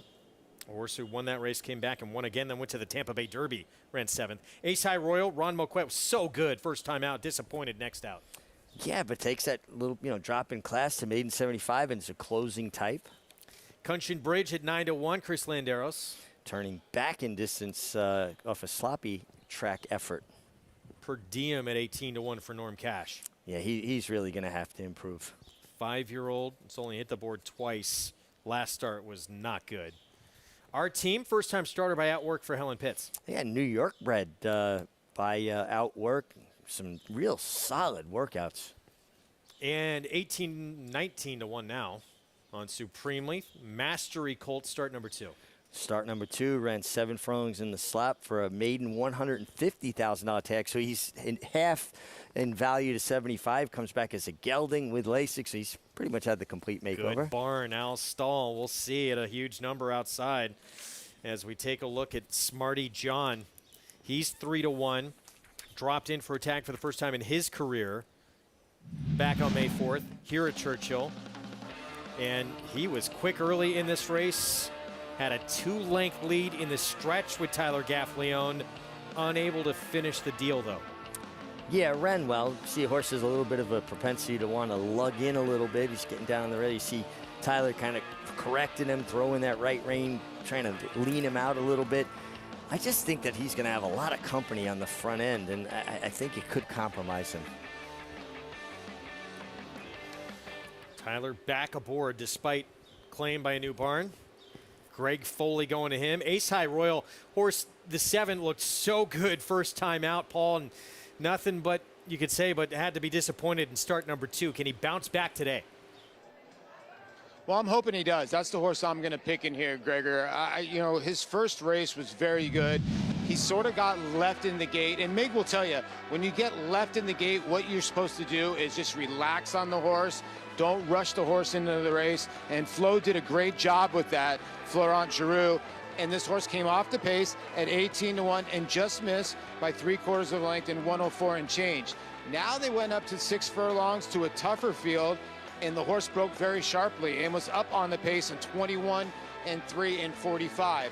Now, when I look at the rest of this field, you got the judge and the jury. You got Blowtorch, the 3 for Dallas Stewart, who happens to be the lowest payout in all the pick 3s, pick 4s, pick 5s. You have the 5 that has some speed as well. The 4 has been falling out of the gate, has gate issues. So I'm thinking that the 7, Ace High Royal, is not going to be fast enough to get close to the lead. Can lay 5th, 6th here and get a very, very good trip. Right now you're getting 7-1 on a horse that I think's got a big, big shot here. All right, Paul, thanks. Yeah, we were on air for that debut and his second start, in fact. And that debut was so good. Took so much attention next time out. He was 18-1 on the debut. It was easy to see why. He was 2-1 in his second start. He got another hot pace to chase, and there he is in that second start, though, but we just didn't see the same kind of horse. Yeah, I mean, he just didn't come back and run with the same kind of interest, the same kind of spark. He did lay a bit closer. Maybe he's a horse that just wants to come with that one run. I think he gets a lot of pace to run at today, so I have no problem with him. I think the 3 Blowtorch is a little bit interesting because I love his work tab, and he comes out of a very fast race, but I hope he takes more of a rating tact. He was through early, Blowtorch, in his debut, but that is significant money that the 3 is taking, that he is now the 3-1 favorite in here from that 9-2 morning line. Yeah, he's maybe too short a price. I thought he'd be a little bit of a bigger price than that, but I think that speaks to the workouts that he's been, putting up. Meanwhile, here's a horse who's going to be part of that pace we would all expect. I mean, he was quick. He had that 2-length lead that we showed you in the stretch last time out, and that was off about a 3.5-month layoff. So we'll see if this second off the bench, he's a little tighter and maybe can seal the deal this time, but he's going to have other speed to contend with. Yeah, it just really looks like it's going to be crowded up there towards the front end, doesn't it, on paper? I mean, I know we don't run the races on paper, but we tend to see guys in Churchill Downs. We saw it at Oaklawn Park over the winter. They don't tend to defer to other people. They got speed. They let them use it. The 2, the 3, the 5, the 6, even the 9. I know he's going to be turning back in distance, but he used to show sprint speed. And then you have a first-time starter as well. I don't know what we'll get from him, but it looks like there is plenty of pace, which would bode well for the 7, Ace High Royal. He wants to see a few battling it out up front. There he is in the background in those green silks for Ron Moquette. Would love to see him get back to that talent he showed first time out because it was an exciting horse.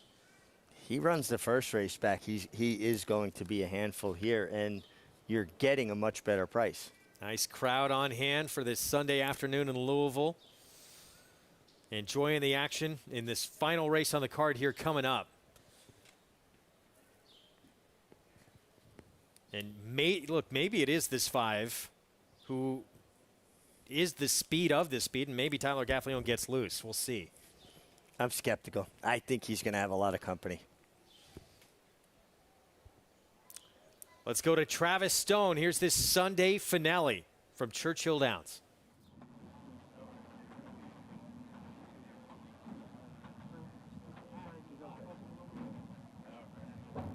They're in the gate. And they're off.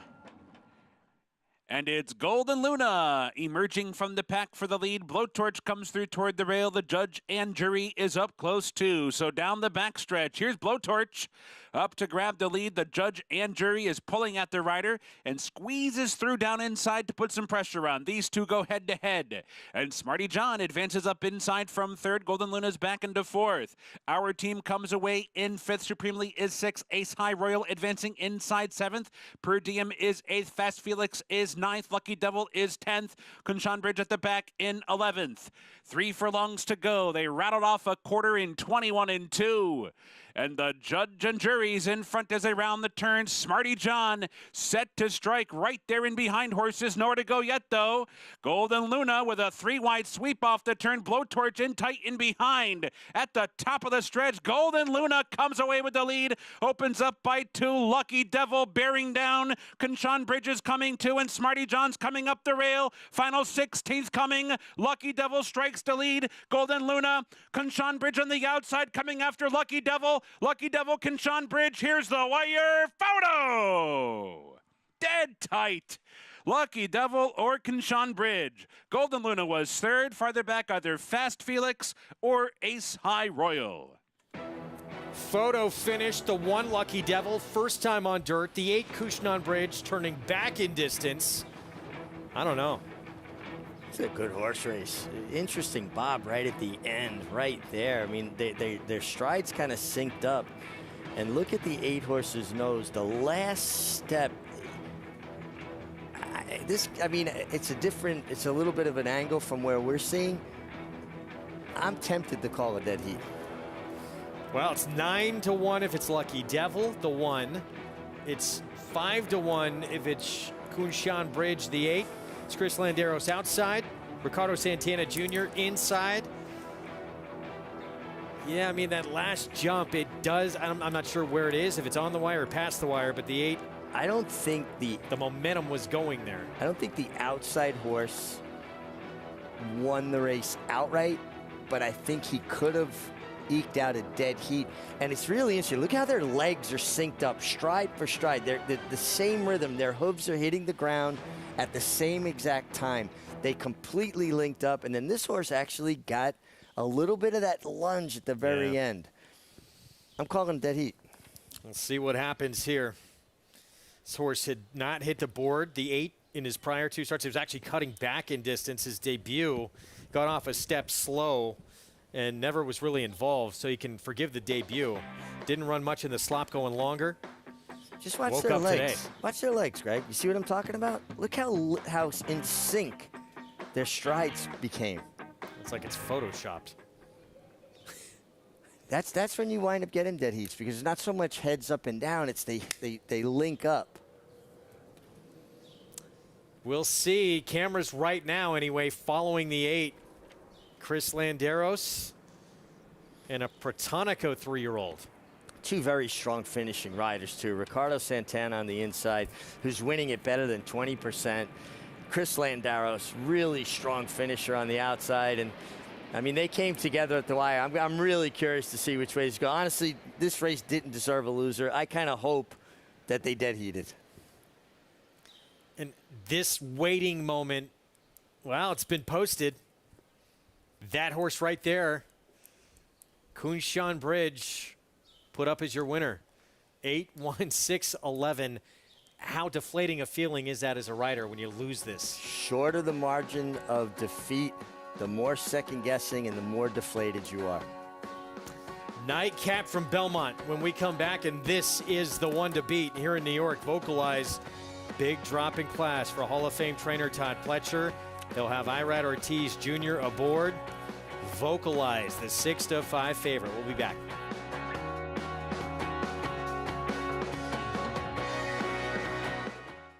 Consistently versatile with 24 Grade 1 winners on every surface from 6 furlongs to 1.25 miles all over the world. Switzerland in the Dubai Golden Shaheen. Switzerland wins. Olympiad gets the gold in the New Orleans Classic. Charles Fight running on. Mason in front. Charles Fight on the outside. At the wire. Photo for the win. All purpose, all places, all power. Speightstown.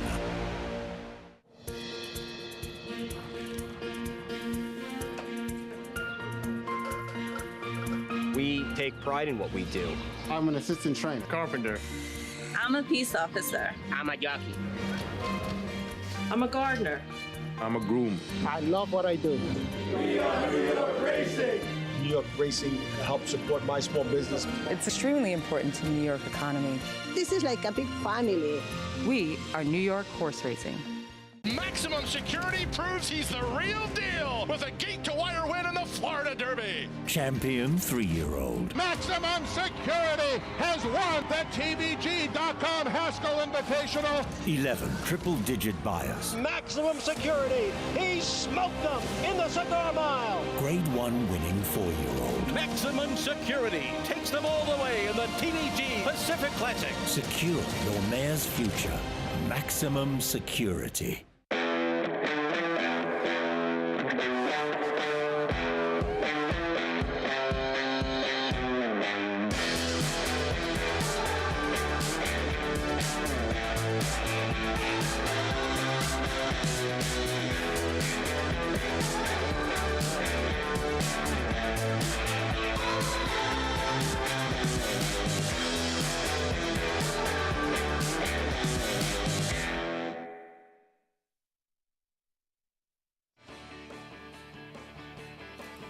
We're back on America's Day at the Races, program brought to you where you can play it all. Go to NYRA Bets, get signed up, get an account at NYRABets.com or on the NYRA Bets app.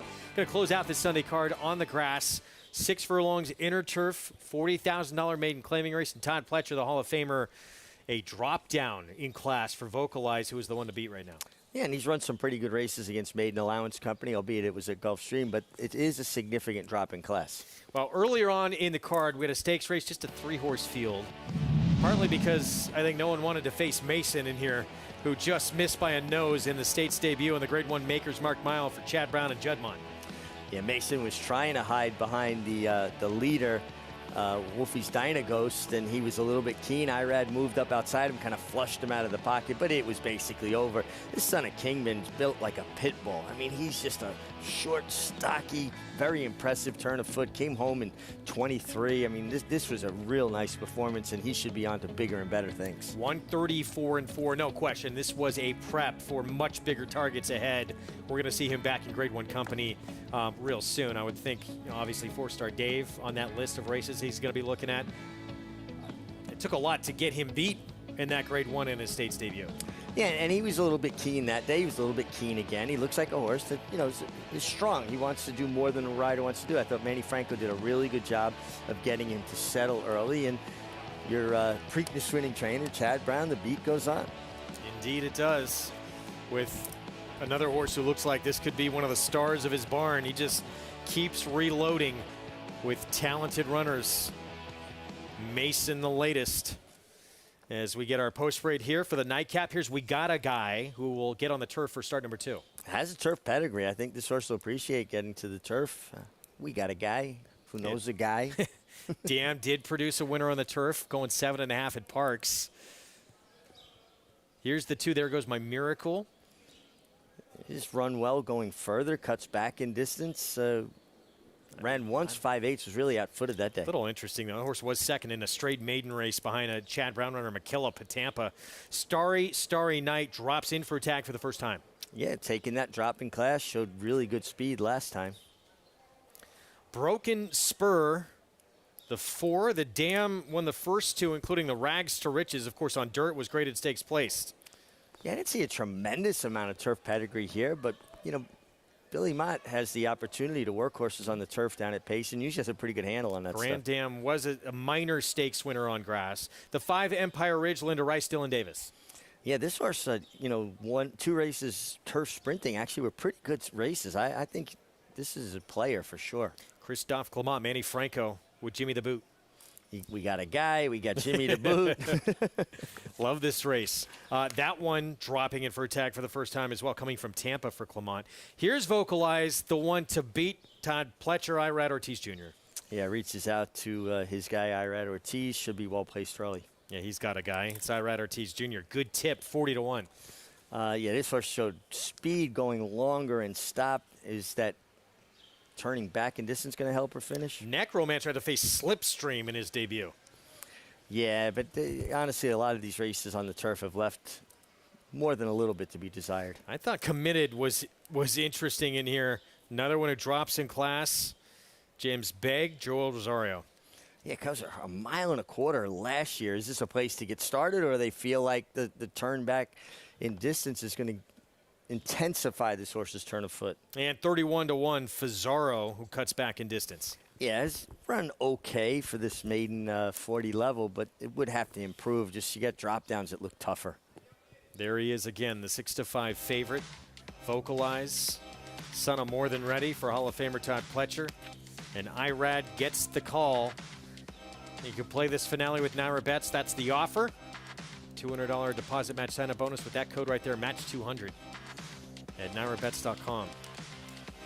Empire Ridge on your screen right now at 8-1. Dylan Davis, Linda Rice, one of many you can make a case for in here. Smokin' T. Last time he was on the turf, he was fourth behind him. He had the lead against him. That horse stakes placed since that time. Meanwhile, There Goes My Miracle. This horse has been quick, going longer, and now he's going to cut back in distance. Yeah, and for me, I'm thinking about the Rangers when I hear There Goes My Miracle. If they can't handle the Hurricanes today, it looks like there goes our miracle. But that being said, I think this horse will appreciate turning back. He at least showed a closing kick last September here, going 6 furlongs on the turf. 5 furlongs, a little bit short, a little bit sharp. People say, well, it's only 220 yards different. 5 furlong races are run so different than 6 furlong races. It's just all out and out blast off from the gate sprint, and some horses get run up their feet. I think he'll appreciate the turn back in distance. Let's head back to Acacia.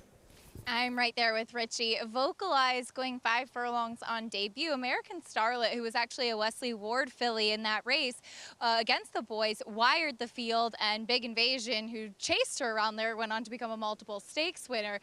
This horse was just totally run off his feet. He also, in that race, was really lacking a lot of strength, and he's come along well. Going longer, the mile, 7.5 down at Gulfstream seemed to suit him better than the quick 5 furlong sprint. I think this is the perfect spot for him. He's still kind of a smaller, unassuming type, but he had a big solo warm-up out there under Irad Ortiz and has strengthened up a lot. This cutback should really help him quite well. The number 4, Broken Spur, does get on the grass for the first time. The dam was actually a sister to Grade 1 placed My Loot.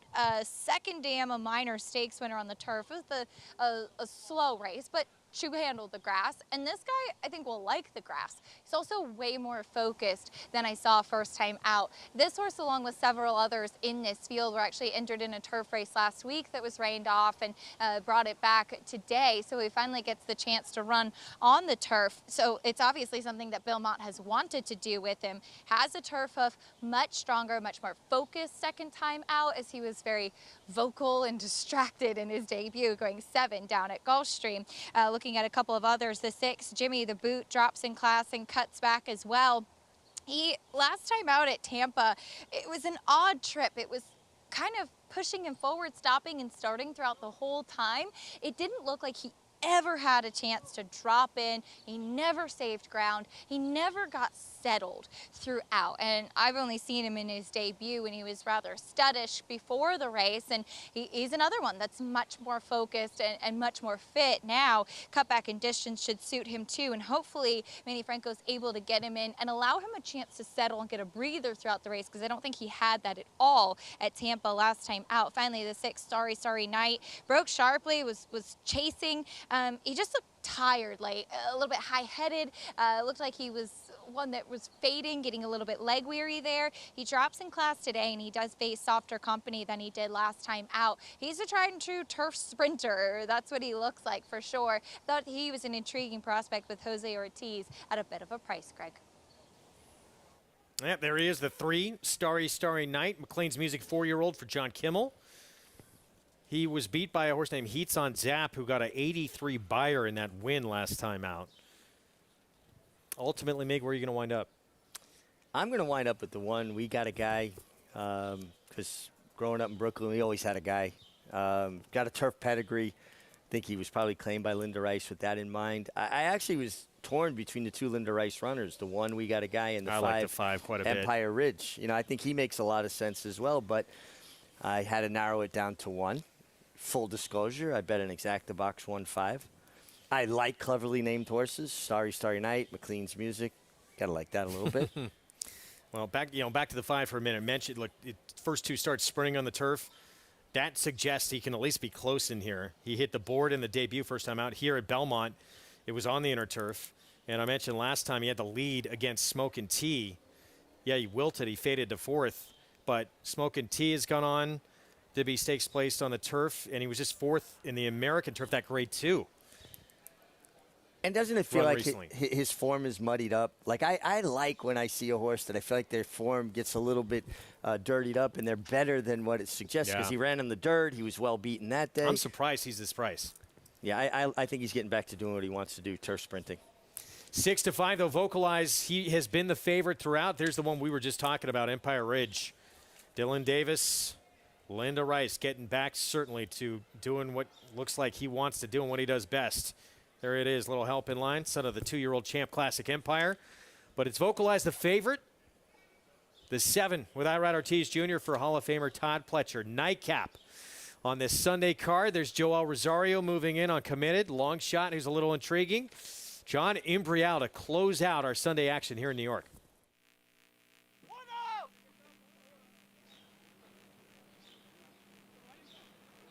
There in the gate.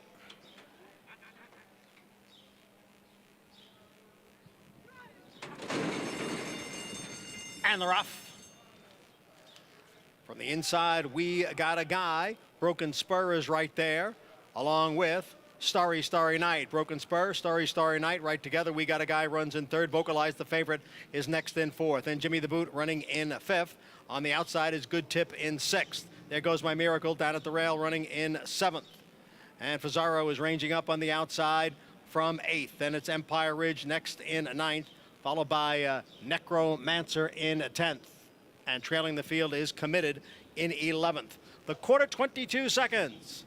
Starry Night and Broken Spur. The 2 of them are heads apart for the lead, with Vocalize now getting closer and just in behind the front 2 in 3rd. We got a guy who's down at the rail, followed by Jimmy the Boot and Fazaro, the half in 45 and 3. Here comes Vocalize on the outside.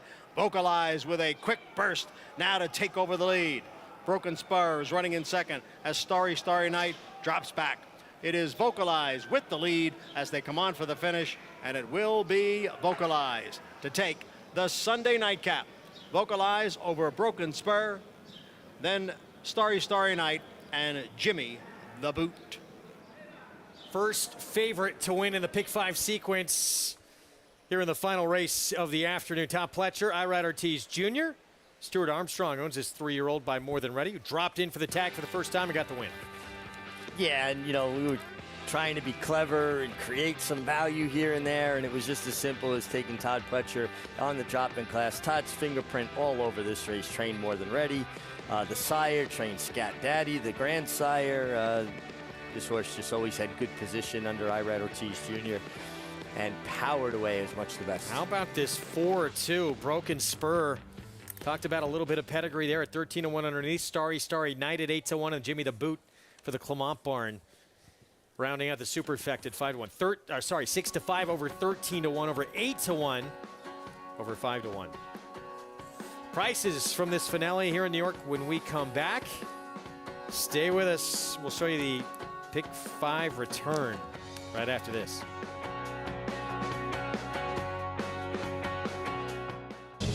It's 1,000 words fighting back, coming down to the finish. If a picture is worth 1,000 words, this is one stunning picture. 1,000 words just in front. 1,000 words wins the Robert B. Lewis. Honoree P is full out now, second on the outside, and they're coming down to the line, and 1,000 words has done it.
Back on America's Day at the Races. Good to have you with us. Program brought to you in part by Claiborne Farm. 100 years doing the usual, unusually well. Nightcap in New York, vocalized, drops in class, and the favorite for Hall of Famer Todd Pletcher with Irad Ortiz Jr. aboard. Scoots on to victory.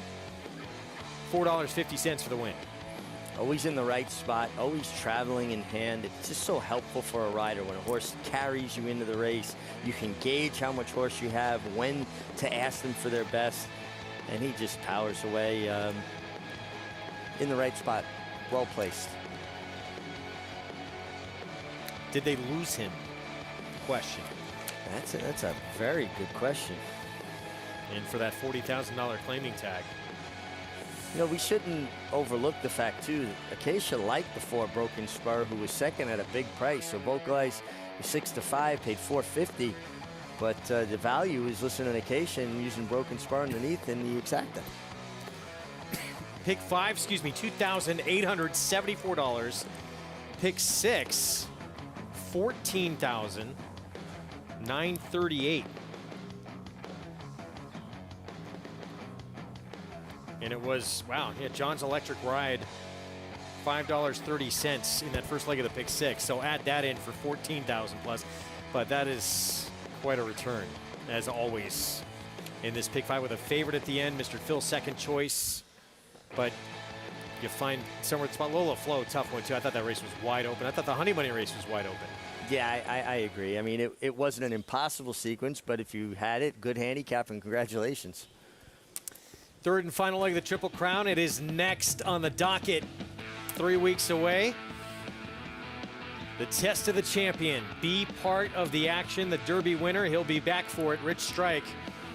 And that entire week is sensational, but it's going to be the first time in a few years that we have had a true crowd on hand for this Belmont Stakes.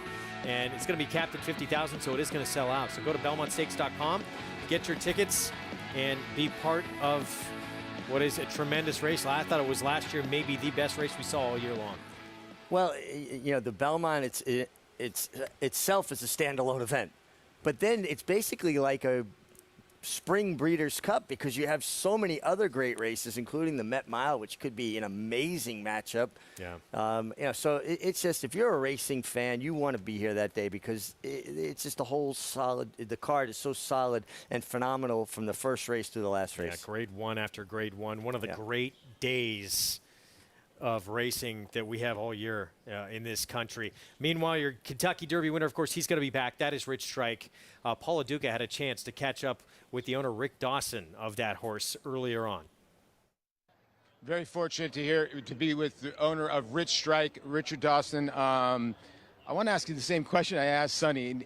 I asked Sonny last week. It had been a complete week since the Kentucky Derby. It's been 2 weeks.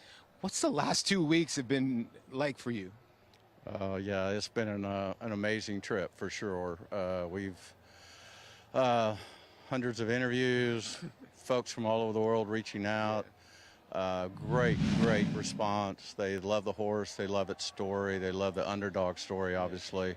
And so we're very appreciative of all the well wishes and those that have continued to support our horse. I think we have a huge fan base going forward, so I'm excited. But for me, it's obviously something I'm not used to, but certainly been enjoying it. It's been a lot of fun. Well, how's he doing? Let's just go from there. I know he loves this racetrack. He's been training here. Could you be more happier? No, he was perfect yesterday. I think he was 47-2. Galloped out in 1 flat, something like that. And he does. He loves this track at Churchill. But he just looks perfect. He looks like a champion. I think he acts like one. Hope he continues to do so. Well, congratulations, Richard. You've handled this with the utmost humility, and it's been unbelievable to have an owner like this win one of the biggest races and one of the biggest upsets in the history of sports. Yes, I said that. Thank you. And it's not far from the truth. Thank you, Paul. We're excited to see him back here in New York for that third and final leg of the Triple Crown. Second biggest upset in the history of the Kentucky Derby. There's his rider, Sonny Leon. As they walked off together, of course, they had that horse earlier on the card in that 1.25 mile race that was taken off the turf. What do you think realistically about his chances? We've got to see who's going to line up in the race, obviously, how much speed will be in the race. But what you know now, what you've seen from him, does he have a chance in the Belmont? I do think he has a chance in the Belmont. Now, what I want to wait before I make that commitment is to see him train at Belmont Park, because is it a case of a horse that just matured and changed at the right time and blossomed, or is it a horse that absolutely loves the Churchill Downs Strip? He broke his maiden against Maiden 30 by, nearly 18 lengths, right? Yep. Then he wins the Kentucky Derby with this broken field run, knifing his way inside, outside. He looked like me on the Bell Parkway trying to get home when I was riding. And then he works like this. He doesn't look like he's going 47 and change here. He looked like he was doing nothing. So is it that he just gets over that track so well? Or is it that is he just a different horse now? That's the question. So I'm really excited to see him train at Belmont before I make that ultimate judgment. But at the end of the day, my gut feeling is this is a horse that the proverbial light bulb went on, and he figured the game out, and he matured from a physical and mental standpoint. And I do think the way he finished the Derby, the last quarter of a mile, the energy level he had after the Derby, Savage in the pony, Savage and Greg Blasi, got to make you think that going a mile and a half isn't going to be an issue as much air as he was getting. So I find it very interesting, and I'm excited to see him here. 6 consecutive races for him. He has moved forward in terms of the figure he's run. He got a 101 Beyer speed figure for that Kentucky Derby victory. I know everyone says he got a really insanely hot pace to run into. He delivered. It's going to be fun to see him here in New York, see if he can reproduce that same kind of effort. As I talked about it earlier, who's going to show up to face him in here? There's going to be no horse that runs in all 3 legs of the Triple Crown this year. There could be a filly showing up for Todd Pletcher. Nest may show up to tackle the boys in the Belmont as we take a look at what's ahead next week on our schedule here at Belmont. It's going to be sensational. Yeah, terrific. And I love Monday's card. That's New York Showcase Day, Memorial Day. New York breds have a chance to shine, and the enthusiasm and participation from so many of the owners and breeders in the state of New York that make the New York breeding program so popular and successful will be out in force. I love that day. Todd Pletcher, he won the nightcap here on the Sunday card. He's going to bring back his Grade 1 winner in the Commentator, American Revolution, his big shining moment this race in the Cigar Mile. It's a perfect spot to come back, right? Get him started. He's a Grade 1 winner already, so this is like a launching or a stepping off point, if you will. Just a real nice horse. It's going to be interesting to see how he matured from 3 to 4, because he was awfully good as a 3-year-old and he was getting better. Will he be even a bigger, stronger version of himself? And, he had to develop pretty quickly. Obviously he debuted in October of 2024 Keeneland, but then he didn't come back and he really didn't run a whole lot that day. Mandaloon was in that race also. He didn't come back really and effectively start his year until June. Yeah. As a 3-year-old. He goes from June 20th, that debut, to becoming a Grade 1 winner in really less than 6 months. Packed a lot of racing in a short period of time. A horse that's shown he's brave, he takes kickback, he's versatile. He could, his Empire Classic with older horses chasing an extremely hot pace, 45 and change, 3-4 wide throughout. That was, to me, the race that really pointed out that he's better than just a really good New York bred. And then he goes on and wins a Grade 1 against Open Company. It'll be fun to see him back. And among those he's looking at facing, another pretty good New York bred here, New York Traffic, who came back and won the Affirmed Success on April 29th at Belmont. Yeah, and, maybe he's playing New York Traffic's game a little bit, American Revolution, because this is 7 furlongs, if I'm not mistaken, the Commentator. It is. And he's kind of shown me, New York Traffic that is, that he's better going shorter. Oh, sorry, I thought you were talking about this one. This race here was 6 furlongs, this win. This one was 6, but now, the Commentator's 7, right? So okay. I'm pretty sure it is. And I think New York Traffic's just better sprinting than he is going further. Oh, and the biggest upset in Derby history, Donnerell, 1913. Long time since we've had an upset like that. It's going to be a fun Belmont Stakes. We are back Thursday evening show, 5 Eastern. We'll see you on FS2. Future star here, Mason. Easy time of things for Judd Montt and Chad Brown in the Seek again. Kushner, race coming off the turf. He gets the 1.25 miles, even with a bad break. gets the victory. Early voting. Chad Brown, Seth Klarman, they do it again after Cloud Computing won that race for him 5 years ago. We'll see you next week. The momentum continues for War Dancer. Following a triumphant Saratoga meet as the #1 second crop sire, his progeny have posted 14 more wins in 2022, like Pop the Bubbly. And it's going to be Pop the Bubbly. You Should Be Dancing. On the outside, You Should Be Dancing, the winner. And Fun While It Lasted in an 8-length blowout. Final furlong. It's Fun While It Lasted until the 16th left has 8 lengths on them. Now with $3 million in progeny earnings on dirt and turf going long and short, War Dancer is a sire on fire. Join the momentum today at wardancerstud.com.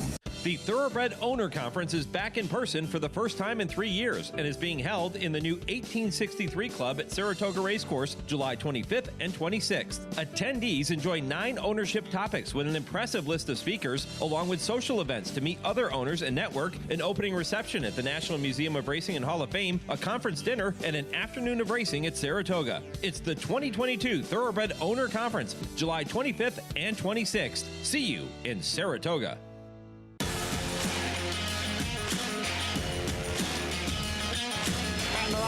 Following C, pouring it on here in the stretch. Impressive to win the Grade 2 Mossberg. Following C. Smile Happy has kicked it into high gear, and Smile Happy with a powerful performance wins by 2.5. Eclipse champion Run Happy, standing at Claiborne Farm. Racetrack Television Network brings you every race, from every track, on every screen, every day. With monthly packages starting as low as $5, RTN gives you great value and access to more live HD streaming and race replays than anyone. Visit RTN.tv today to sign up and watch on almost any device, including Roku and Amazon Fire. RTN has packages that start at $5 per month.